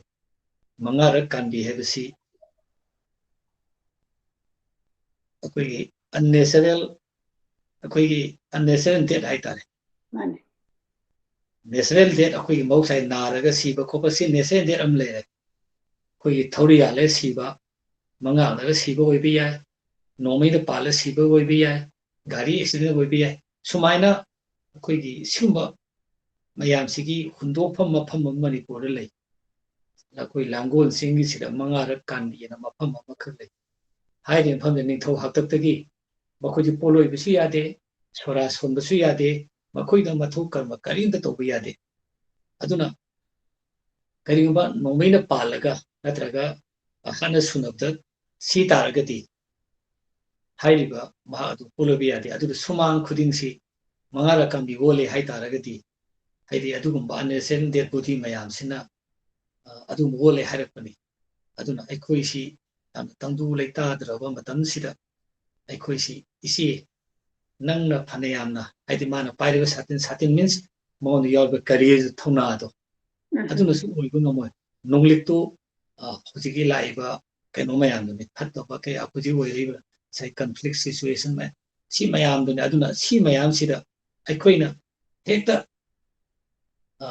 ꯀꯅꯥꯅꯣꯝ ꯂꯥꯛꯑꯦ ꯑꯗꯒꯤ ꯃꯁꯤ ꯑꯩꯅ ꯃꯥꯏꯊꯤ ꯄꯤꯔꯨꯔꯅꯤ ꯑꯩ ꯊꯦꯡꯅꯅꯤ ꯀꯥꯏꯅ ꯃꯥꯅ ꯆꯣꯡꯊꯣꯛꯄꯗꯨ ꯀꯩꯁꯨ ꯍꯧꯖꯤꯛꯇꯤ ꯌꯥꯈꯤꯔꯣꯏ ꯏꯆꯦ ꯅꯪ ꯃꯄꯥꯟ ꯊꯣꯛꯈꯤꯅꯨ ꯍꯥꯏꯅ ꯑꯩꯅ ꯏꯆꯦꯁꯤꯗ ꯍꯥꯏꯕꯅꯤ ꯑꯗꯣ ꯁꯤꯒꯤ ꯀꯟꯐ꯭ꯂꯤꯛ ꯁꯤꯆꯨꯋꯦꯁꯟꯁꯦ ꯁꯤꯒꯤ ꯃꯃꯤ ꯐꯖꯅ ꯇꯥꯔꯒ ꯑꯩꯅ ꯑꯗꯣꯝꯗ ꯍꯧꯖꯤꯛꯀꯤ ꯃꯌꯥꯝꯁꯦ ꯃꯦꯁꯦꯖ ꯑꯃ ꯄꯤꯅꯅꯕ ꯑꯗꯨꯃꯥꯏꯅ ꯑꯩꯅ ꯁꯨꯝ ꯏꯖꯈꯤꯕ ꯁꯩꯔꯦꯡꯅꯤ ꯌꯥꯝꯅ ꯅꯨꯡꯁꯤꯕ ꯁꯩꯔꯦꯡꯅꯤ ꯉꯁꯥꯏꯒꯤ ꯋꯥꯔꯗ ꯆꯣꯏꯁ ꯑꯣꯐ ꯋꯥꯔꯗꯁꯤꯅ ꯑꯩꯍꯥꯛꯅ ꯇꯥꯖꯕꯗ ꯇꯨ ꯆꯨꯡꯕ ꯐꯥꯎꯕ ꯑꯗꯨꯒ ꯑꯩꯈꯣꯏꯅ ꯆꯥꯎꯔꯛꯄꯗ ꯉꯁꯥꯏꯒꯤ ꯕꯨꯠꯀꯤ ꯃꯈꯣꯟ ꯀ ꯍꯥꯏꯁꯦ ꯑꯩꯈꯣꯏꯅ ꯃꯁꯤ ꯀꯣꯝꯕꯤꯡ ꯑꯣꯄꯔꯦꯁꯟ ꯂꯥꯛꯄꯗ ꯑꯩꯈꯣꯏꯅ ꯀꯤꯈꯤꯕ ꯑꯗꯒꯤ ꯀꯥꯞꯅꯕꯗ ꯊꯛꯀꯠꯂꯒ ꯂꯩꯔꯒ ꯑꯩꯈꯣꯏꯒꯤ ꯌꯥꯝꯅ ꯁꯤꯒꯨꯝꯕꯒꯤ ꯇ꯭ꯔꯣꯃꯦꯇꯤꯛ ꯑꯣꯏꯕꯁꯤ ꯑꯩꯈꯣꯏꯒꯤ ꯂꯝꯗ ꯌꯥꯝꯅ ꯂꯩꯇꯕ ꯅꯠꯇꯦ ꯑꯗꯨꯒ ꯐꯣꯡꯗꯣꯛꯄꯗ ꯈꯔ ꯑꯩꯈꯣꯏꯒꯤ ꯑꯋꯥꯕꯁꯦ ꯅꯣꯔꯃꯦꯜꯅꯦꯅ ꯈꯜꯂꯛꯄ ꯍꯥꯏꯕ ꯇꯥꯔꯦꯀꯣ ꯑꯗꯨꯒ ꯃꯄꯥꯟꯗ ꯆꯠꯂꯀꯥꯟꯗ ꯃꯌꯥꯝꯅ ꯇꯥꯔꯒꯗꯤ ꯑꯣ ꯀꯥꯏꯅ ꯀꯩ ꯍꯥꯏꯅꯤ ꯄꯨꯔꯥ ꯉꯛꯅ ꯊꯣꯛꯄ ꯑꯗꯨꯅ ꯌꯥꯝꯅ ꯇꯦꯟꯇꯛ ꯇꯧꯔꯒ ꯁꯩꯔꯦꯡꯁꯦ ꯃꯤꯅꯤꯡꯅ ꯐꯨꯜ ꯑꯣꯏꯔꯕ ꯁꯩꯔꯦꯡꯅꯤ ꯍꯥꯏꯅ ꯊꯝꯖꯒꯦ ꯑꯩ ꯏꯁꯥꯅ ꯃꯌꯦꯛꯁꯤ ꯁꯣꯏꯗꯅ ꯄꯥꯝꯖꯩ ꯏꯁꯥꯅꯁꯨ ꯊꯤꯕ ꯑꯃꯨꯛ ꯐꯪꯖꯅꯕ ꯑꯩ ꯇꯧꯖꯒꯦ ꯍꯥꯏꯅ ꯑꯩ ꯈꯟꯖꯩ ꯌꯥꯝꯅ ꯅꯨꯡꯉꯥꯏ ꯑꯗꯨꯒ ꯉꯁꯥꯏꯒꯤ ꯀꯣꯟꯐ꯭ꯂꯤꯛꯀꯤꯁꯤ ꯄꯜꯂꯛꯄꯁꯤꯗ ꯑꯩꯍꯥꯛꯅ ꯐꯥꯏꯟꯗꯤꯡ ꯗ ꯚꯣꯏꯁꯁꯦ 2012ꯗꯒꯤ ꯇꯧꯖꯔꯛꯄꯅꯤ ꯑꯩꯈꯣꯏ ꯃꯌꯥꯝꯁꯦ ꯀꯣꯟꯐ꯭ꯂꯤꯛꯀꯤ ꯃꯔꯛꯁꯤꯗ ꯏꯟꯁꯄꯤꯔꯦꯁꯟ ꯑꯗꯨꯒ ꯍꯣꯞꯐꯨꯜ ꯑꯣꯏꯕ ꯋꯥꯔꯤ ꯃꯌꯥꯝꯁꯦ ꯑꯩꯈꯣꯏ ꯁꯧꯒꯠꯃꯤꯟꯅꯔꯒ ꯀꯣꯂꯥꯕꯣꯔꯦꯠ ꯇꯧꯃꯤꯟꯅꯔꯀꯥꯟꯗ ꯌꯥꯝꯅ ꯁ꯭ꯇ꯭ꯔꯣꯡ ꯋꯤꯜ ꯑꯣꯏꯅ ꯑꯩꯈꯣꯏꯁꯦ ꯊꯣꯛꯃꯤꯟꯅꯔꯛꯄꯒꯤ ꯋꯥꯈꯜꯂꯣꯟꯗ ꯇꯧꯖꯕꯅꯤ ꯑꯗꯨꯒ ꯑꯩꯅ ꯑꯩꯈꯣꯏꯁꯦ ꯏꯟꯇꯔꯚ꯭ꯌꯨ ꯁꯨꯝ ꯇꯧꯔꯛꯄ ꯀꯥꯟꯗ ꯊꯕꯛ ꯌꯥꯝꯅ ꯐꯖꯅ ꯇꯧꯕ ꯃꯌꯥꯝꯁꯤꯒꯤ ꯊꯥꯒꯠꯄꯁꯤ ꯏꯎ ꯎꯖꯗꯕ ꯑꯩꯍꯥꯛꯅ ꯊꯥꯒꯠꯄꯁꯤ ꯏꯎ ꯎꯖꯗꯕꯗꯒ ꯊꯥꯒꯠꯄ ꯁꯪꯅꯗ꯭ꯔꯦ ꯍꯥꯏꯇꯥꯔꯦꯀꯣ ꯑꯩꯈꯣꯏꯒꯤ ꯁꯣꯁꯥꯏꯇꯤꯗꯪꯁꯨ ꯅꯠꯇꯦ ꯑꯗꯨꯒ ꯑꯇꯩꯅꯁꯨ ꯑꯗꯨꯅ ꯍꯧꯖꯈꯤꯕꯅꯤ ꯊꯥꯒꯠꯆꯔꯤ ꯍꯥꯏꯕꯁꯤ ꯀꯔꯤꯒꯤꯅꯣꯒ ꯑꯩꯅ ꯑꯉꯥꯡꯁꯤꯡꯁꯤ ꯁ꯭ꯀꯨꯜꯗ ꯆꯠꯂꯀꯥꯟꯗ ꯑꯩꯈꯣꯏꯅ ꯔꯣꯜ ꯃꯣꯗꯦꯜꯁꯦ ꯀꯅꯥꯅꯣ ꯀꯥꯏꯅ ꯍꯪꯕꯁꯤꯗ ꯑꯩꯍꯥꯛꯅ ꯑꯩꯈꯣꯏꯒꯤ ꯃꯅꯤꯄꯨꯔꯒꯤꯗꯃꯛꯇ ꯇꯧꯕꯤꯔꯤꯕ ꯃꯌꯥꯝꯒꯤ ꯃꯤ ꯃꯌꯥꯝꯒꯤ ꯃꯃꯤꯡꯁꯦ ꯕ꯭ꯔꯪ ꯕ꯭ꯔꯪ ꯕ꯭ꯔꯪ ꯕ꯭ꯔꯪ ꯐꯍꯟꯅꯤꯡꯕ ꯑꯗꯨꯃꯛꯇꯤ ꯌꯧꯗ꯭ꯔꯤ ꯑꯗꯨꯅ ꯑꯩꯈꯣꯏꯅ ꯑꯩꯒꯤ ꯋꯥꯈꯜꯗ ꯇꯧꯖꯔꯤꯕ ꯑꯩꯅ ꯌꯥꯝꯅ ꯍꯩꯗꯅ ꯇꯧꯖꯕꯗꯤ ꯅꯠꯆꯗꯦ ꯑꯩꯒꯤ ꯏꯟꯇꯦꯟꯇꯨꯗ ꯈꯟꯖꯕ ꯍꯥꯏꯕ ꯇꯥꯔꯦ ꯁꯨꯃꯥꯏꯅ ꯈꯪꯅꯔꯀꯥꯟꯗ ꯃꯌꯥꯝꯗ ꯀꯅꯥꯅ ꯀꯔꯤ ꯇꯧꯔꯤꯁꯤ ꯈꯪꯃꯤꯟꯅꯁꯤ ꯑꯗꯨꯒ ꯊꯥꯒꯠꯃꯤꯟꯅꯁꯤ ꯍꯥꯏꯅ ꯇꯧꯖꯕ ꯄ꯭ꯔꯣꯒ꯭ꯔꯥꯝꯅꯤ ꯌꯥꯝ ꯐꯖꯕ ꯄ꯭ꯔꯣꯒ꯭ꯔꯥꯝꯁꯦ ꯑꯩ ꯌꯥꯝ ꯑꯦꯄ꯭ꯔꯤꯁꯤꯌꯦꯠ ꯍꯥꯏꯂꯤ ꯑꯦꯄ꯭ꯔꯤꯁꯤꯌꯦꯠ ꯁꯤ ꯄ꯭ꯔꯣꯒ꯭ꯔꯥꯝꯁꯦ ꯑꯩ ꯌꯥꯝꯅ ꯐꯖꯕ ꯑꯃꯁꯨꯡ ꯌꯥꯝꯅ ꯇꯨꯡ ꯀꯣꯏꯅ ꯌꯥꯝ ꯂꯥꯁꯇꯤꯡ ꯑꯣꯏꯔꯛꯇ ꯑꯗꯨꯒꯨꯝꯕ ꯄ꯭ꯔꯣꯒ꯭ꯔꯥꯝ ꯑꯩꯅ ꯂꯧꯖꯩ ꯑꯗꯒꯤ ꯃꯇꯥꯡꯁꯤꯗ ꯑꯃꯨꯛ ꯑꯩ ꯋꯥꯍꯩ ꯑꯃꯇꯪ ꯊꯝꯖꯍꯧꯒꯦ ꯑꯩꯈꯣꯏꯅ ꯑꯩꯈꯣꯏꯒꯤ ꯃꯅꯤꯄꯨꯔꯒꯤ ꯁꯣꯁꯥꯏꯇꯤꯁꯤꯗ ꯑꯃꯨꯛ ꯃꯅꯤꯄꯨꯔꯗꯒꯤ ꯃꯄꯥꯟ ꯊꯣꯛꯈꯤꯕ ꯃꯤꯁꯦ ꯑꯗꯨꯝ ꯌꯥꯎꯔꯦꯀꯣ ꯂꯥꯏꯔꯤꯛ ꯇꯝꯕꯗꯒꯤ ꯊꯣꯛꯈꯤꯕ ꯑꯗꯒꯤ ꯊꯕꯛꯁꯤꯁꯨ ꯑꯗꯨꯝ ꯃꯥꯅ ꯃꯐꯝꯗꯨꯗ ꯐꯪꯈꯤꯕ ꯍꯥꯏꯕ ꯇꯥꯔꯦ ꯄꯩꯁా ꯄꯤꯔꯒ ꯊꯕꯛ ꯇꯧꯕ ꯄꯥꯝꯗꯕꯗꯒꯤ ꯃꯐꯝꯒꯤ ꯃꯥꯒꯤ ꯃꯦꯔꯤꯠꯇꯨꯗꯒꯤ ꯇꯧꯈꯤꯕ ꯑꯗꯨꯃꯥꯏꯅ ꯇꯧꯔꯒ ꯂꯩꯔꯒ ꯑꯗꯨꯒ ꯃꯥꯒꯤ ꯃꯃꯥ ꯂꯩꯕꯥꯛ ꯅꯨꯡꯁꯤꯕ ꯏꯃꯥꯔꯣꯟ ꯅꯨꯡꯁꯤꯕꯁꯤꯗꯤ ꯑꯗꯨꯝ ꯌꯥꯎꯕ ꯑꯗꯨꯒ ꯃꯄꯥꯟꯒꯤ ꯊꯤꯡꯀꯤꯡꯁꯤ ꯂꯥꯛꯑꯦ ꯍꯥꯏꯅ ꯑꯩꯈꯣꯏꯅ ꯑꯥꯏꯗꯤꯌꯥ ꯑꯃ ꯄꯨꯊꯣꯛꯄꯗ ꯊꯤꯅ ꯍꯥꯏꯕꯤꯔꯛꯄꯁꯨ ꯑꯗꯨꯝ ꯌꯥꯎꯏ ꯑꯩꯈꯣꯏꯒꯤ ꯏꯟꯇꯦꯟꯁꯟꯁꯦ ꯈꯪꯕꯤꯗꯕꯁꯨ ꯑꯗꯨꯝ ꯌꯥꯎꯕꯤꯀꯣ ꯑꯗꯨꯒ ꯁꯨꯃꯥꯏꯅ ꯑꯩꯅ ꯁꯨꯝ ꯍꯣꯠꯅꯖꯔꯛꯄꯁꯤꯗ ꯉꯁꯤꯒꯤ ꯅꯨꯃꯤꯠꯁꯤꯗ ꯁꯔꯅ ꯑꯩꯈꯣꯏꯒꯤ ꯄ꯭ꯔꯣꯒ꯭ꯔꯥꯝꯁꯤꯗ ꯌꯥꯎꯔꯀꯥꯟꯗ ꯑꯩꯈꯣꯏꯁꯦ ꯑꯩꯅ ꯇꯧꯕꯗ ꯑꯩ ꯃꯤꯡꯒꯧꯗꯅꯤ ꯈꯪꯗꯦ ꯋꯥ ꯉꯥꯡꯕꯗꯅꯤ ꯈꯪꯗꯦ ꯑꯩ ꯄꯔꯐꯦꯛ ꯑꯣꯏꯕ ꯅꯠꯇꯦ ꯑꯩꯅ ꯑꯗꯨꯝ ꯑꯩꯒꯤ ꯆꯥꯎꯔꯛꯄꯒꯤ ꯏꯟꯐ꯭ꯂꯨꯌꯦꯟꯁꯇꯨ ꯑꯣꯏꯕꯅ ꯇꯧꯖꯕꯗꯨ ꯉꯥꯛꯄꯤꯔꯒ ꯃꯌꯥꯝꯅ ꯀꯣꯟꯁꯤꯟꯕꯤꯔꯒ ꯁꯔꯅ ꯑꯩꯈꯣꯏꯒꯤ ꯄ꯭ꯔꯣꯒ꯭ꯔꯥꯝꯁꯤꯗ ꯌꯥꯎꯕꯤꯕꯁꯤ ꯑꯩꯒꯤꯗꯃꯛꯇꯗꯤ ꯌꯥꯝꯅ ꯄ꯭ꯔꯣꯒ꯭ꯔꯦꯁ ꯑꯃꯅꯤ ꯍꯥꯏꯅ ꯈꯟꯖꯩ ꯑꯩꯈꯣꯏꯒꯤ ꯄ꯭ꯔꯣꯒ꯭ꯔꯥꯝꯁꯤꯒꯤꯗꯃꯛꯇ ꯍꯥꯏꯖꯕ ꯇꯥꯔꯦꯀꯣ ꯃꯗꯨꯒꯤꯗꯃꯛꯇ ꯑꯩꯒꯤ ꯁꯥꯏꯠꯇꯒꯤ ꯌꯥꯝꯅ ꯊꯥꯒꯠꯆꯔꯤ ꯑꯩꯁꯨ ꯍꯔꯥꯎ ꯇꯌꯥꯝꯕꯁꯤꯗꯤ ꯑꯩꯉꯣꯟꯗꯁꯨ ꯅꯨꯡꯉꯥꯏꯖꯔꯤꯅꯤ ꯃꯔꯝꯗꯤ ꯑꯩꯉꯣꯟꯗ ꯂꯩꯔꯤꯕ ꯈꯔ ꯁꯤꯌꯔ ꯇꯧꯗ꯭ꯔꯗꯤ ꯑꯩꯉꯣꯟꯗ ꯈꯪꯉꯤꯕ ꯑꯩꯅ ꯆꯠꯂꯤꯕ ꯑꯩꯒꯤ ꯖꯔꯅꯤꯁꯤ ꯏꯇꯣꯝꯇ ꯈꯪꯉꯒ ꯂꯩꯕ ꯍꯥꯏꯗꯤ ꯑꯩꯅꯁꯨ ꯃꯤꯉꯣꯟꯗ ꯈꯔ ꯐꯣꯡꯗꯣꯛꯆꯅꯤꯡꯉꯦꯕ ꯐꯣꯡꯗꯣꯛꯆꯅꯕꯒꯤ ꯂꯝꯕꯤ ꯑꯃ ꯄ꯭ꯂꯦꯠꯐꯣꯝ ꯂꯩꯇ꯭ꯔꯒꯗꯤ ꯑꯩ ꯀꯗꯥꯏꯗ ꯐꯣꯡꯗꯣꯛꯑꯒꯅꯤ ꯑꯗꯨꯅ ꯁꯤꯒꯨꯝꯕ ꯇꯣꯛ ꯁꯣ ꯑꯁꯤꯗ ꯑꯩꯅ ꯈꯪꯖꯕ ꯊꯦꯡꯅꯖꯕ ꯑꯩ ꯌꯥꯝꯅ ꯈꯪꯉꯤ ꯑꯩ ꯍꯥꯏꯕꯒꯤ ꯑꯩꯉꯣꯟꯗ ꯑꯗꯨꯒꯨꯝꯕ ꯅꯠꯆꯗꯦ ꯑꯩꯅ ꯊꯦꯡꯅꯖꯔꯛꯄ ꯑꯦꯛꯁꯄꯤꯔꯤꯌꯦꯟꯁ ꯈꯔꯗꯨ ꯈꯛꯇꯪ ꯑꯩꯅ ꯌꯥꯝ ꯃꯌꯦꯛ ꯁꯦꯡꯅ ꯐꯣꯡꯗꯣꯛꯆꯕꯅꯤ ꯑꯗꯨꯒ ꯐꯣꯡꯗꯣꯛꯆꯅꯕꯒꯤ ꯂꯝꯕꯤ ꯑꯃ ꯄꯤꯕꯤꯔꯤꯁꯦ ꯀꯩꯒꯨꯝꯕ ꯄꯤꯕꯤꯔꯝꯗ꯭ꯔꯒꯅꯣ ꯑꯩ ꯀꯗꯥꯏꯗ ꯐꯣꯡꯗꯣꯛꯅꯤ ꯑꯗꯨꯅ ꯁꯨꯃꯥꯏꯅ ꯁꯤ ꯇꯣꯛ ꯁꯣꯒꯤ ꯄ꯭ꯔꯣꯒ꯭ꯔꯥꯝ ꯄꯤꯕꯤꯔꯤꯁꯦ ꯁꯤꯗꯤ ꯑꯩ ꯑꯗꯨꯛꯀꯤ ꯃꯇꯤꯛ ꯍꯔꯥꯎꯖꯩ ꯑꯩꯗꯤ ꯌꯥꯝꯅ ꯍꯥꯏꯗꯤ ꯑꯩꯅ ꯀꯔꯤꯒꯨꯝꯕ ꯈꯔ ꯍꯥꯏꯗꯤ ꯌꯥꯝꯅ ꯑꯉꯥꯡ ꯑꯣꯏꯔꯤꯉꯩꯗꯩꯅ ꯍꯧꯖꯤꯛ 60 years ꯆꯍꯤ ꯍꯨꯝꯐꯨꯒꯤ 60 years ꯖꯔꯅꯤ ꯍꯥꯏꯇꯥꯔꯦꯀꯣ ꯍꯥꯏꯗꯤ ꯑꯉꯥꯡ ꯍꯧꯖꯤꯛ ꯆꯍꯤ ꯍꯨꯝꯐꯨ ꯁꯨꯔꯛꯑꯕꯅꯤ ꯁꯤꯐꯥꯎꯒꯤꯗ ꯆꯪꯁꯤꯜꯂꯛꯏꯕ ꯂꯝꯕꯤꯁꯤꯗ ꯑꯩꯒꯤ ꯐꯣꯡꯗꯣꯛꯆꯅꯕꯒꯤ ꯈꯨꯗꯣꯡꯆꯥꯕ ꯄꯤꯕꯤꯔꯤꯁꯦ ꯁꯤꯁꯨ ꯌꯥꯝ ꯅꯨꯡꯉꯥꯏ ꯑꯗꯣ ꯍꯧꯖꯤꯛꯁꯤ ꯑꯩꯉꯣꯟꯗ ꯑꯃꯈꯛꯀ ꯊꯝꯖꯅꯤꯡꯕ ꯑꯃꯅ ꯑꯩꯁꯤ ꯍꯧꯖꯤꯛ ꯆꯍꯤ 60 years ꯁꯨꯔꯒꯁꯨ ꯑꯩꯒꯤ ꯋꯥꯈꯜꯗꯤ ꯆꯍꯤ 30 ꯅꯤꯐꯨꯒꯤ ꯑꯉꯥꯡꯒꯤ ꯅꯍꯥꯒꯤ ꯋꯥꯈꯜꯅꯤ ꯍꯧꯖꯤꯛ ꯂꯩꯔꯤꯁꯤ ꯃꯤꯟꯁ ꯑꯩ ꯍꯧꯖꯤꯛ ꯂꯣꯏꯅ ꯇꯤꯟꯅꯩꯁꯦ ꯑꯩ ꯅꯍꯥ ꯉꯥꯛꯇꯅꯤ ꯆꯍꯤ 90 ꯁꯨꯗ꯭ꯔꯤꯕ ꯑꯉꯥꯡ ꯃꯌꯥꯝ ꯑꯩ ꯍꯧꯖꯤꯛ ꯂꯣꯏꯅꯔꯤ ꯑꯩꯅ ꯁꯥꯍꯤꯇ꯭ꯌ ꯊꯣꯛꯄꯥꯡ ꯂꯨꯞ ꯑꯩꯅ ꯑꯣꯔꯒꯅꯥꯏꯖꯦꯁꯟ ꯑꯃꯈꯛ ꯑꯩꯅ ꯑꯦꯗꯚꯥꯏꯖꯔ ꯑꯣꯏꯔꯒ ꯍꯧꯖꯤꯛ ꯑꯉꯥꯡ ꯃꯌꯥꯝ ꯑꯩ ꯍꯧꯖꯤꯛ ꯂꯣꯏꯅꯖꯔꯤ ꯍꯥꯏꯔꯤꯕ ꯑꯉꯥꯡꯁꯤ ꯃꯈꯣꯏꯁꯤ ꯌꯥꯝꯅ ꯇꯦꯂꯦꯟ ꯂꯩꯕ ꯌꯥꯝꯅ ꯄꯣꯇꯦꯟꯁꯤꯌꯦꯜ ꯂꯩꯕ ꯃꯈꯣꯏꯁꯤꯗ ꯁꯦꯝꯕ ꯊꯣꯛꯀꯗꯕ ꯑꯉꯥꯡ ꯃꯌꯥꯝ ꯌꯥꯎꯔꯤꯑꯕ ꯁꯥꯍꯤꯇ꯭ꯌ ꯊꯣꯛꯄꯥꯡ ꯂꯨꯞ ꯑꯁꯝꯕꯤꯗ ꯁꯥꯊꯧ ꯂꯨꯞ ꯍꯥꯏꯔꯤꯕ ꯑꯣꯔꯒꯅꯥꯏꯖꯦꯁꯟ ꯑꯩꯅ ꯑꯦꯗꯚꯥꯏꯖꯔ ꯑꯣꯏꯖꯕꯅꯤ ꯑꯩꯅ ꯉꯁꯤ ꯆꯦꯟ ꯆꯣꯡꯗꯅ ꯉꯝꯃꯤꯁꯤ ꯃꯈꯣꯏ ꯃꯌꯥꯝꯒꯤ ꯃꯄꯥꯟꯗꯒꯤꯅꯤ ꯑꯩꯅꯁꯨ ꯃꯈꯣꯏ ꯃꯌꯥꯝꯁꯤ ꯍꯧꯖꯤꯛ ꯀꯟꯅ ꯁꯦꯝꯗꯅ ꯃꯈꯣꯏꯁꯤ ꯃꯤ ꯑꯃ ꯑꯣꯏꯅꯕ ꯀꯟꯅ ꯍꯣꯠꯅꯩ ꯁꯤꯗ ꯑꯩꯅ ꯈ꯭ꯋꯥꯏꯗꯒꯤ ꯅꯨꯡꯉꯥꯏꯖꯔꯤꯗꯤ ꯑꯩꯈꯣꯏ ꯆꯍꯤ ꯑꯃꯁꯤꯗ ꯑꯩꯈꯣꯏ ꯇꯣꯉꯥꯟ ꯇꯣꯉꯥꯟ ꯏꯟꯇꯔꯅꯦꯁꯅꯦꯜ ꯏꯚꯦꯟ ꯃꯌꯥꯝ ꯑꯩꯈꯣꯏ ꯄꯥꯡꯊꯣꯛꯑꯦ ꯑꯩꯈꯣꯏꯁꯦ ꯈꯨꯗꯝ ꯑꯣꯏꯅ ꯑꯩꯈꯣꯏꯒꯤ ꯁꯥꯊꯧ ꯂꯨꯞꯁꯤꯅ ꯑꯦꯕ꯭ꯔꯤ ꯏꯌꯔ ꯑꯩꯈꯣꯏ ꯑꯦꯋꯥꯔꯗ ꯑꯃꯃꯝꯒ ꯂꯣꯏꯅꯅ ꯑꯩꯈꯣꯏꯒꯤ ꯐꯦꯕ꯭ꯔꯨꯋꯥꯔꯤ 12ꯁꯤ ꯏꯟꯇꯔꯅꯦꯁꯅꯦꯜ ꯃꯗꯔ ꯂꯦꯡꯒ꯭ꯋꯦꯖ ꯗꯦ ꯑꯩꯈꯣꯏ ꯑꯣꯕꯖꯔꯕ ꯇꯧꯏ ꯑꯦꯕ꯭ꯔꯤ ꯏꯌꯔ ꯑꯦꯋꯥꯔꯗꯁ ꯑꯃ ꯄꯤ ꯍꯥꯏꯗꯤ ꯑꯩꯒꯤ ꯂꯣꯟꯁꯤꯒꯤꯗꯃꯛꯇ ꯀꯠꯊꯣꯛꯄ ꯗꯦꯗꯤꯀꯦꯠ ꯇꯧꯕ ꯃꯗꯨꯒꯤꯗꯃꯛꯇ ꯍꯣꯠꯅꯔꯤꯕ ꯃꯤꯗꯨꯗ ꯑꯩꯈꯣꯏꯅ ꯑꯃꯃꯝ ꯈꯪꯒꯠꯂꯒ ꯂꯦꯡꯒ꯭ꯋꯦꯖ ꯑꯦꯛꯇꯤꯚꯤꯁ ꯑꯃꯃꯝꯗ ꯑꯩꯈꯣꯏꯅ ꯑꯦꯋꯥꯔꯗ ꯑꯃꯃꯝ ꯄꯤꯔꯤ ꯃꯊꯪꯗ ꯑꯩꯈꯣꯏꯒꯤ ꯃꯥꯔꯆꯀꯤ 12ꯁꯤ ꯌꯨꯅꯦꯁꯀꯣꯅ ꯗꯤꯀ꯭ꯂꯦꯌꯔ ꯇꯧꯈꯤꯕ ꯃꯇꯨꯡ ꯏꯟꯅ ꯋꯥꯔꯜ ꯄꯣꯏꯇ꯭ꯔꯤ ꯗꯦꯅ ꯑꯩꯈꯣꯏ ꯄꯥꯡꯊꯣꯛꯏ ꯍꯥꯏꯔꯤꯕ ꯋꯥꯔꯜ ꯄꯣꯏꯇ꯭ꯔꯤ ꯗꯦꯁꯤ ꯑꯩꯈꯣꯏꯅ ꯄ꯭ꯔꯤꯊꯤꯕꯤꯒꯤ ꯁꯩꯔꯦꯡ ꯅꯨꯃꯤꯠꯅꯤ ꯑꯩꯈꯣꯏꯒꯤꯁꯨ ꯁꯩꯔꯦꯡ ꯂꯩꯖꯩꯅ ꯍꯥꯏꯗꯅ ꯑꯩꯈꯣꯏꯁꯨ ꯍꯥꯏꯔꯤꯕ ꯅꯨꯃꯤꯠꯁꯤ ꯁꯦꯂꯦꯕ꯭ꯔꯦꯠ ꯇꯧꯏ ꯃꯊꯪꯗ ꯑꯦꯄ꯭ꯔꯤꯜꯒꯤ ꯇꯥꯡ 18ꯁꯤ ꯋꯥꯔꯜ ꯕꯨꯛ ꯗꯦ ꯃꯥꯂꯦꯝꯒꯤ ꯂꯥꯏꯔꯤꯛꯀꯤ ꯅꯨꯃꯤꯠꯅꯤ ꯍꯥꯏꯔꯤꯕ ꯅꯨꯃꯤꯠꯁꯤꯁꯨ ꯑꯩꯈꯣꯏꯅ ꯂꯥꯏꯔꯤꯛꯀ ꯃꯔꯤ ꯂꯩꯅꯕ ꯄ꯭ꯔꯣꯒ꯭ꯔꯥꯝ ꯃꯌꯥꯝ ꯑꯩꯈꯣꯏ ꯇꯧꯏ ꯃꯁꯤ ꯑꯦꯅꯨꯋꯦꯜ ꯆꯍꯤ ꯈꯨꯗꯤꯡꯒꯤ ꯇꯧꯏ ꯃꯊꯪꯗ ꯃꯦꯒꯤ ꯇꯥꯔꯤꯛ 3ꯁꯤ ꯑꯩꯈꯣꯏꯅ ꯋꯥꯔꯜ ꯄ꯭ꯔꯦꯁ ꯗꯦꯅ ꯑꯩꯈꯣꯏ ꯑꯣꯕꯖꯥꯔꯕ ꯇꯧꯏ ꯍꯥꯏꯔꯤꯕ ꯁꯤꯒꯤ ꯃꯔꯝꯅ ꯄ꯭ꯔꯦꯁꯀ ꯑꯩꯈꯣꯏꯒ ꯃꯔꯤ ꯂꯩꯅꯗꯕ ꯁꯨꯡꯌꯥ ꯌꯥꯗꯦ ꯄ꯭ꯔꯦꯁꯇ ꯍꯧꯔꯛꯈꯤꯕ ꯃꯤ ꯃꯌꯥꯝ ꯔꯥꯏꯇꯔ ꯃꯌꯥꯝꯁꯤ ꯄ꯭ꯔꯦꯁꯇ ꯏꯕ ꯃꯌꯥꯝꯁꯤ ꯌꯥꯎꯔꯤ ꯑꯩꯈꯣꯏꯒ ꯃꯣꯏꯒ ꯃꯔꯤ ꯂꯩꯅꯗꯕꯗꯤ ꯌꯥꯗꯦ ꯄ꯭ꯔꯦꯁ ꯍꯥꯏꯅ ꯑꯩꯈꯣꯏꯅ ꯈꯕꯔ ꯇꯧꯕꯤꯕꯗꯨ ꯉꯥꯛ ꯑꯩꯈꯣꯏꯅ ꯎꯕ ꯌꯥꯗꯦ ꯃꯦꯗꯤꯌꯥ ꯍꯥꯏꯕꯁꯤꯗ ꯂꯧꯔꯤꯕ ꯔꯣꯜ ꯃꯌꯥꯝ ꯑꯩꯅ ꯉꯁꯥꯏ ꯁ꯭ꯄꯣꯔꯠꯁꯀꯤ ꯑꯥꯔꯇꯤꯀꯜ ꯏꯔꯤ ꯃꯌꯥꯝꯗꯨ ꯈꯕꯔꯗꯨ ꯏꯔꯝꯗ꯭ꯔꯒꯗꯤ ꯃꯍꯥꯛ ꯀꯃꯥꯏꯅ ꯄꯥꯕ ꯐꯪꯒꯅꯤ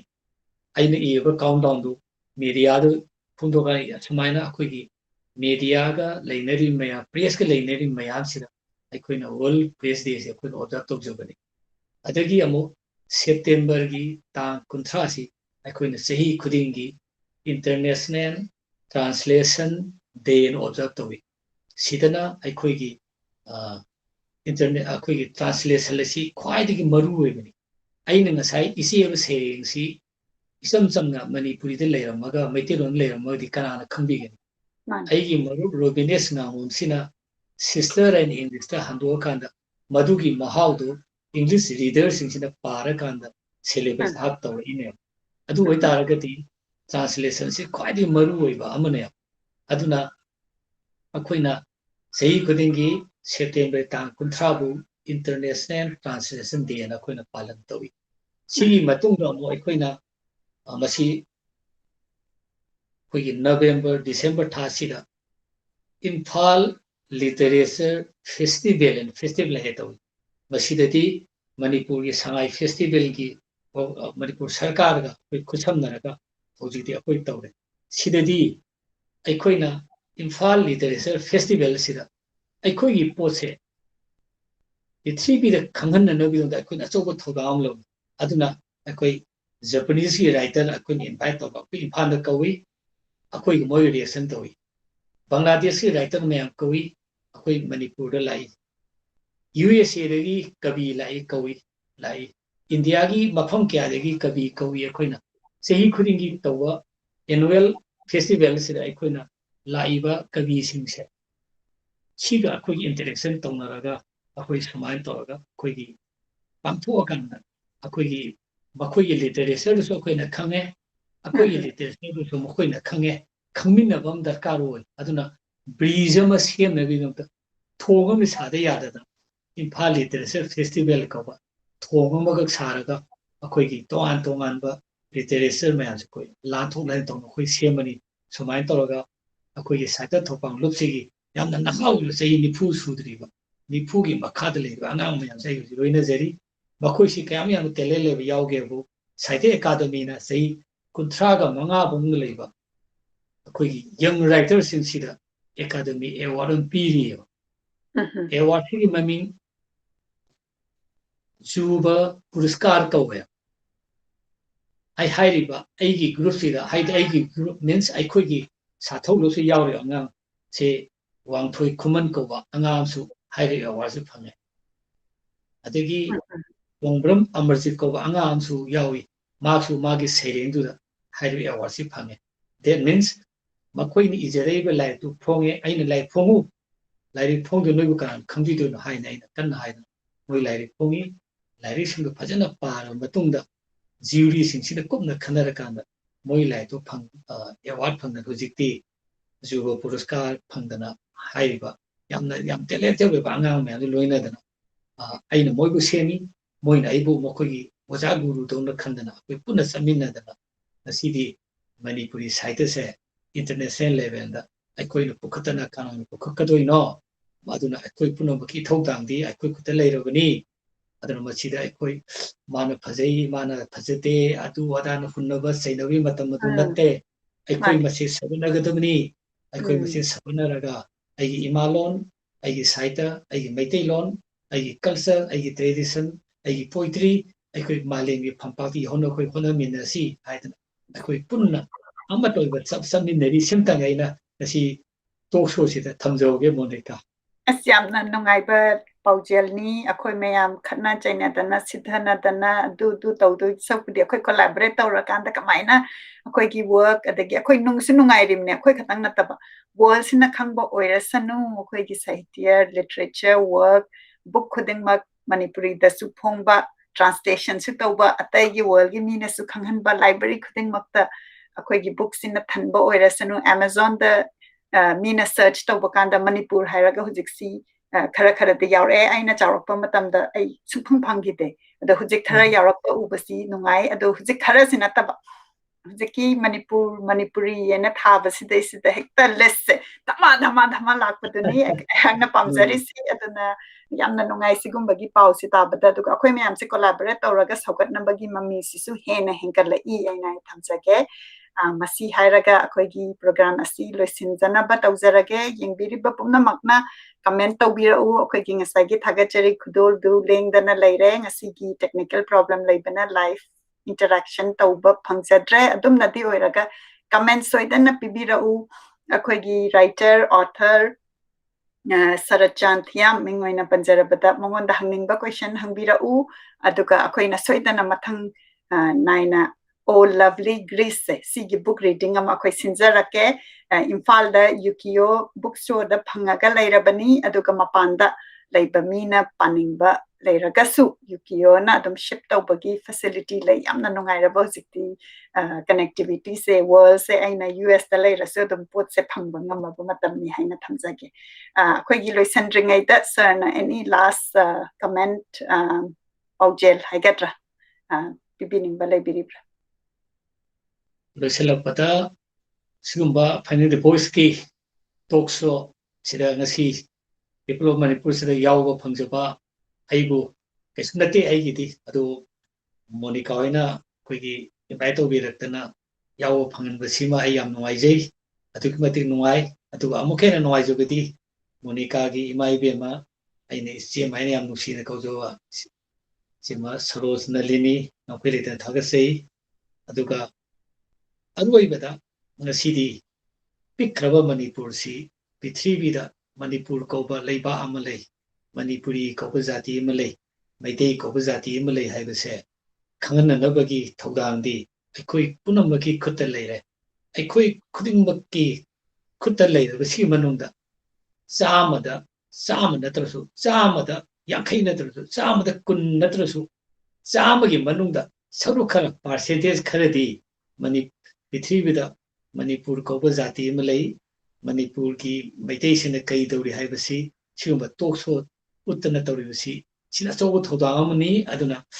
aikoi leiri haibase utliba sigi mafamda ina nongkhaileda thagasi tawbiman khambuchari aduna aikoi punamaki khutti hoji aikoi gi khutta tari de nasidi prithivisi yamna global village amoire yamna apikpa khungang amo oiraba apikpa khungang amo oirabasida aikoi khajitang neglect tawba matamda aikoi khitang isani sabu kautthokpa matamda aikoi confidence mangki matamda aikoi gi identity mangkini aikoi mutkini aikoi leirami habse history gi page da lamai da leihobna tana karimta leiroi aduna hingiba Monica ngasi tawbiriba adegi chen chongan Manipur da aikoi khara tawriba aikoi mayam tawrise ima leiba iram damni dangtani ima Manipur gini ima maitei gini ima Manipuri gini aikoi punamakki dangta aikoi honori se si punamakse aikoi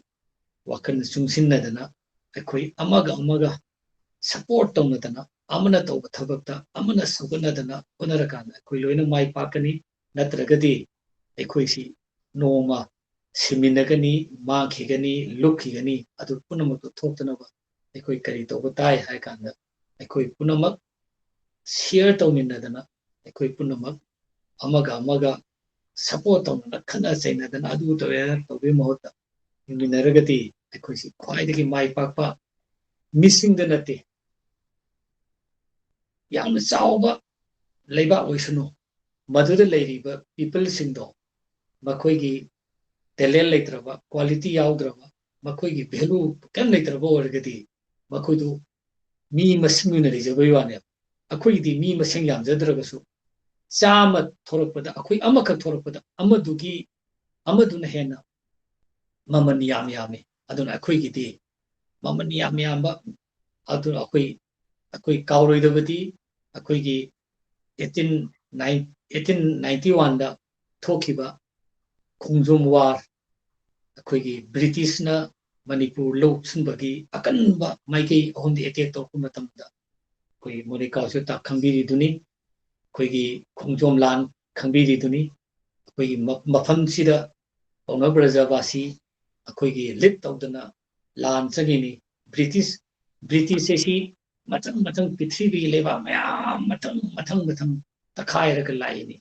aduga Manipur loksang lakan sida British ka lan thenga matamda maithiraga ne se loina khangnara wafamne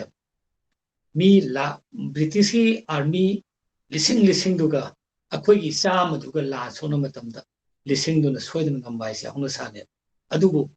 mai thirani haibse khangna ima leiba ki damata for the sake of the country ima leiba the motherland ima leiba si minai we biya de ai minai win hingai surpudi kain haidana akhoi athoba singna patriot sing sina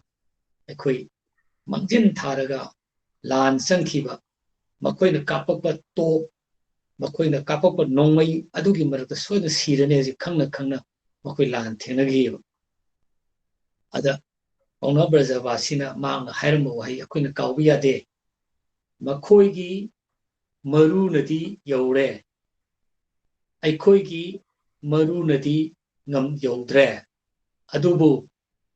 Mai Ladu Nadi Zeleroi Si Wai Si Kata Pazarunio Adi Minai Mark my tini Moinu me Marun de Manakapa no Meru Yoking Andre Adubu Akoi Lamon to the my tyranny Adubu Mai later AC Siamna Pang the Bamoina Makoi no me Maruki Videmata I Imale Maxi Minai you with your horse no I did my tears Ciel and the same guitar agati I don't but to Sugan Seloi Imale Baki the last breath Aroiba and Sasso Hongo Hose I Imale Baki the Tengaromanina Aroiba Martin Ma Aroiba Magi sword dog Aroiba last breath of Kungton the way key si Skumba Imale Ilam Dongi the Mata Honaki Atomayang Masama Sune by Kush Monikaso Makoi Masama Suni I Kushu Makoi Masama Suni I Koina Imale by the Victor do you know Aduna I Koi Punamak Imale Baki the Mata Ponamatam I Koi Imale Vaxe Malian the Kangani Globian Village Sida I Kushu Pam Sweden Lagani Si Aina Aruibeda Tamzani